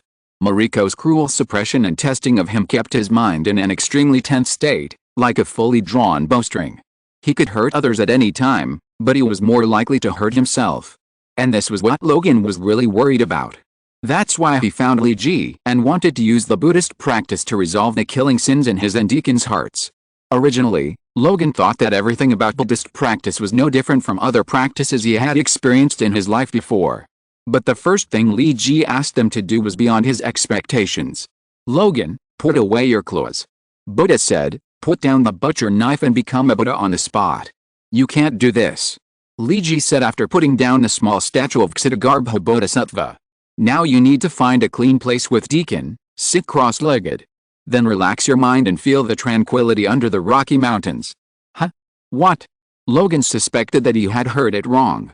Do as I say, Logan. Li Ji said solemnly.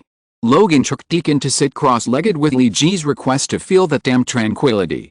Damn, my legs are numb. Logan felt so. There are so many mosquitoes by the lake. The buzzing sound is really annoying in my ears. This is what Dakin thought. This is the smell of lake water and cedar forest, and the smell of fresh water base in the lake. Logan's nose sniffed the smell and distracted his attention even more. Time passed by minute in the torment of the father and son. They only felt all kinds of complicated trivialities, and did not feel the so-called tranquility at all. And this boring and uninteresting time passed so slowly. Logan and Dakin closed their eyes and sat cross-legged, feeling that a million years had passed.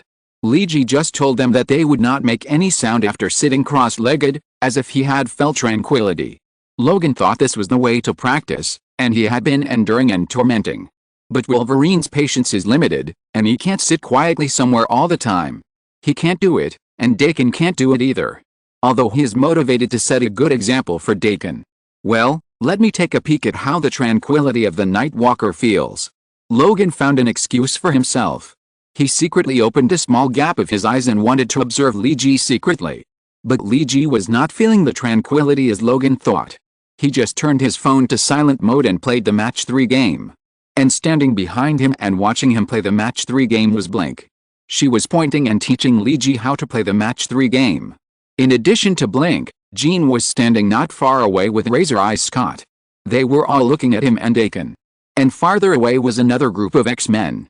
They were all hugging their chests and looking at him and Dakin, trying to feel the tranquility like idiots. After Logan found out that something was wrong at the scene, he didn't care about what Li Ji said about feeling the tranquility. He stood up angrily and roared, "Night Walker!"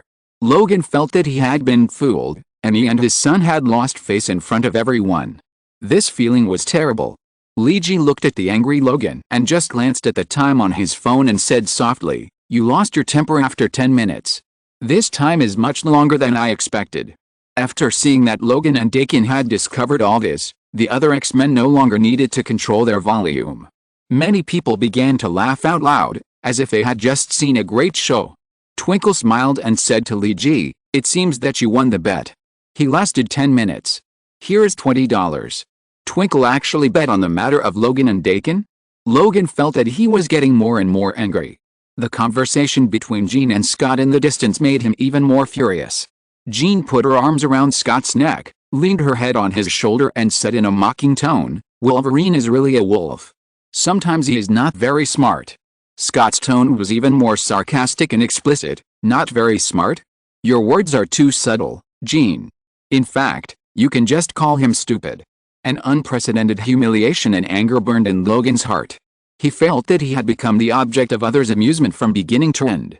His hands were clenched and trembling, and the steel claws made of adamantium alloy stretched out unconsciously. Dakin, who could not hide his anger more than Logan, had stretched out his bone claws and shouted as he rushed towards Li Ji. For Li Ji, the threat of this little wolf was not high. His means of attack were too simple, and Li Ji simply kicked him away. This scene completely stimulated Logan. He was completely enraged, and he had forgotten that the people in front of him were his companions. The heart of killing and anger filled his heart at this moment. He waved the adamantium steel claws and killed everyone. Wolverine is not a guy who is easy to deal with like the little wolf. He is a real killing weapon. Seeing Logan's complete anger, Li Ji smiled. Earlier. Do we really have to irritate Logan like this? Why do we do this? Kin put her hands on her waist and looked at Li Ji puzzledly. To make him completely angry. His anger is like a cancer in his body. Only by making him explicit can we have a chance to remove it bit by bit. Li Ji said to Logan's teammates. The three poisons of greed, anger, and ignorance. Only by stimulating all the anger in his heart at once for the first time can we achieve the best effect. Because after the first time, he will be prepared. If we can't eliminate most of his anger the first time, it will be more difficult in the future. The X-Men seemed to understand what Li Ji said, but in the end everyone was willing to cooperate. After all, Logan is everyone's most important comrade. Isn't it just a show to make him angry? It's okay. Only Scott's attitude is more ambiguous. He didn't express anything special. This is normal. After all, his relationship with Logan has never been good. And the key to the bad relationship is Jean. Jean is Scott's girlfriend, but Logan wants to pursue her. Scott is already broad-minded for being able to talk to Logan normally. Now he is still relying on him to act and cooperate to eliminate Logan's anger. Please. I have proved my broad-mindedness by not exposing you, okay? Exclamation mark. Li Ji knew Scott's heart not, so he pulled him aside to talk. Scott, do you know the Buddhist concept of emptiness of the four elements? Not sure. Scott was very honest. Yet, Li Ji was silent for a while.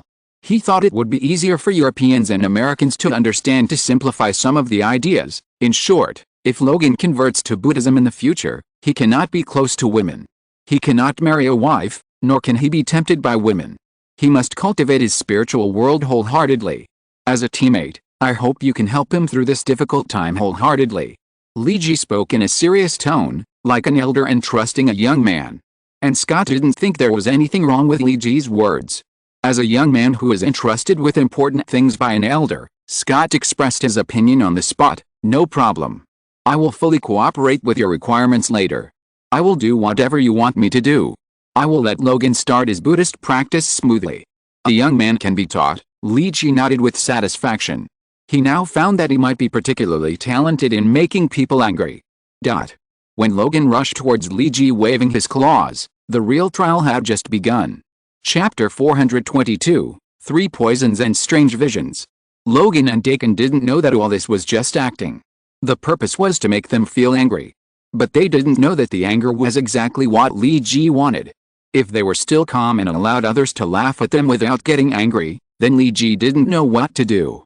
But if Logan and Dakin could really keep their minds so stable, then they wouldn't need Li Ji to help them get rid of their anger. Logan felt that he was ignited by anger in an instant, and the blood in his body began to boil. The subtle imbalance in his mentality caused by long-term killing has actually affected him in his bones. If you want to explain Logan's state in a more understandable way, you can describe him as an assassin who has changed his job to a berserker.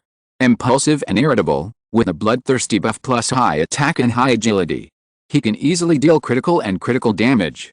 Of course, to a certain extent, such as in a life and death battle, turning on the bloodthirsty buff is a good thing, which can make Logan do many unexpected things. But usually, Li Ji and even Logan didn't think this was a good thing. Logan's head was not very smart, but he was not a fool. But sometimes he was easily influenced by killing and anger. The more people he killed, the greater the impact on him. When Logan rushed towards Li Ji with his claws made of adamantium, Li Ji had a smile on his lips.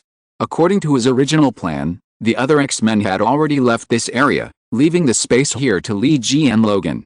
When Logan rushed over a distance of more than 20 meters and wanted to kiss Li Ji's chin with his fist. At first, the small statue of Ksitigarbha Bodhisattva placed on the ground by Li Ji suddenly changed. Originally, it was just a small statue of Ksitigarbha Bodhisattva, which was only the size of an adult's palm, but it suddenly became as tall as a mountain.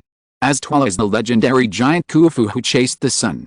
The tall statue of Ksitigarbha Bodhisattva incarnation is probably more than hundreds of meters high. Now his material image is like a kind of black jade, with a kind of glass color in the black. Ksitigarbha Bodhisattva himself emits 7-color glazed precious light, and the black glazed precious light represents the great aspiration of Ksitigarbha Bodhisattva to cut off the karma. The statue of the Bodhisattva lowered his eyes and could not see his gaze. The huge Ksitigarbha Bodhisattva made the fearless seal with his hands and shouted like a bell, "Greed, anger, and ignorance are the 3 poisons. Cut them off." The majestic sound of these 7 short words echoed in the mountains and shook the sky. The eardrums of Logan and Dakin were almost shattered by this huge sound. What? Logan and Dakin were instantly at a loss for what to do by the sudden fusion in front of them. What's going on? Why did it become a giant when it was just such a small statue? The giant statue of Ksitigarbha Bodhisattva did not give Logan and Dakin more time to think. When he shouted, "Cut!" When this word, Logan felt the solemn atmosphere in the air. The sky, the earth, and the stars began to change in an instant. Logan and Dakin seemed to be frozen and could not move at all.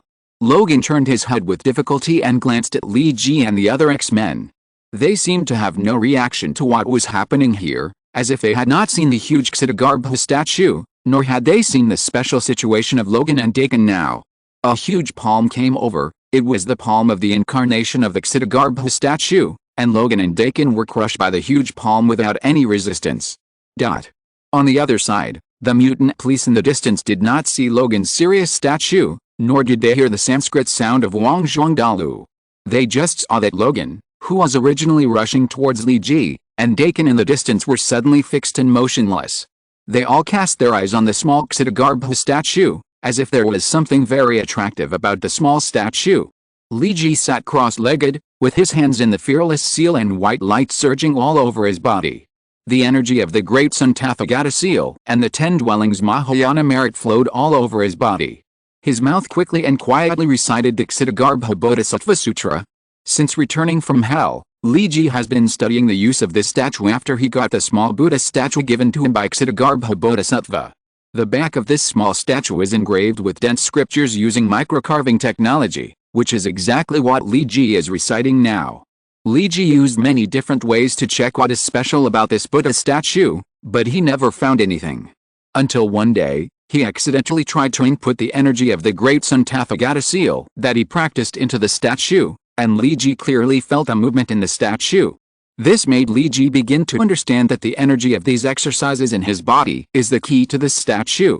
After trying various methods, Li Ji found the real use of this small statue.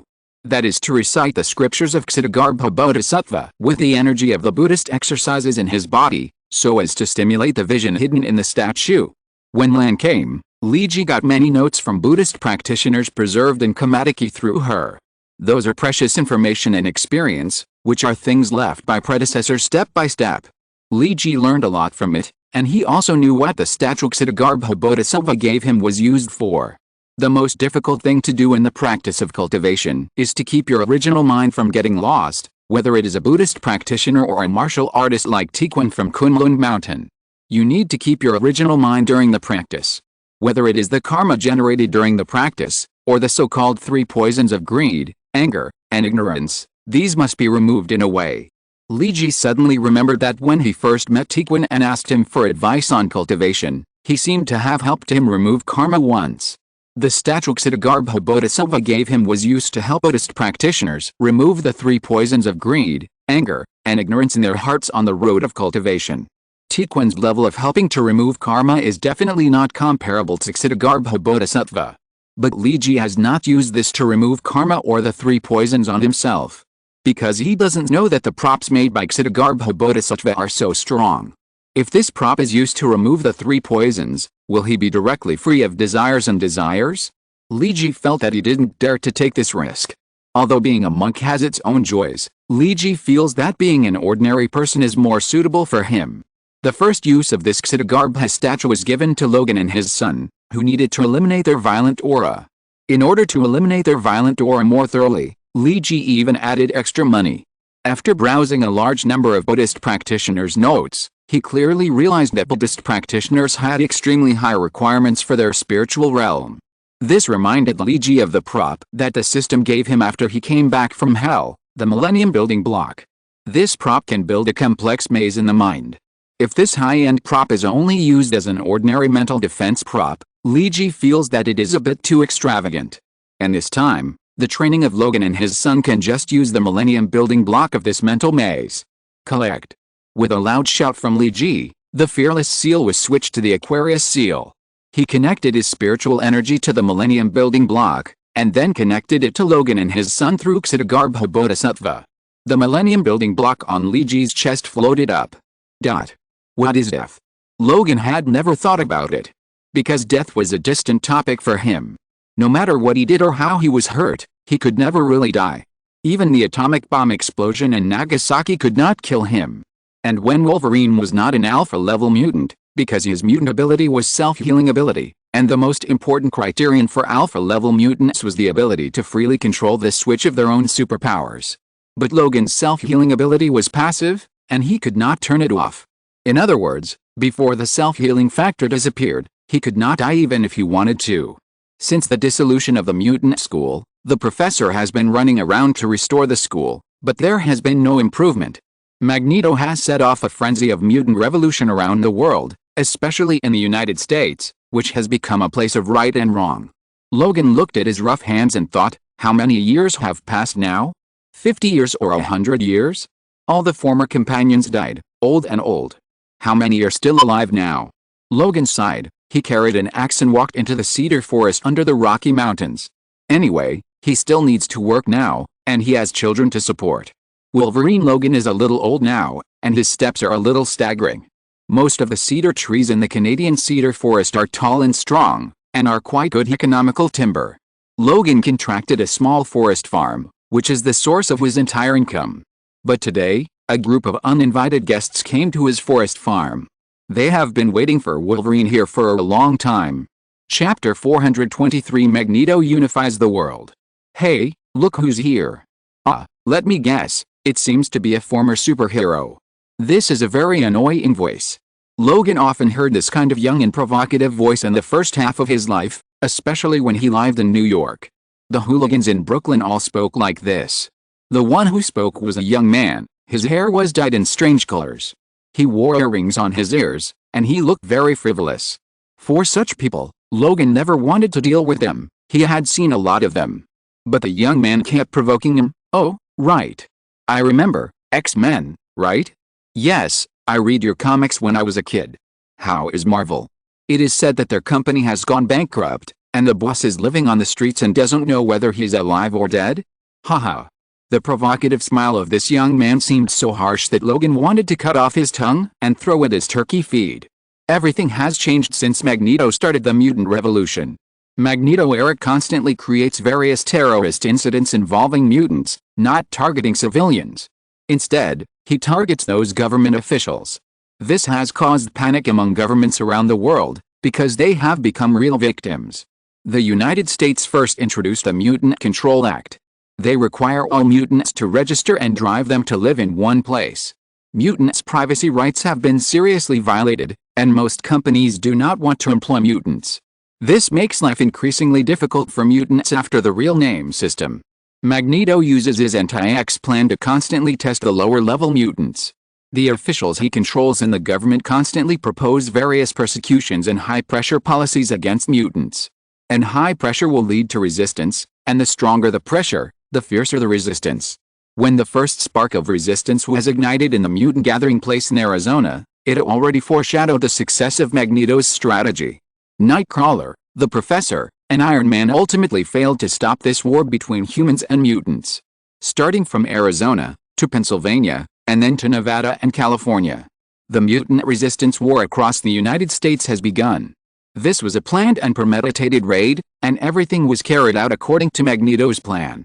When the rebellion began, those who opposed the X plan revealed their mutant identities one after another.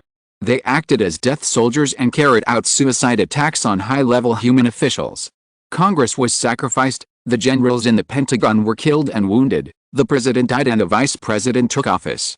The entire U.S. military began a chaotic battle without organizers, and you couldn't tell who was a civilian and who was a mutant rebel. So the army carried out a cruel action, that is, humans who were detected as mutants by machines could be killed directly without asking for permission. This undoubtedly pushed many mutants who did not expect war and even stood on the side of ordinary people to a dead end. The government was forcing them to take up arms and go to war. At this point, the unrest in the United States reached its peak. And with the United States as the center, this trend of mutant rebellion began to sweep the world. The Brotherhood of Mutants has come to the surface. Magneto Eric, mutants are the product of evolution and the ultimate goal of mankind. Ordinary people should be eliminated in this historical trend. The world belongs to us. The Brotherhood of Mutants unified the chaotic rebel forces around the world, and Magneto Eric used cruel means to fight against human government forces around the world. In 15 years, there are only a few countries with ordinary humans left in the world. In these 15 years of war, Logan saw countless former comrades die. Captain Rogers and the Avengers he led died of exhaustion in the defense of New York. Nightcrawler and his Night Watchman were listed as wanted targets by Magneto. It is said that Nightcrawler was captured and executed the year before last. There is also Iron Man Tony Stark. He is the one who persisted the longest. In the initial stage of the war, Magneto crippled his two legs, and Iron Man could no longer walk upright. Osborn's limb regeneration technology could not save him. Because the Osborn group has been conquered by mutants. It is said that Tony is still the leader of an underground resistance army, although he can't fight on his own. But he can use his scientific mind to help the human resistance army manufacture weapons and equipment. It is said that Tony is still alive, but Logan thinks that living like this is too aggrieved for Iron Man. Of course, don't expect him to provide funds now, because the Stark group has been confiscated by Magneto. Now the world is ruled by mutants. Just like the little bastard in front of Logan. He is obviously a mutant. Judging from the characteristics of some reptiles on his hands, Logan can be sure that the mutation of this little bastard is not complete. His genes have obvious defects and are not completely integrated. But even so, this little bastard is still the best in this world. Because a lot of things can happen in more than 50 years. Magneto changed the rules of this world. He listed mutants as superior people. Ordinary people who survived are inferior people. The inferior people want to live and have food to eat. Then they must listen to the superior people. And Magneto promulgated new education regulations in the school. Ordinary humans are the product of failure in the history of biological evolution. Without mutant genes, you should have died in this cruel society long ago. And you are still alive now because of the tolerance of mutants. Humans should learn to be grateful. This is the education method promoted by Magneto in school, or it would be more accurate to say brainwashing. The mutant Zio Zameo in front of him surrounded Logan with about 5 or 6 men, blocking his way to the cabin in the woods to get tools. Zio Zameo looked at Logan provocatively. "You are a mutant with extraordinary strength? Are you cutting trees here? This is ridiculous." Logan's face was cold, "Because I am not a lazy waste.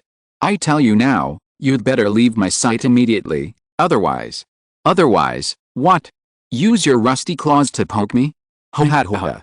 Zio Zameo's laughter seemed so harsh. He didn't take the already very old Logan seriously at all. In his opinion, how capable can a guy who is so old that his hair is beginning to turn gray? And the other gangsters who came with him also showed a mocking smile. Does this old guy really think it was 50 years ago? The era when he was at his peak? It was ridiculous. Laugh. They don't know that sometimes people can't laugh. You're right. I'll stab you to death. With a pop, Logan's adamantium claws pierced directly into the kidney of the little bastard. Although he was old, his killing skills were clean and neat. The other mutant thugs brought by the little bastard found that the old guy was not so easy to deal with. A guy who could control plants wanted to entangle Logan with vines on the ground, but under the claws of adamantium, this plant fiber was even more fragile than A4 printing paper. Logan has never been a good-tempered guy, never. The sharp adamantium claws harvested the lives of the thugs who came to his forest farm to make trouble. Logan didn't think there was anything wrong with this. Killing was an instinct that invaded his blood. Heads rolled and blood splattered. The 6 thugs either had their heads cut in half by Logan or had their arteries cut open by Logan. Blood irrigated the land of the forest farm like free spring water. Logan didn't care. There were many wild wolves in the mountains anyway. Those wolves would help him cover up everything. The little bastard who was stabbed in the kidney at the beginning had no idea what kind of ruthless character he had provoked. His pants were wet, and he was scared to pee. He cried and said, "No, don't kill me. Don't kill me. I swear, I didn't want to come here by myself, but others asked me to come." Logan's claws were still dripping with blood, and he asked coldly, "Who asked you to come, and what did they ask you to do?" "I don't know him, a tall man. He asked us to entangle you. I don't know what he wants to do with you, I just vaguely heard the sentinel or something. He asked me to entangle you because he said he wanted to go to your house alone." The little bastard said quickly. He was afraid that he would be killed if he spoke slowly. After hearing all this, Logan immediately ran away, because the children at home had no ability to fight back. Chapter 424 Old Wolf. Logan contracted this forest farm originally to avoid all the right and wrong. He didn't like Magneto's ideas. Although Magneto himself was persecuted by the police and Hydra. But what is the difference between what Magneto is doing now and those who persecuted him in the past? He just replaced the police with mutants. He ruled humans with a superior attitude of mutants. This is not the attitude that the X-Men like. Because it is just going from one extreme to another. Logan hated all this, and he finally chose to escape. Because there was no other way. When Dakin appeared in front of him with Katie, the two were holding a pair of twins. "Dad, these are my and Katie's children. But we can't raise them quietly." Dakin's tone was full of guilt, and he put his arm around Katie's shoulders and said so. "Why?" Logan asked while tidying up the dust in the fireplace. "You know why, Dad? We are highly wanted criminals. Magneto is looking for us all over the world because we killed many of his accomplices, including many of his men, including the fireman Paul, who were killed by me." Dakin's tone was very low. He is no longer the young man he was back then. The years have endowed him with more depth. He is only in his 40s this year, but he looks like he is already in his 50s. And Katie, the girl who loved to laugh in Logan's memory, has no smile now. Maybe she hasn't laughed for many years. Since her parents were killed by Magneto and his gang, she has never laughed again. War has never been merciful. When a bullet passes through your chest, it will not ask about your beliefs, nationality, rich or poor, male or female. In the end, Dakin left here with Katie, who was frowning. They embarked on a journey of escape, leaving Logan with only a pair of children who were just 1 month old. It has been 8 years since Dakin's visit. Logan has not given up asking about the news of the couple, but he dare not make it public. Because now he has to raise a pair of grandchildren. He lives in seclusion in this place under an assumed name, just to keep his grandchildren away from that damn brainwashing education. He doesn't want them to become bad people like the little bastard just now. Logan ran very fast, especially for his age. He ran back to his cabin outside the forest at full speed. But he was too late. His grandson, a little boy named Joey with short black hair, was caught by a mutant with green skin. His granddaughter Lily, a little girl who looked almost exactly like her mother, was strangled by another bald mutant. Both children looked terrified, and Lily had difficulty breathing because of being strangled. The leading mutant was tall and strong, looking like a giant in mythology. Logan knew this guy. Although he looked a little old, his appearance had not changed that much. This man was Magneto's trusted subordinate Red Tank. Red Tank looked at Logan, who was running at full speed. He smiled and clapped his hands and said, "You came faster than I thought, Logan." Although Wolverine was old, his fangs were still deadly. Logan's adamantium claws were already extended, and he yelled at Juggernaut in a fierce tone, "Juggernaut, let go of the two children. Otherwise, I will make you look bad." But Logan's threat only resulted in more brutal treatment of the children. Juggernaut said contemptuously, "Logan, You have been hiding for so long and we found you. Do you think I just came to you to reminisce about the past? It's too stupid of you to threaten me. Put away your sharp claws, otherwise if my men get too nervous, they might break the trachea of the two children. Juggernaut's words were not a joke, and Logan had to put away his claws. Juggernaut, our grievances have nothing to do with the children. Let them go, if you come looking for me again. Juggernaut just smiled at Logan's words. Looking for you? An outdated and useless X-Man? Where are your companions? Did they all die in New York? I don't think a guy who survived by chance can be of much use. Juggernaut's words were like a knife stabbing into Logan's heart, making him feel so painful that he could hardly breathe. As for you, Logan, why do you think you have been able to live peacefully in Canada for so many years? This is entirely because of Magneto's mercy. Otherwise, you would have died long ago. If Magneto was really merciful, how could he let billions of people around the world be involved in a monstrous war? Is the death of more than 1 billion people the result of mercy? Exclamation mark. Logan was resentful in his heart, but he could not refute. Because the child was still in their hands. What on earth do you want to do with me? Logan looked at Lily, who was having difficulty breathing and almost suffocating, and roared, "She can't breathe." Red Tank glanced at the 8-year-old Lily. The little girl's originally beautiful and delicate face had lost all color.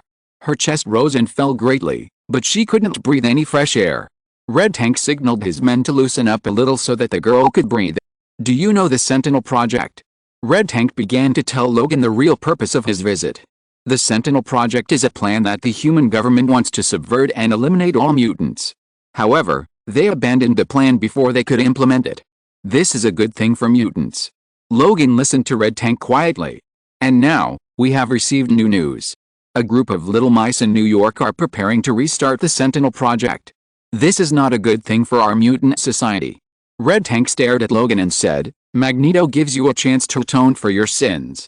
Find those little mice underground. Then Magneto will forgive all the crimes you have committed before. And he can also pardon your son and his wife. The choice is in your hands now, Logan.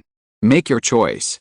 Red Tank said that he wanted Logan to make a choice, but does Logan have a choice now? His grandson and granddaughter are still in the hands of the other party. And his son and Katie are both wanted by Magneto and don't know whether they are alive or dead. Living in this mutant world is not easy at all. Sometimes, there is no choice for some things. New York. In the dark and wide sewer, an old man sat in a wheelchair. Both of his legs were amputated at the knees. The wheelchair was his only means of movement. The old man was very old, so old that he even had difficulty breathing on his own. He needed life support equipment and a ventilator to keep his life going. Behind this old man was another old man of the same age. He looked a little healthier and younger. But in fact, he was also very old. The face of this old man seemed to be disfigured. The wrinkled skin stuck to the facial muscles, making him look particularly scary. He dragged his wheelchair and walked forward slowly. Tony, why did you ask me to bring you down here? Don't you know how dangerous we are now? Magneto is arresting us everywhere. The old man sitting in the wheelchair, who was so old and looked like he would die at any time, was the Iron Man Tony Stark. And the old man who helped him push the wheelchair was the Nightwalker, who was rumored to have died a few years ago. We must come to the Nightwalker. For the last gamble. Tony's breathing was louder than his voice. He is no longer the superhero and playboy in his prime. He can't go anywhere without a wheelchair, and he may suffocate at any time without a respirator. Age spots are slowly crawling on his face, like the countdown of the god of death to harvest his life. The hands of the Nightwalker are no longer as strong and powerful as they were 50 years ago. When pushing the wheelchair forward, you can see his hands trembling slightly. The two former superheroes are now like dark rats in the sewer, slowly walking towards the darkness. Starting today until May 7th, the monthly votes will be doubled, so please vote. The story of Twilight Wolf will be completed today, please look forward to it. Chapter 425, The Hero's Decline. The wide and dark New York sewer has a history of hundreds of years. When it was first designed, the sewer took into account the inconvenience of drainage caused by heavy rainstorms hitting New York City. So under this idea, the sewer is wide enough for a BMW Mini to run in it. The old Nightcrawler pushes Tony Stark, who needs to rely on a life support system to supply his life. They walk in the sewer like dark rats, or things that cannot see the light. The superheroes of the past are no longer glorious. when Magneto unified the mutants around the world and brutally sieged the human government. The original superheroes in this world either chose to submit to Magneto's rule and become pawns in his hands to slaughter their compatriots, and most of the rest were slaughtered by him. Magneto is like the construction of Auschwitz concentration camp by the Communist Party. All those who oppose him are locked up and thrown together. Speaking of concentration camps, Magneto has quite a lot of experience in building this. Because he grew up in a concentration camp, he had a lot of experience living in a concentration camp and knew the loopholes of the concentration camp. So the concentration camp he built was the most cruel in human history. Just as Magneto said, the high-pressure rule and suppression of the human government caused the mutants to rise up. And Magneto's method, which was like a reciprocal cause and effect, was also difficult for many ordinary people to accept. But unlike mutants, when ordinary humans were suppressed and deprived of weapons to resist, they could not simply rise up like mutants. Because every mutant is a weapon, and there are many alpha-level and omega-level human nuclear bombs. They do not use any weapons, and only rely on the strength of the mutants themselves to make people feel threatened by their military force. And ordinary people have no way to fight against mutants without the help of external forces. Except for some mutants with extremely inferior mutant genes and very unsuccessful fusion, most mutants are stronger than ordinary people. And those high-end combat forces can overturn an army division alone or even cause greater damage. In order to fight against mutants, those humans who resisted mutants underground tried every possible means. I commissioned some people from the military before, and they found a technology that was covered up by the military decades ago. Tony, who was in a wheelchair, spoke softly. His vocal cords had begun to degenerate and he could not speak loudly. And because of the insufficient breathing capacity of his lungs, he lacked the breath when speaking. What is that? Nightcrawler, who was pushing Tony's wheelchair forward, did not speak in a very good tone, and his voice was always very low. Sentinel Project. This is what Hydra wanted to use to eliminate all mutants. When Tony said this, a strange look suddenly broke out in his old and dim eyes. That is a killing machine specially made to deal with mutants. We can use this thing. Tony said seriously. Hydra? They are not good things. Speaking of it, they are birds of a feather with Magneto. There was a dry and lifeless taste in Nightcrawler's tone. Just like an elm tree that has begun to decay, even the pests that used to be attached to the elm tree began to leave the tree that was about to wither and die. No matter how lush and leafy it was before. Do you think it makes sense to say this now? Tony suddenly raised his voice. But sadly, even if he roared hard, his voice was still so weak. It was like a candle that was about to burn out, and then it burst into a faint spark, and then disappeared in a flash. If you don't listen carefully, you can't hear the difference at all. At least Hydra is still human. Not mutants. Mutants ruined my life. They took away my company, killed Pepper, and made me lose my legs. Even Jarvis was ruined by them. Tony's tone was still very excited at the beginning, but he was crying at the end. I have nothing left. Do we need to care about anything? The world has become like this, how bad can it get? Nightwalker, have you forgotten who burned your face and killed your family and friends? Everything I have is destroyed, so what about everything you have? Do you still care about anything? Faced with Tony's questioning, Nightwalker was silent for a long time. Well, it really doesn't matter anymore. I'm afraid my old bones won't live much longer. Nightwalker said lightly, without any emotion in his tone. When he lost everything, he had already lost the meaning of life, and now living is just like a dead tree. Is Frank doing well recently? Tony suddenly asked about the Punisher. This made Nightwalker look at him with some worry. Frank died in the war a few years ago, and Tony knew about it. But in the past 2 months, his brain has been getting less and less sharp. Many times he always forgets some things that happened in the past, and his memory has begun to have some problems. Nightwalker felt that his throat was a little tight, as if it was stuck by phlegm. Nightcrawler tried to speak in a calm tone. Tony, Frank is dead. He has been dead for a long time. We can't find a cemetery for him. We can only cremate his body and throw the ashes left into the Pacific Ocean. If we want to mourn him now, we can only pray to the Pacific Ocean. Tony fell silent. This shouldn't be the case. Why did his companions and comrades in arms die and disappear one after another? And his brain began to become less and less intelligent? He said weakly in a trembling voice, Nightcrawler, is my brain beginning to degenerate? Just like Charles, You must now tie him up and lock him in a room made of lead blocks. If my brain starts to degenerate, don't let me be like Charles, you can just kill me. Kill me. The former Iron Man is now just a helpless old man. He kept repeating the word kill me. Nightcrawler stopped pushing the wheelchair. He gave Tony a hug and tried to comfort him. We won't leave any of our partners behind. No. The glass crystals of Tony's eyes were already very cloudy, so cloudy that you couldn't see his eyes clearly. You could only see the tearful eyes closed helplessly. At the other end of the sewer, this was the agreed location.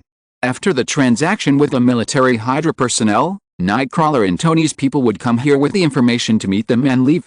The people who traded with Hydra were also two old guys, but they were relatively younger. Spider-Man, who is already in his 60s, could no longer swim over New York City. Because as long as he dared to show up, Magneto's men would kill him. And he was in his 60s and could no longer do so many difficult moves. The other was the only surviving guy in SHIELD. That Agent Hawkeye Barton.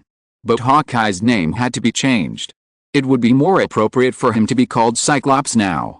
He lost his left eye in the previous defense of New York. Because he had been injected with the Infinite Serum, Hawkeye's aging speed is slower than that of ordinary people. Now he looks only in his 50s, and he is the youngest one in the group. When Nightcrawler pushed Tony's wheelchair here, Hawkeye and Spider-Man had been waiting at the meeting place for almost 3 minutes. You two old guys are really slow. Spider-Man complained, completely forgetting the fact that he is also an old guy. Because we can't fly over New York City. Nightcrawler replied jokingly. This kind of boring joke has become one of the few ways to pass the time and relieve stress in this dark age. Have the things been exchanged? Tony is more concerned about whether the Sentinel's data has been exchanged. Hawkeye shook a USB flash drive with a capacity of about 2 terabytes. All the data is here, almost all 2 terabytes is filled. There should be no problem. Barton, who was blind in one eye and wore an eye patch, looked like a pirate captain. Besides this, I found another good thing. Hawkeye took out a small box like offering a treasure. He carefully opened the box and said, an infinite serum. This thing is rare. Especially after the last power of S.H.I.E.L.D. has all disappeared. I spent a lot of effort to get this thing. It was produced 30 years ago. The activity of the drug is already very low. But if you inject it. Barton pointed to Tony's brain. Then at least your brain can return to your peak state at the age of 30 within half a year. But I'm afraid it will accelerate your aging. Tony took a look at the infinite serum and said without any hesitation, inject me, I'm almost 90. It doesn't matter whether I age or not. No one present stopped Tony's decision because they were all old guys. Even the coffin is ready, what's there to be afraid of? Nightcrawler took the USB flash drive from Barton's hand and took a look and said, nothing matters. Let the world see what a group of old guys can do. I like this sentence, but can you not include me? Spider-Man smiled and waved his hand. I'm still very young. Yet, I'm really young. I forgot that you'll be turning 70 in a few years. The Nightwalker forced an ugly smile on his disfigured face. End of this chapter. Thank you very much for reaching the end. Don't forget to like. Looking for more exclusive content and immediate access? Subscribe to our Patreon. Remember, every like, subscription, or donation encourages us to continue.